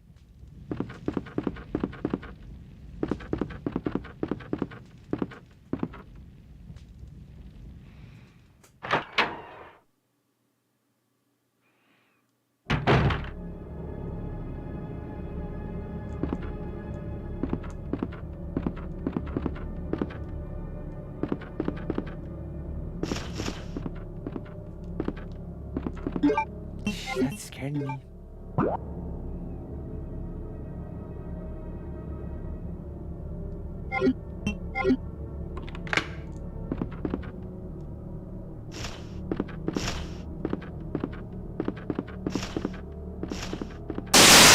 Oh my gosh.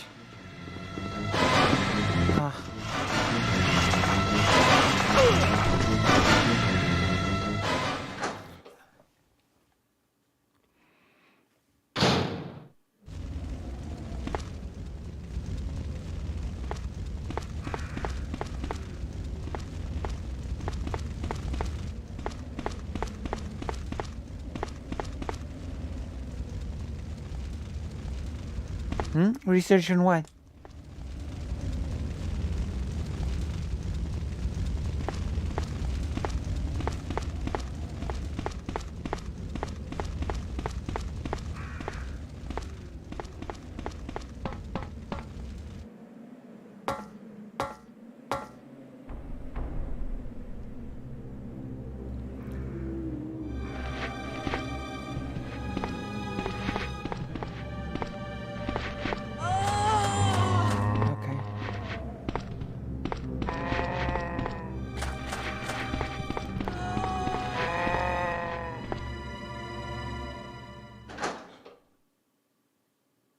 Oh, that's a good question.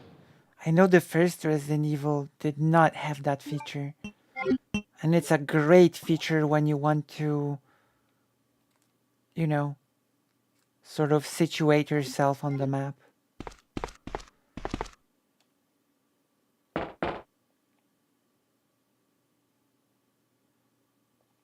Because in the first game, it was actually pretty annoying to situate yourself on the map.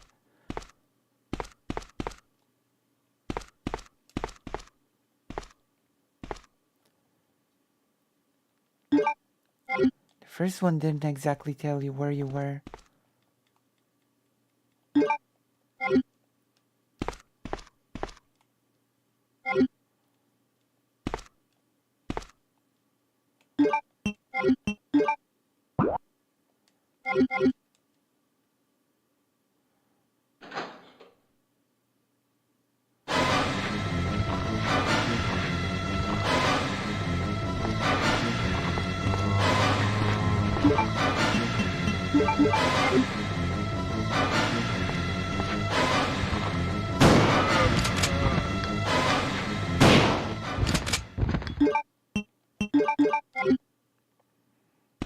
That was not a thing in the first game.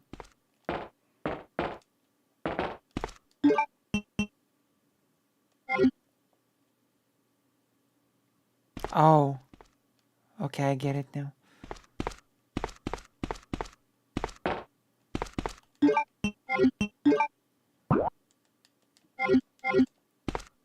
This is bait. This is bait, I swear.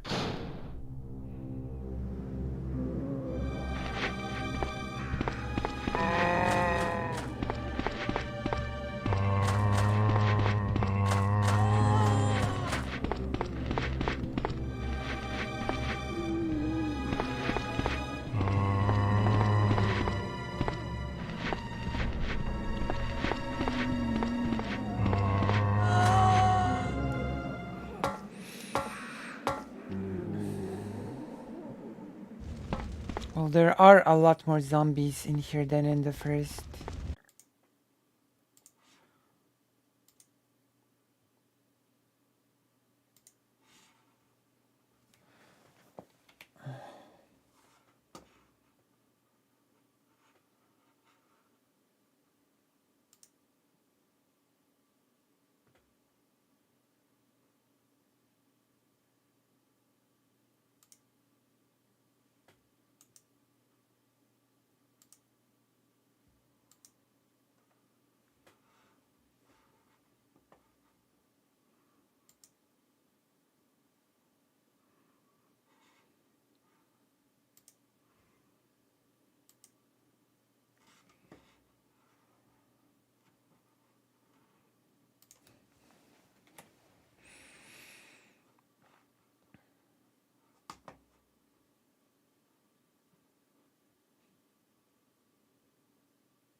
I think we're back.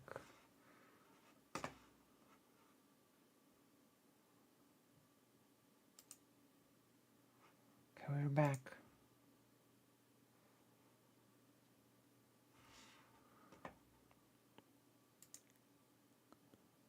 I think I've noticed in time. Yeah. The internet died. The stream did not die. The internet died. The whole internet died. Yeah, I'm back. The internet died. I don't know why, but my internet just temporarily turned off.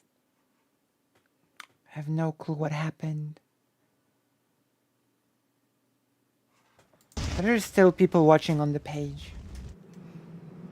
And people on YouTube will reconnect, I believe.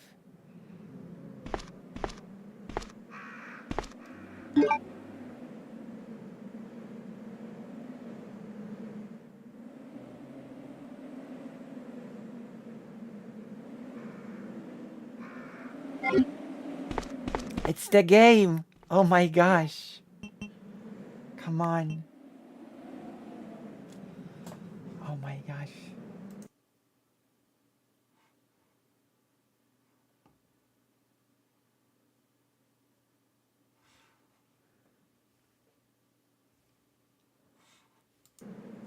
Oh, I thought you were making a joke about the game.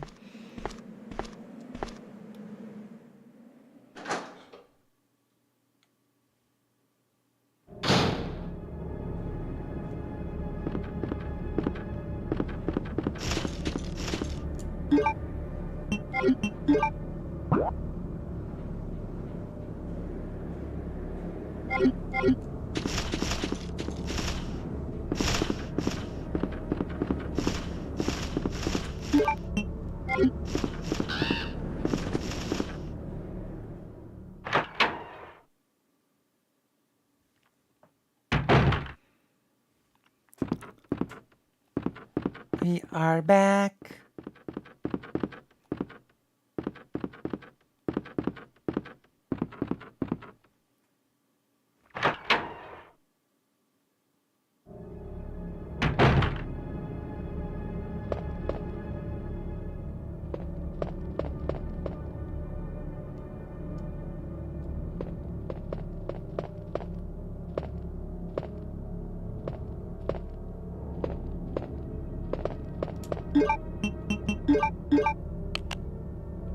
Nice.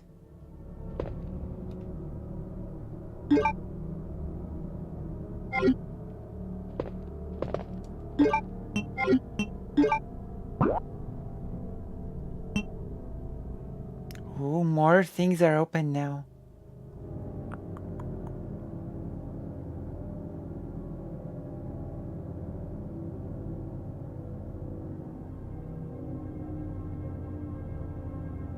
This place is open.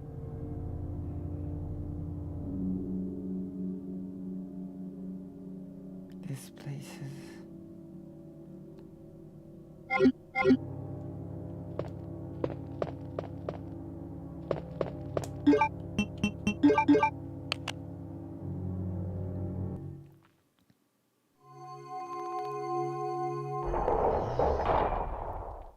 It's Optimus Prime, the Matrix.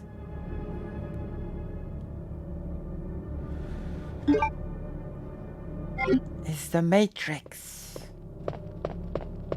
It's no use, Autobot. It cannot be opened. Not by a Decepticon. Like it or not, we are allies now against the common foe.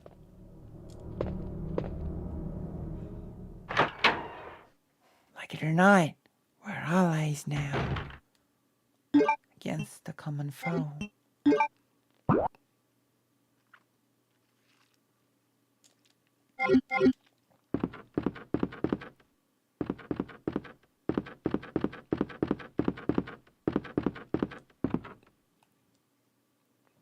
We can now go to the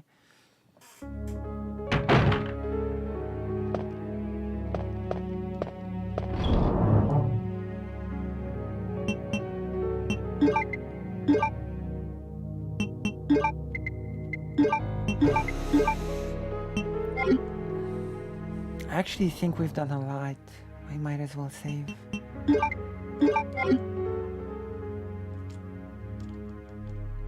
Also, Resident Evil 2 still does not have the quick turn. So I think Resident Evil 3 might have... Oh. Introduced that actually.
Oh.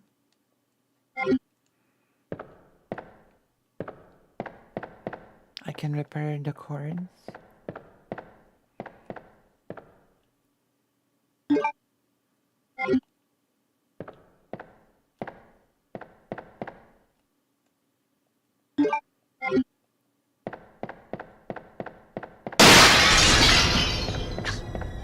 Oh my gosh. That thing was not here before.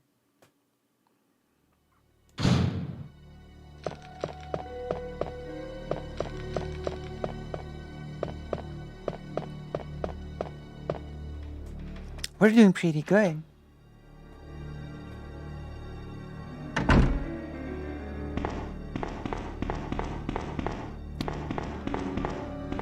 There's so many improvements from the first game.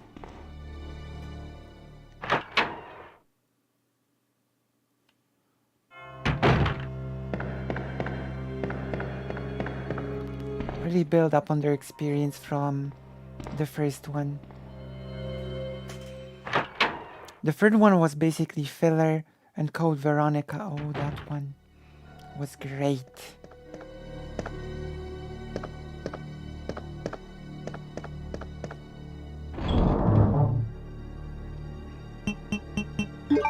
Code Veronica was supposed to be the Resident Evil 3.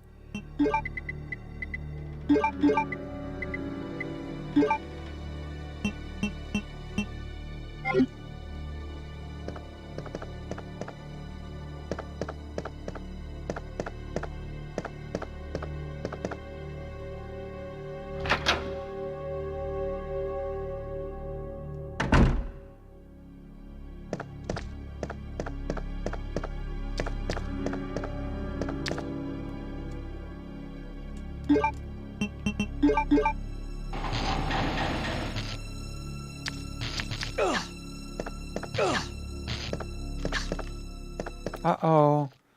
I'm getting licked. Oh my gosh.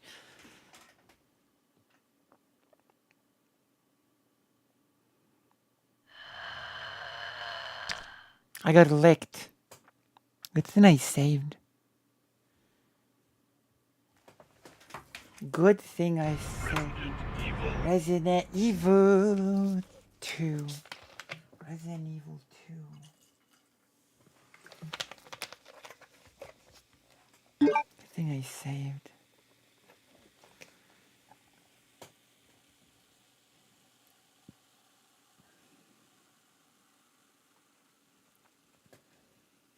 What?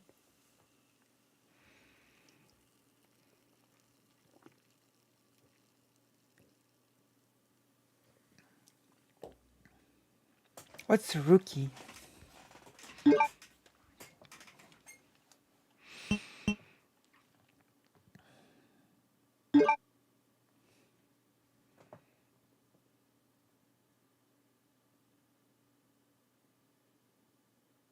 Oh yeah. Thank goodness for now the game is Mr. X free.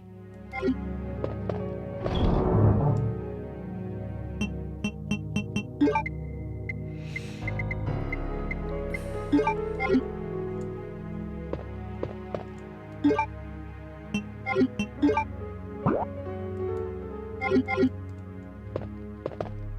have to do that again.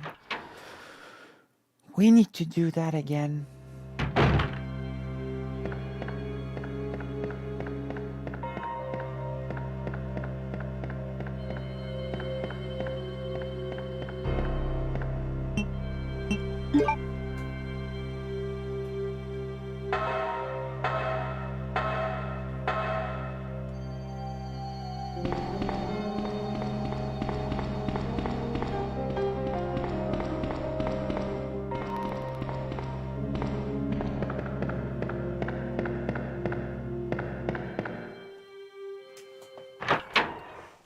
There we go. I'm so cold.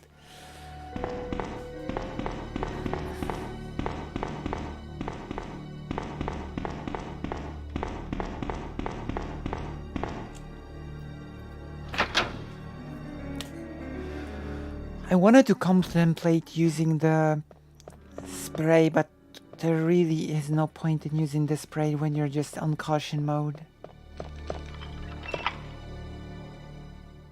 There is no point.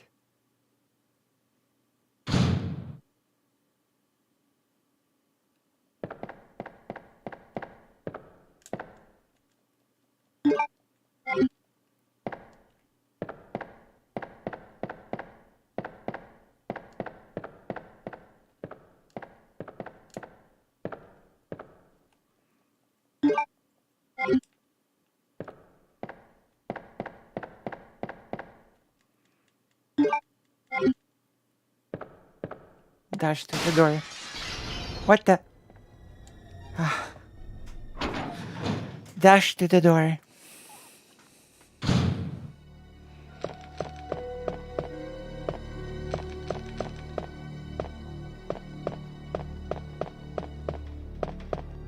I might just take a spray with me this time.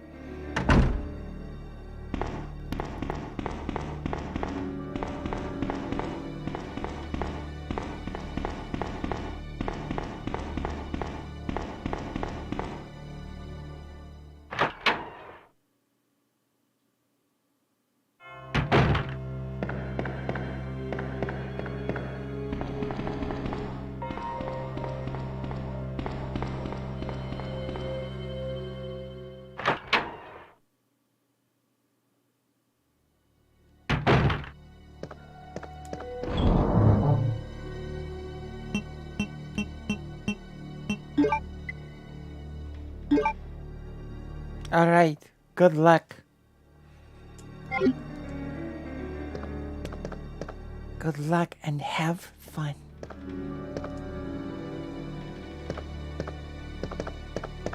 All right.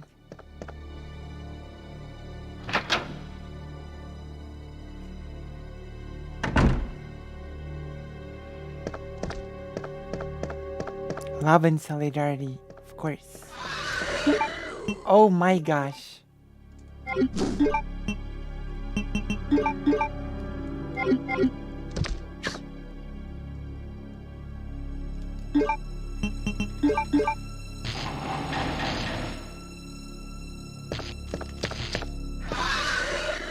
Oh, that was scary.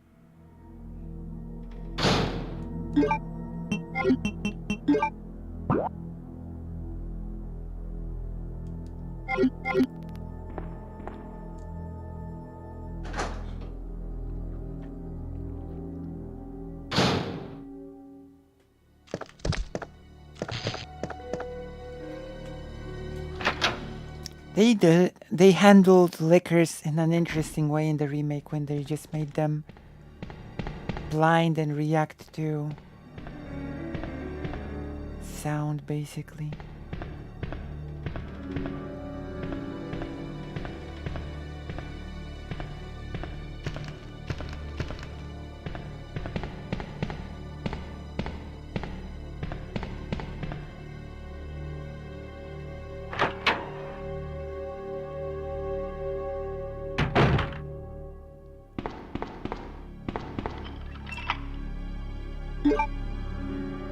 Okay, what have we got here?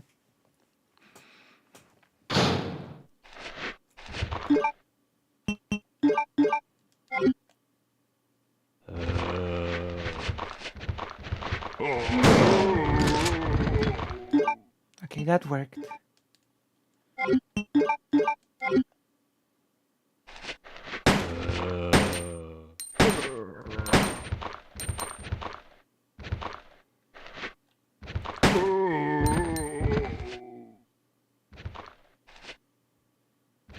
There's more.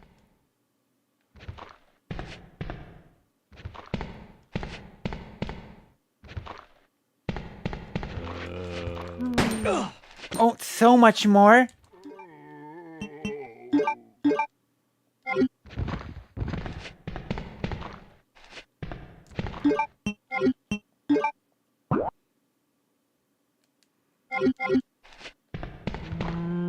There's definitely something in there.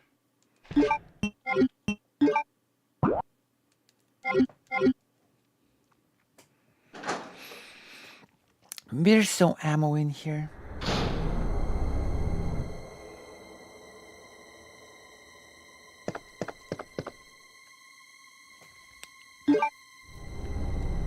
There's this.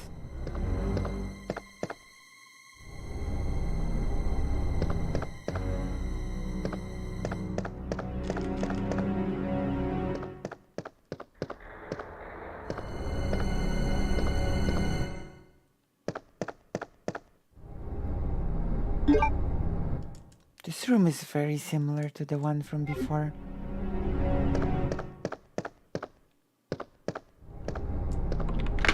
How did he lock it and go back there to the room?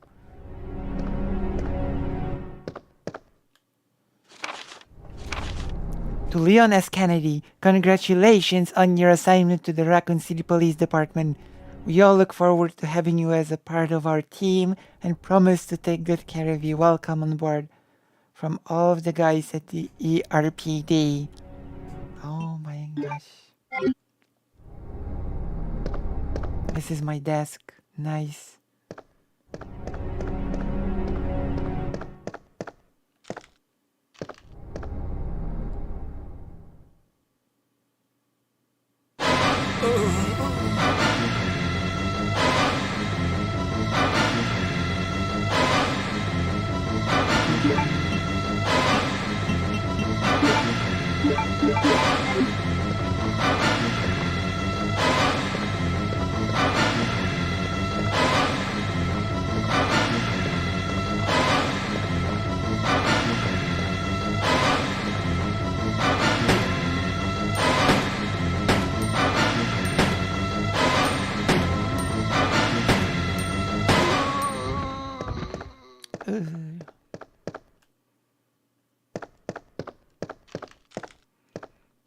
Oh, that's sad. There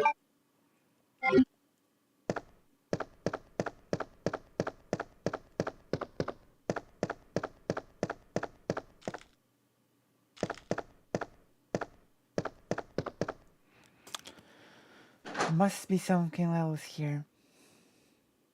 I mean, here.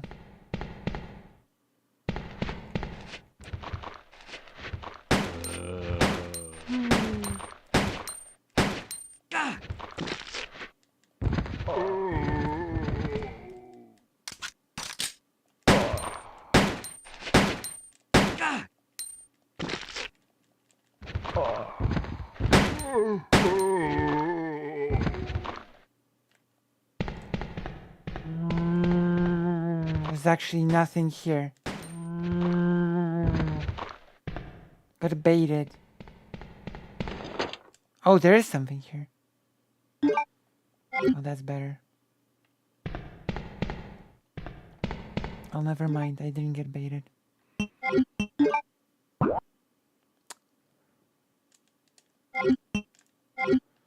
gonna develop the film.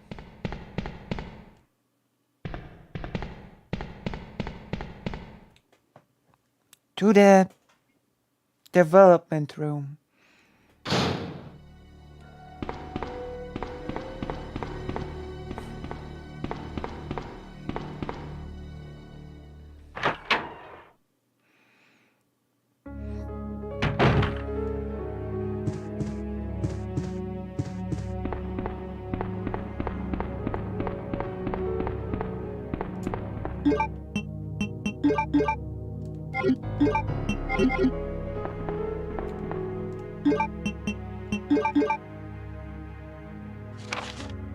Film A.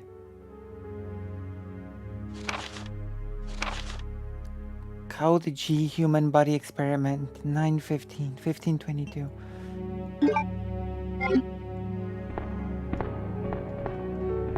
The G virus. G virus.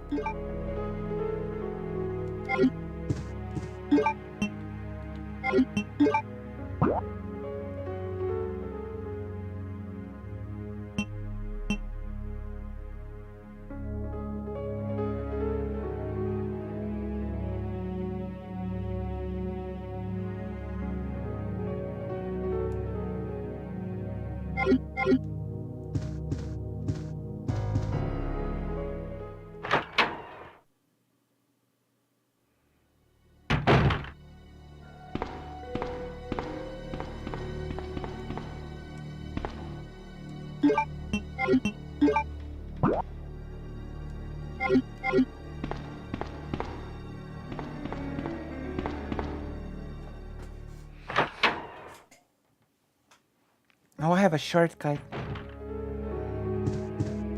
Oh, wrong room. Excuse me for this.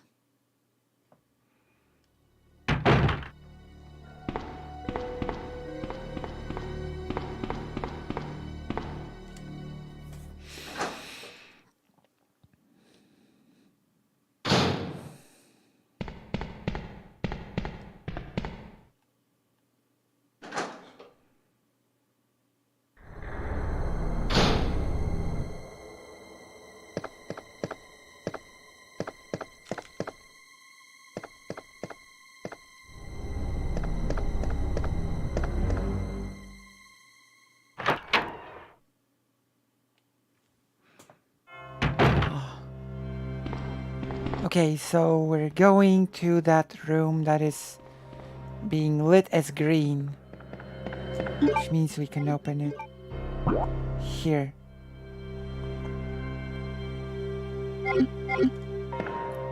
Wanna explore.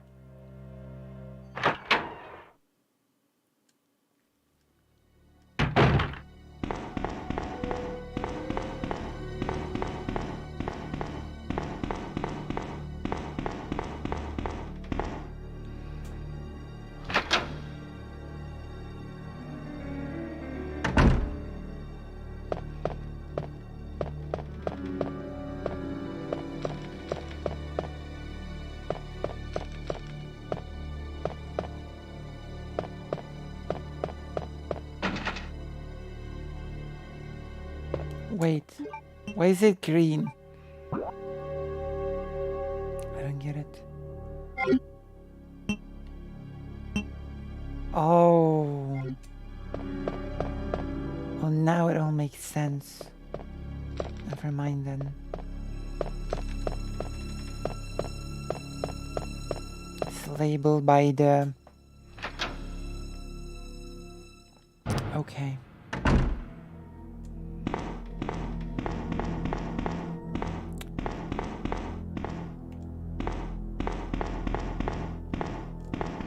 It's actually labeled by the colors of the keys.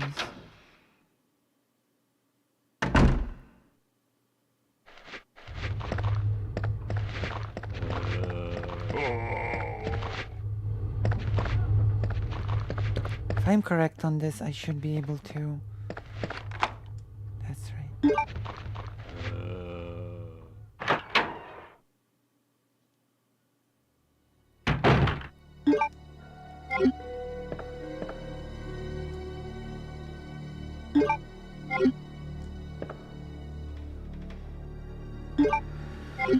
I need to use that small key somewhere.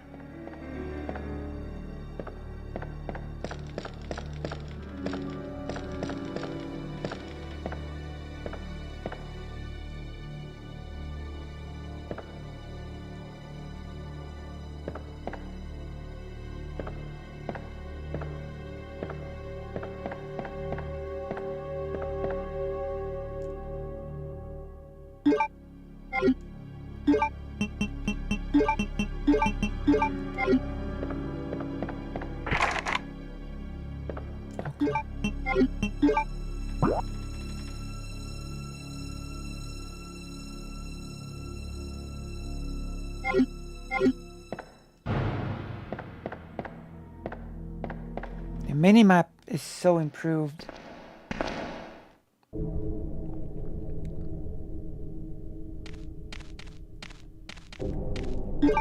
I think that's the dogs.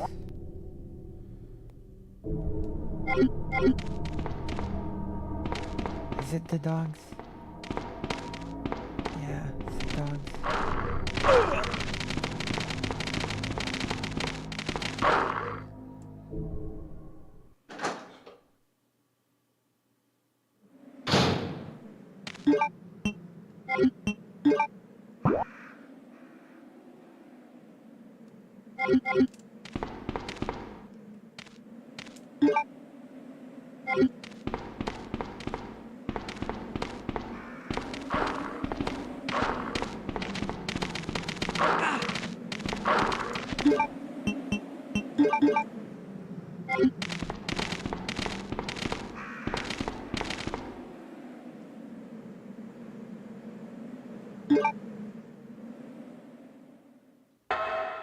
This game is bigger than Resident Evil 1.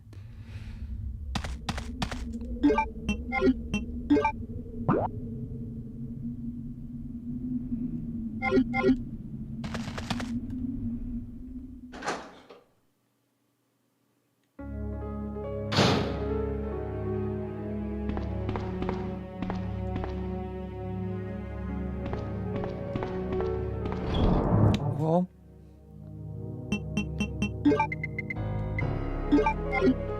I guess the game does not throw those things at you at infinite,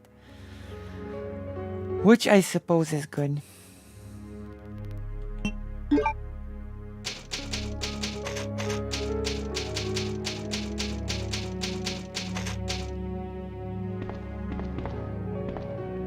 Alright, I think we will finish here, and I will continue tomorrow. Thank you all for coming, and I will see you soon when we will be talking about the